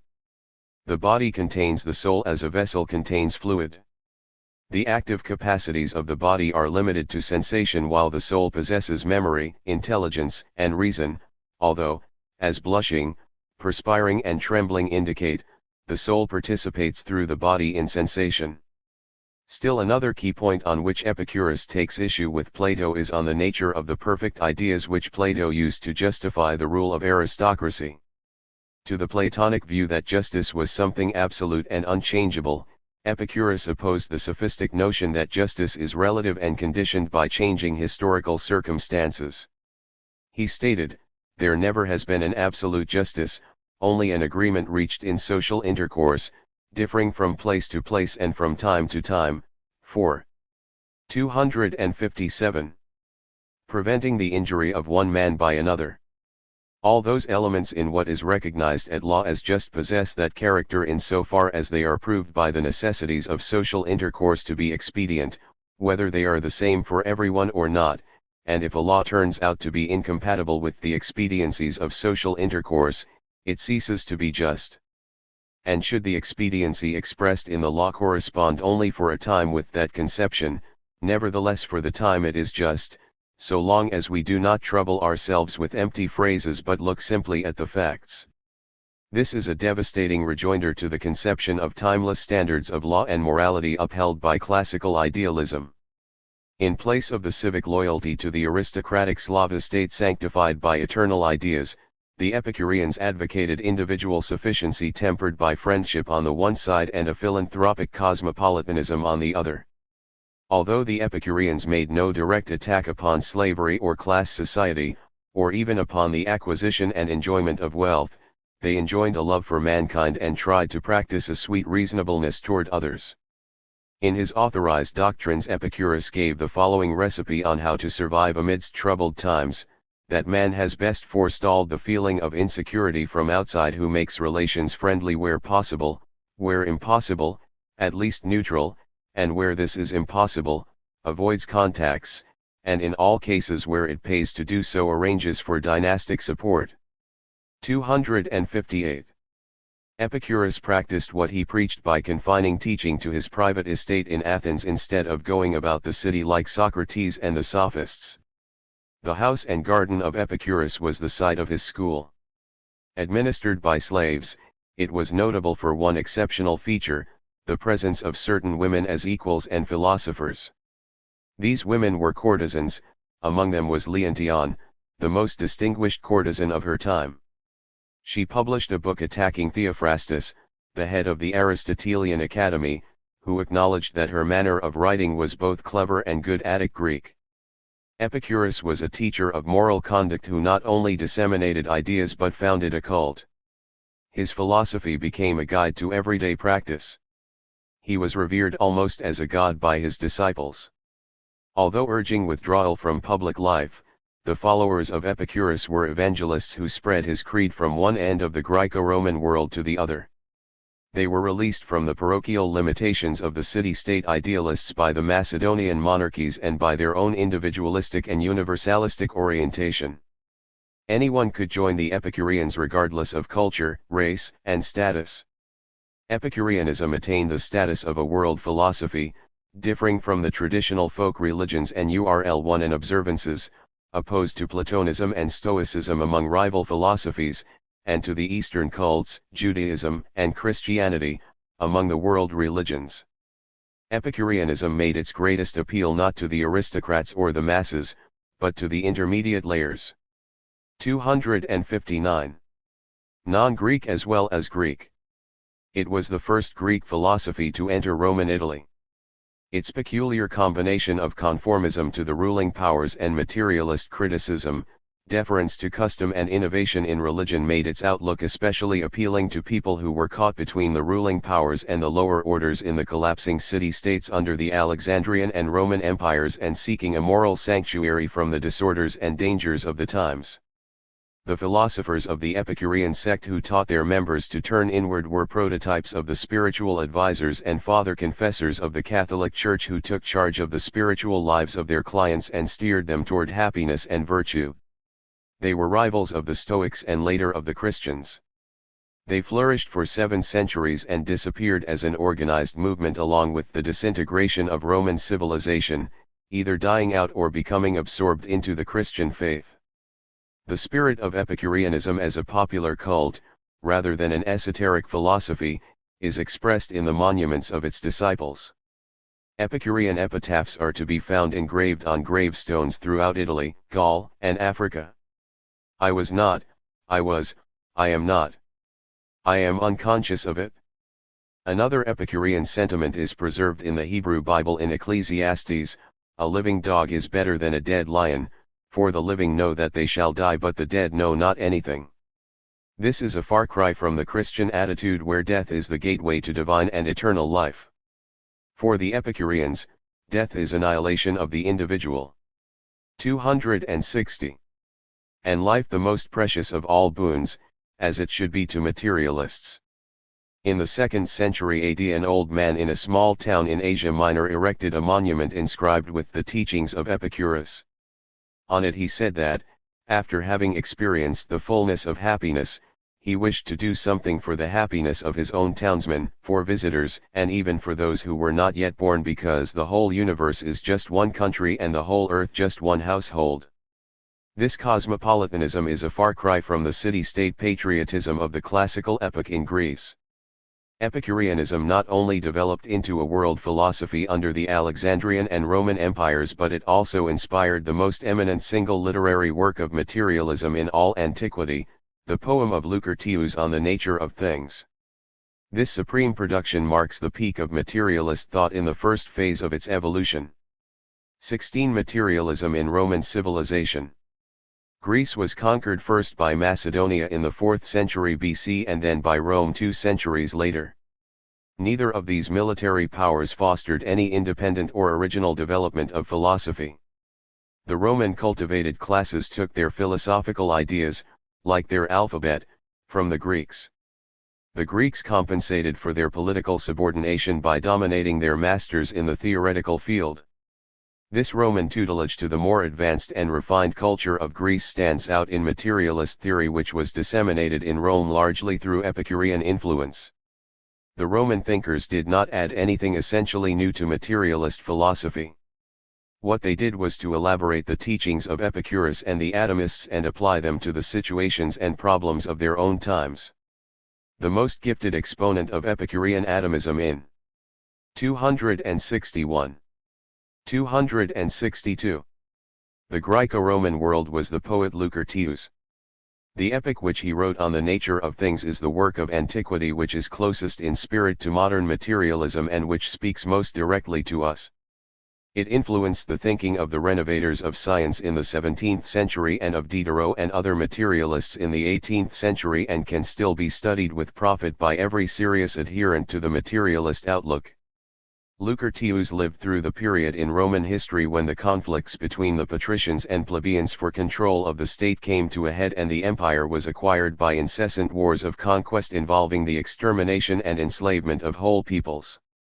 He himself refers to the brutal business of war by sea and by land and abroad and at home as an everyday affair. The bloody civil wars, marked by the execution or exile of the leaders of defeated factions, culminated in Caesar's military dictatorship, the Augustinian Empire, and the slave uprising led by Spartacus in 73 BC. Lucretius was a younger contemporary of Caesar and Cicero. The latter may have edited his poem and was certainly acquainted with it, for he wrote in a letter to a friend early in 54 BC, "The poems of Lucretius are, as you describe them, marked by great brilliance of genius, but not by much art." Lucretius explicitly based his work upon the teachings of Epicurus, whom he venerated as the master of enlightenment and likened to a god. "Thee I follow, thou glory of the Greek people," he says, "and now fix my steps firmly in thy footprints and tread in them." Two main schools of philosophy contended for 263. Supremacy among the educated Romans, Epicureanism and Stoicism. The De Rerum Natura of Lucretius was more than an eloquent exposition of Epicureanism and a defense of materialism, it was a polemic against Stoicism which carried forward in its own way the tradition of Greek idealism. The poem attacks most of the main Stoic positions, their belief in a divine providence which rules the world, their conception of the heavenly bodies as divine and self-moving, their doctrines of design and purpose in nature, their divine necessity as opposed to human free will, their sponsoring one finite spherical cosmos against the existence of many worlds, their belief in the divinity and perfection of the world, along with many of the social and ethical ideas of the school. The poem is above all an assault upon theology and teleology, not in the theoretical formulations of the philosophers but in its official and popular form of the prevailing religious beliefs and practices. For Lucretius, as for Voltaire, religious superstition was public enemy number one. With Lucretius we can measure the progress made by materialism since its birth in Miletus. Thales implicitly set aside the gods as the authors of the universe and the prime agency of change. The Roman poet 5 centuries later totally repudiates the gods as authors and agencies of anything, deprives them of all functions, sends them into retirement, relentlessly chases them out of their last hiding places in the operations of nature and society, and castigates all those who preach or uphold the power of the gods. In those terrible and troubled times of transition. 264. From the ancient republic to the New World Empire, the old Roman religious beliefs were waning, especially amongst the upper classes. As Lucretius wrote, men were wandering hither and thither, and going far astray, groping for the way of life. Some turned to the new cults migrating from the east to Rome. Even at this day, the sense of awe implanted in the heart of man by the observances of religion is raising new temples of gods over the whole earth. The practice of divination, which had been performed in Greece by the priests at Delphi and other oracles, was the central feature of the Roman state religion in Lucretius' day. No important step could be taken without consulting the official soothsayers. The College of Augurs served as the ultimate entrenchment of aristocratic rule against a dangerous candidate who might be close to election or a measure likely to pass of benefit to the plebeians. If an agrarian reform, for example, might compel nobles to disgorge misappropriated public lands, an augur would be found to say that he had consulted the sky and the gods had forbidden any public business that day, so that the assembly had to be dissolved and could not act. Many upper-class Romans who themselves had lost belief in the magic of augurs nevertheless insisted upon maintaining the imposture to dupe and police the people. Cicero, much like Plato before him, wrote, "Antiquity no doubt was deceived in many things, and has had to be corrected by time, by experience, or the spread of knowledge. And yet the reverence for augury." 265. And the College of Augurs and the practice of augury must be kept up on account of the beliefs of the common people and for its great service to the state. The Greek historian Polybius praises the Roman aristocracy for its adroit use of superstition in maintaining their power. The foundation of Roman greatness, he asserted, is superstition. This has been introduced into every aspect of their private and public life with every artifice to awe the imagination. For the masses in every state are unstable, full of lawless desires, irrational anger, and violent passion. All that can be done is to hold them in check by fears of the unseen and similar shams. It was not for nothing but of deliberate design that Themenophi introduced to the masses notions about God and views on the afterlife. Through their seers the rulers of Rome sought to keep the masses in terror by inculcating and fortifying fears for violating taboos which would be punished both now and in the afterlife. Lucretius was himself a patrician. In his poem he does not call upon an oppressed citizenry to throw off the burdens of aristocratic domination and extortion. But he does call upon his associates to cast off the fears induced by religious superstition and to stand erect as independent human beings uncowed by the dark and terrifying forces of the unknown and uncontrollable. As a materialist and a conscious rationalist who opposes science to religion, he urged his fellows to take the first step in their mental emancipation and to rely upon material forces and their own strength instead of succumbing to alien forces and prostrating. 266. Themselves before the gods. Twice in his poems he declares that the old Greek natural philosophers, and not the oracle of Apollo at Delphi, ought to be revered as the fountainhead of truth. Lucretius is a missionary bringing a message of liberation and salvation to the suffering humanity of his time. As one of his American translators, himself an excellent poet, William Ellery Leonard, remarked, "He talks like a man who knows how terrible it is to be bound, how magnificent to be free." Although the body of this thought is taken from Epicurus, its pervading spirit is far from calm, it is fierce, evangelical, militant. The viewpoint at which he has arrived seems to him the most precious possession which he has torn out of suffering and pain and which he burns to impart to others so that they, too, can be rid of torment. He pays homage to Epicurus precisely because he braved the fabulous might of the gods and opened nature's secrets to men's sight. When human life lay groveling in all men's sight, crushed to the earth under the dead weight of superstition whose grim features lowered menacingly upon mortals from the four quarters of the sky, a man of Greece was first to raise mortal eyes in defiance, first to stand erect and brave the challenge. Fables of the gods did not crush him, nor the lightning flash and the growling menace of the sky. Rather, they quickened his manhood, so that he, first of all men, longed to smash the constraining locks of nature's doors. The vital vigor of his mind prevailed. He ventured far out beyond the flaming ramparts of the world and voyaged in mip through infinity. Returning victorious, he proclaimed to us what 267 can be and what cannot, how a limit is fixed to the power of everything and an immovable frontier post. Therefore superstition in its turn lies crushed beneath his feet, and we by his triumph are lifted to the skies.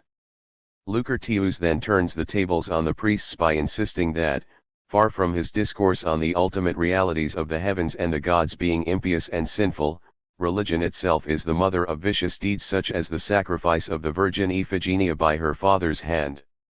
He exhorts his patrician friend Memmius not to backslide by surrendering to the blood-curdling phantoms of the soothsayers but to remain a firm follower of the light of reason.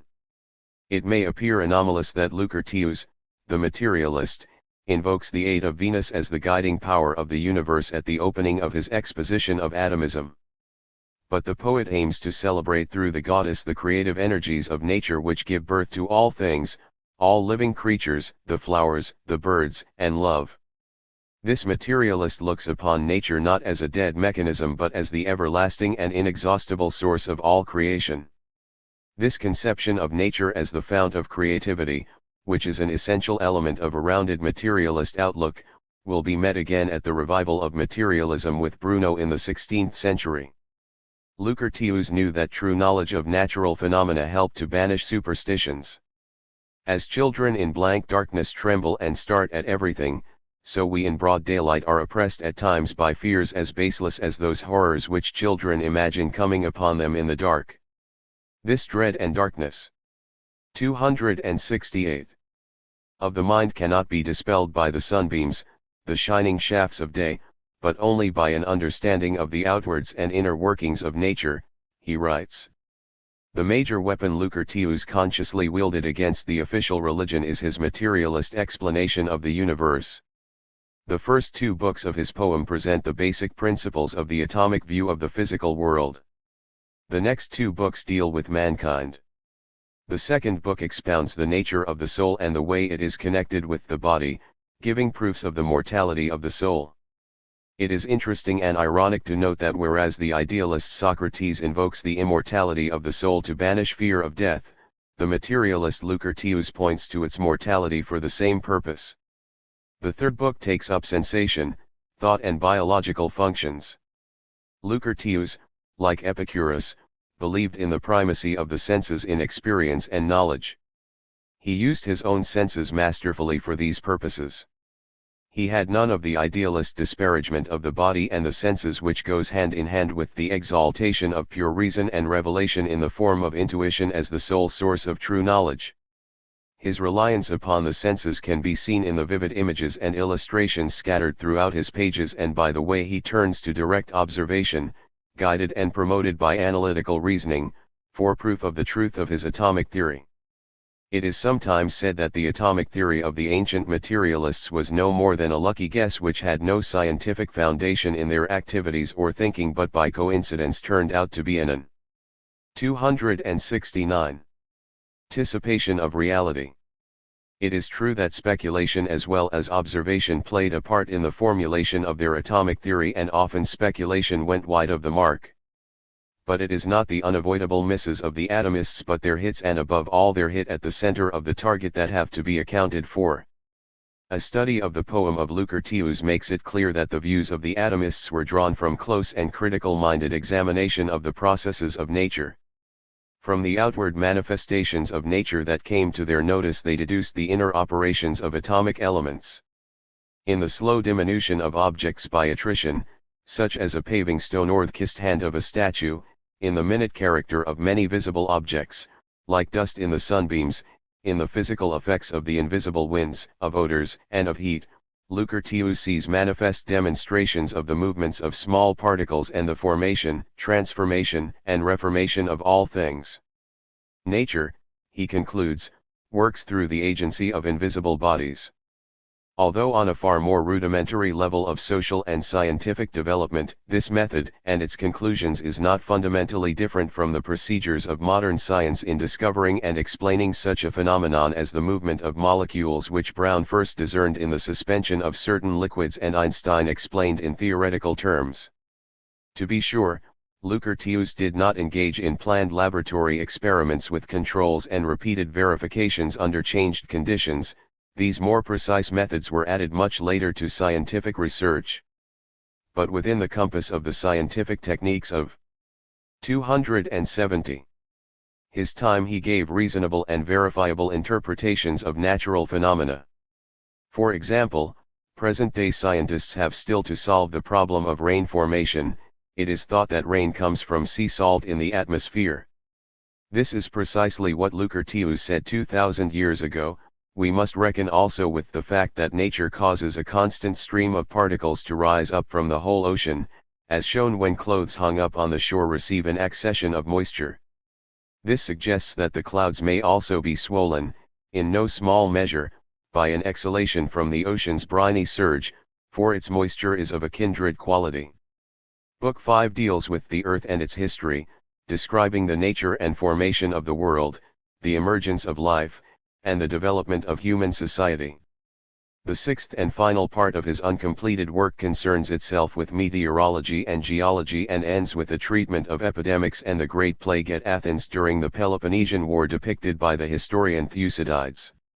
In this section, Lukathius discloses his kinship with the Hippocratic school of medicine by ascribing certain diseases to variations in the air and climate. Lukathius strives to give a clear, connected and comprehensive explanation of the principal phenomena encountered in all these domains of reality. His materialist consistency is admirable. As Farrington well says, in no other single work in the whole of antiquity, and I think I might add in the modern world either, is there to be found a comparable effort to 271. Muster all the phenomena of nature and history as joint witnesses to a unified view of things. A view unified, we might add, by an unyielding materialism. Lukathius set forth many fruitful ideas which point the way to modern science: matter as composed of tiny invisible particles, of atoms moving at infinitely swift and brief motion, of the vast stretches of space and time, of the reign of law throughout the cosmos, of the infinite diversity of things. One of the most instructive sections, the second part of the fifth book, sets forth his views on the origin of life and the progress of society. This brief sketch of civilization is one of antiquity's greatest contributions to historical materialism. It seeks to eliminate the action of providence from the domain of human history and to search for intelligible causes of progress in the material conditions of the animal and human environment rather than in the will and reason of man or the intervention of the gods. Lukathius presents a theory of organic and social evolution, although he does not touch on the origin and alteration of species. After this world was formed not by the gods who are remote and unconcerned but by the coming together of atoms, the newborn earth first flung up herbs and shrubs. Next in order it engendered the various breeds of mortal creatures. In time the fruitful earth, Mother Nature, grew old and sterile, ceased to propagate, and then living beings began to propagate themselves. Primitive man was not a producer but a food gatherer. He did not have fire, clothing, or houses but dwelt in mountain caves and mated promiscuously. He 272. Avoided the more dangerous wild animals and hunted others with sticks and stones. Civilization began after men got fire, either through a conflagration caused by lightning or the ignition of branches of trees rubbed together by the wind, and acquired skin clothing and huts. Man and wife began to mate permanently and to watch over their joint progeny. Neighbors formed mutual alliances and created society. His notions on the origin of language avoided teleological explanation. Tongues were not designed for speaking but speech originated in society as a byproduct of tongues. Just as animals and birds express a variety of emotions by distinct sounds, so men used different sounds to designate different things until by agreement language was established. As time went by, men learned to change the old way of life by fire and other inventions, instructed by those of outstanding ability and mental energy. Kings began to found cities and establish citadels for their own safeguard and refuge. They parceled out cattle and lands, giving to each according to his looks, his strength, and his ability. Later came the invention of property and the discovery of gold, which speedily robbed the strong and the handsome of their preeminence.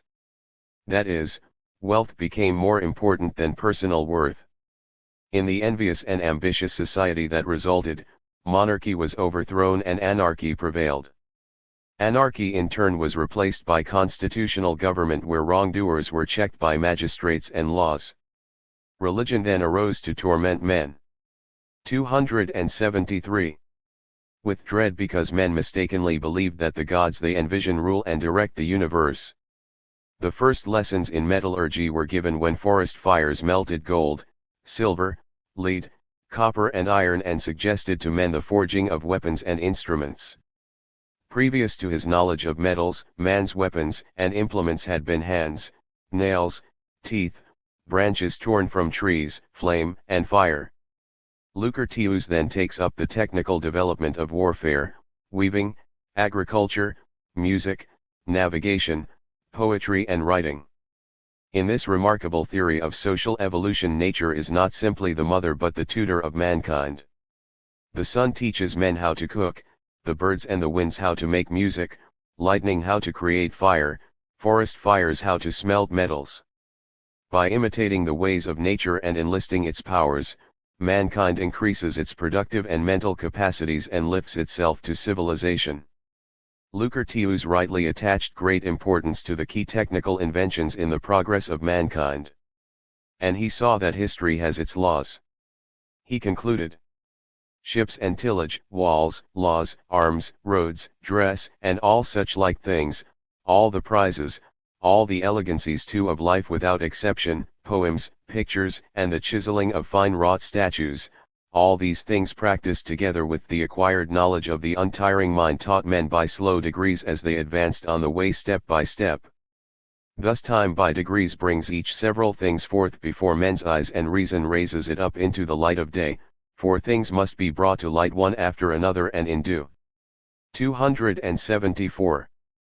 Order in the different arts, until these have reached their highest point of development. The knowledge and theory of the Greeks and Romans on the development of society had advanced by degrees from the Ionians until it climbed to the topmost peak in this outline by Lucretius. He summarized the method and teachings of the materialists on these problems. There was to be nothing comparable in the science of sociology until the Arabian scholar Ibn Khaldun 13 centuries later. Following the passionate and reasoned argument of Lucretius from the opening apostrophe to its abrupt end, the sympathetic reader is moved to exclaim, "What a proud thing it is to be a materialist and not to flinch and falter before the dark recesses in nature and the blind forces of society which beset mankind, betray, hobble and overthrow him." As Virgil, himself inspired by Lucretius, wrote, "Happy is he who knows the causes of things." But there are undertones of sadness and pessimism in the poem. Lucretius believed that the existing world was in its declining phase and coming to its end. He is said to have gone mad and committed suicide before finishing his masterpiece. Historically, the Roman Republic was coming to its end amidst the most agonizing convulsions, and the empire was taking its place. The end of the road for ancient materialism was also in sight. Although Lucretius, the poet, won the admiration of his fellow Romans, he did not inspire any further advance in philosophy. He remained isolated, his ideas were the last brilliant glow of the material. 275. Ism of antiquity, which was soon to sink below the horizon. The fundamental outlook of materialism proved incompatible with both the further development and the decline of Roman civilization. The religions he fought sprang forth in fresh forms, and helped to eclipse the light of critical reason and materialist science which he tended. Fortunately, the poem of Lucretius and its view of the world were to survive in a single copy to inspire the reawakening of materialism in the 17th century. It remains to our day the incomparable statement of the noblest and truest ideas bequeathed from the Greeks and the Romans. Here rolls the large verse of Lucretius, who raised his index finger and did strike the face of fleeting time, leaving a scar of thought the rain of ages shall not wash away. At L. Lucian. Before leaving the company of the materialists in Greco-Roman times, one person should not be slighted. That is Lucian. Lucretius was a philosophical poet, Lucian was a satirist, a moralist, a caustic critic of Greco-Roman customs. With Lucretius, materialism in antiquity culminates in a magnificent affirmation of itself, vindicating its potency and validity against religion, Stoic idealism, and skepticism.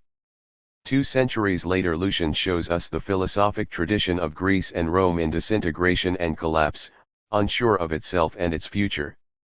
With Lucian, philosophy appears lost in a maze of contradictions after treading false paths which lead nowhere.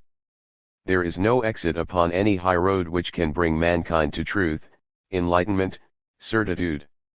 However, this decadence of thought does not seem to Lucian any reason for despair.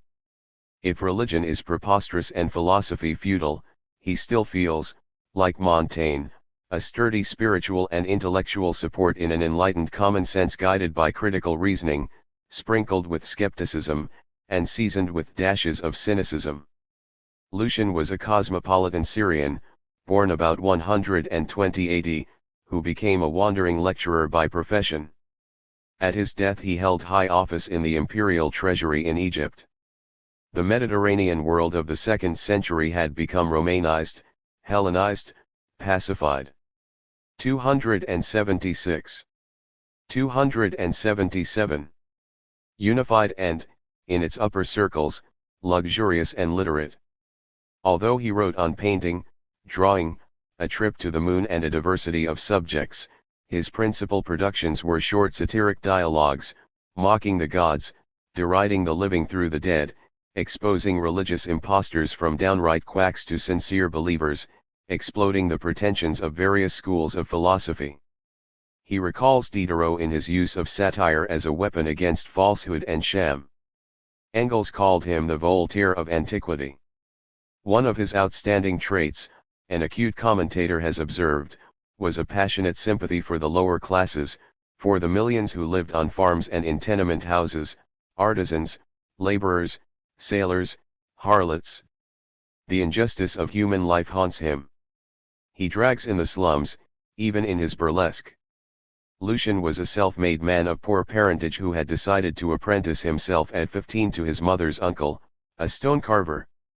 After having been beaten for accidentally breaking a piece of marble, he ran away from his master and prepared himself for a writing and speaking career. The young footloose Lucian became familiar with poverty and neglect. In Lucian's Hecata, society is turned upside down and the roles of the classes are reversed. The rich and the powerful become penniless and despised, the common people enact legislation against the powers that were. His wrathful attitude toward the rich is seen in one of his dialogues of the dead, where the popular assembly of Hades passes the following decree against the plutocrats, whereas the plutocrats perpetuate a 278 number of inequities in life, by plunder, by violence, and in every way utterly despising the poor, be it enacted by the Senate and the people that, when they die, their bodies undergo punishment, just as do those of other worthless people, but that the souls be sent up above again into life, and enter into asses, until they have, in such state, passed through 250,000 years, becoming asses from generation to generation, and carrying heavy burdens, and driven by the poor laborers, and after that period, that it be permitted them finally to die. Lucian addresses the gout in a mocking vein. 0. Goddess, who hatest the poor, and are the sole subduer of wealth, who knowest how to live well at all times, thou delightest to be supported on strange feet, and knowest how to wear shoes of felt, and ointments are a care to thee. The, 2, garlands delight, and the liquor of the Ausonian Bacchus. But these things never exist, at any time, for the poor. And, therefore, thou fleest from the threshold of poverty, that has no gold, and art delighted, on the other hand, in coming to the feet of wealth. Religion is another target of his wit. / Lucretius assails superstition, Lucian ridicules it. He lets loose his shafts not only against religious quacks but against the gods. In his dialogues of the gods he transforms Olympus, their abode, into a bourgeois household where jealous Hera squabbles with her husband Zeus over his infidelities with boys as well as with women. In another dialogue he describes a panicky council where the gods, like frightened aristocrats, are 279. Concerned about being deposed from office. The alarmed Zeus tells the assembly, which includes barbarian along with Greek gods, that they are likely to die of starvation because the sacrifices offered to them are so scanty and scrawny. He complains that a ship captain who had promised a banquet when his ship was heading for the rocks, in fact offered only a single cock when he had 16 gods to entertain, that was an old bird afflicted with catarrh and half a dozen grains of frankincense, those were all mildewed so that they frizzled out on the embers, hardly giving enough smoke to tickle the nostrils. Zeus blames the teachings of the atheists for these slim pickings. As I was engaged in these thoughts, I reached the portico, and there I found a large crowd of men vociferating. I judged correctly that there were philosophers of the militant variety, and I stopped to listen. The bone of contention was ourselves. Dames the atheist, the reptile, was maintaining that we did not exist. Timocles was on our side. He illustrated the orderly and discerning character of our government and extolled our providence. But he was exhausted and quite husky, the majority were inclining toward irreligion. I saw how much was at stake, and ordered night to come and broke up the meeting. Then, in the person of Momus, the god of raillery, the voice of Lucian himself, his sympathy for the oppressed flashes forth and he shows the social sources of his aversion to the gods. I swear to you, Momus says, that we need not blame the philosophers for the prevalence of atheism. Why, what can one expect of men when they see all life today topsy-turvy? The 280. Good neglected, pining in poverty, disease, and slavery, detestable scoundrels honored, rolling in wealth and ordering their betters about, temple robbers undetected and unpunished, the innocent constantly crucified and bastinaded. With this evidence it is only natural that they should conclude against our existence. If Lucian makes fun of the gods and their false prophets, he places no confidence in any of the philosophical sects, although he feels closest to the Epicureans. All the sects contradict one another, he contends, none possesses or teaches the truth. In one of his philosophic dialogues he quizzes a friend, Herodimus, who had studied philosophy for 20 years and become a Stoic because it was the most popular creed. Yet he had still not attained either happiness or truth. Herodimus fails to convince Lucian of the rightness of his choice and exclaims in exasperation, "Why, you will not accept anything I say. On the contrary, my dear sir, it is you who will not say anything I accept."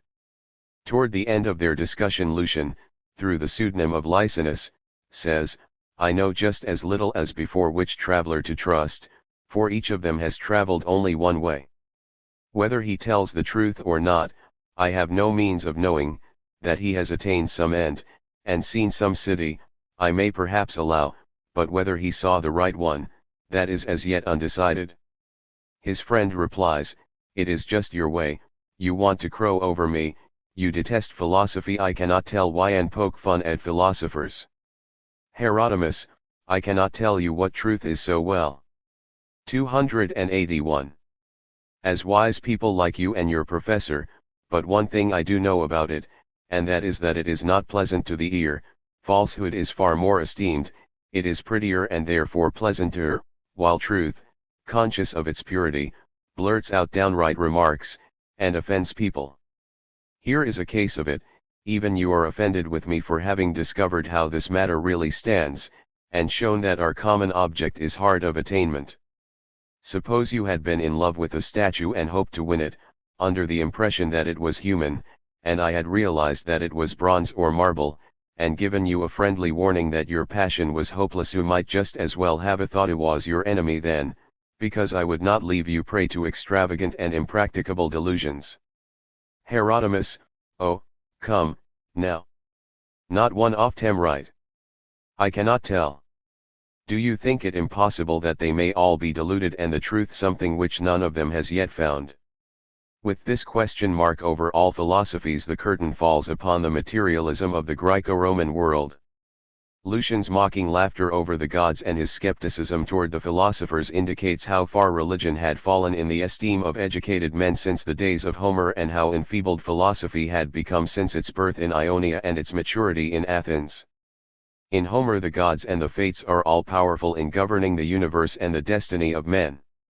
In Lucian they are butts of ridicule whom a reasonable person will only despise and scorn. 282. In Ionia, philosophy rises up as the rival of religion, and with the atomists comes to supersede it as an explanation of the universe and history. With Lucian, this rational certainty solidly based on empirical evidence gives way to agnosticism and skepticism. The philosophic sects offer no better or surer guide to the truth of things than their religious rivals. The twilight of the gods likewise enshrouds the philosophers. Rational thought together with materialist philosophy had arrived at a blind alley and came to a dead stop. In subsequent Roman civilization and the antique world it could find no foothold for further progress. The social forces in the urban centers which had nurtured philosophy from its infancy to its young manhood had spent their last ideological resources. There were no up-and-coming classes in the declining slave society to relight and carry forward the flickering torch of rationalism. With Lucian it spurted into a final fireworks of light and then went out. 17. The eclipse of materialism. We have now finished our review of the history of materialism in Greco-Roman times from the 6th century BC to the 2nd century AD. This was the first stage in the development of the materialist outlook, its springtime, its youth. We have seen how philosophy originated in the commercial centers of Ionia in the 6th century as a materialist departure from religious traditions, how this primitive naturalism rose to its theoretical height in the dialectical insights of Heraclitus, became entangled in insoluble contradictions brought forth by the Pythagoreans and Eleatics, recovered its ground and renewed itself on a higher level in the atomism of Leucippus and Democritus, how with the Sophists and Socrates philosophy split into increasingly divergent viewpoints which came into ever deeper conflict with each other, and thereafter moved along the two opposing paths of idealism and materialism which inter 283. 284. Sect and interacted upon each other, how materialism survived the criticism of the classical idealists and reconstituted itself in the doctrines of Epicurus, which found their finest and fullest expression in the Epic of Lucretius. And finally how both philosophy and its materialist tendency dissolved into the mocking skepticism of Lucian which foretold its eclipse in antiquity. What did materialist thought accomplish in this primary phase of its development? 1. In physics, the knowledge of nature, the ancient materialists explained the universe as an independently existing reality in constant change, operating according to its own laws and with an atomic structure of matter. 2. In logic, the theory of knowledge, they regarded sensation as the primary factor in acquiring acquaintance with the external world. All the senses are heralds of truth. Reasoning leading to scientific knowledge depended upon the materials provided in the first place by sensory experience. 3. In sociology, the science of society, they viewed history as the work of man imitating nature, utilizing its ways and means to satisfy his material needs and then developing civilization by the improvement of his own skills. 4. In ethics, the theory of morality, they put forward a secular and relativistic conception of moral conduct and its changing standards. They created the foundations of a rational humanism as a guide to the good life on earth. All these theories had pronounced inconsistencies and great gaps owing to the immature state of society. 285. And science. The ideas of the early materialists were simplified, rough-hewn and awkward, like the products of all pioneering efforts. But they were immensely creative and essentially correct, supplying the foundations upon which all subsequent materialist thought was to build. The careers of philosophy and its materialist expression were bound up with the development and disintegration of Greco-Roman civilization and its component classes. Strains of idealism and materialism were intertwined to one degree or another in all the ancient philosophers. But the idealist tendency, as a rationalized reconstruction of religious views and an ideological instrument of patrician domination, corresponded to the specific world outlook, political requirements, and social psychological characteristics of the Greek and Roman urban aristocracies, slaveholders and wealthy landed proprietors. The general thought of these sections of the ruling classes was, however, influenced both positively and negatively by the conditions of urban culture and by the interests, ideas, and movements of the manufacturers, merchants, moneylenders, shipowners and craftsmen. These opposing social forces interpenetrated one another. This can be seen not only in certain positive doctrines of the idealists but in the very fact that they had to adopt the rational form and logical methods of philosophy as the mode of expression of their class needs in place of the mythological material of the local cults which adequately served the old monarchies. For example, even though the patrician idealists 286 regarded hand workmanship as vulgar, Plato designated the creator as craftsman. The social productive category of the specialized workman whose functions he esteemed was used for the supreme power in the universe.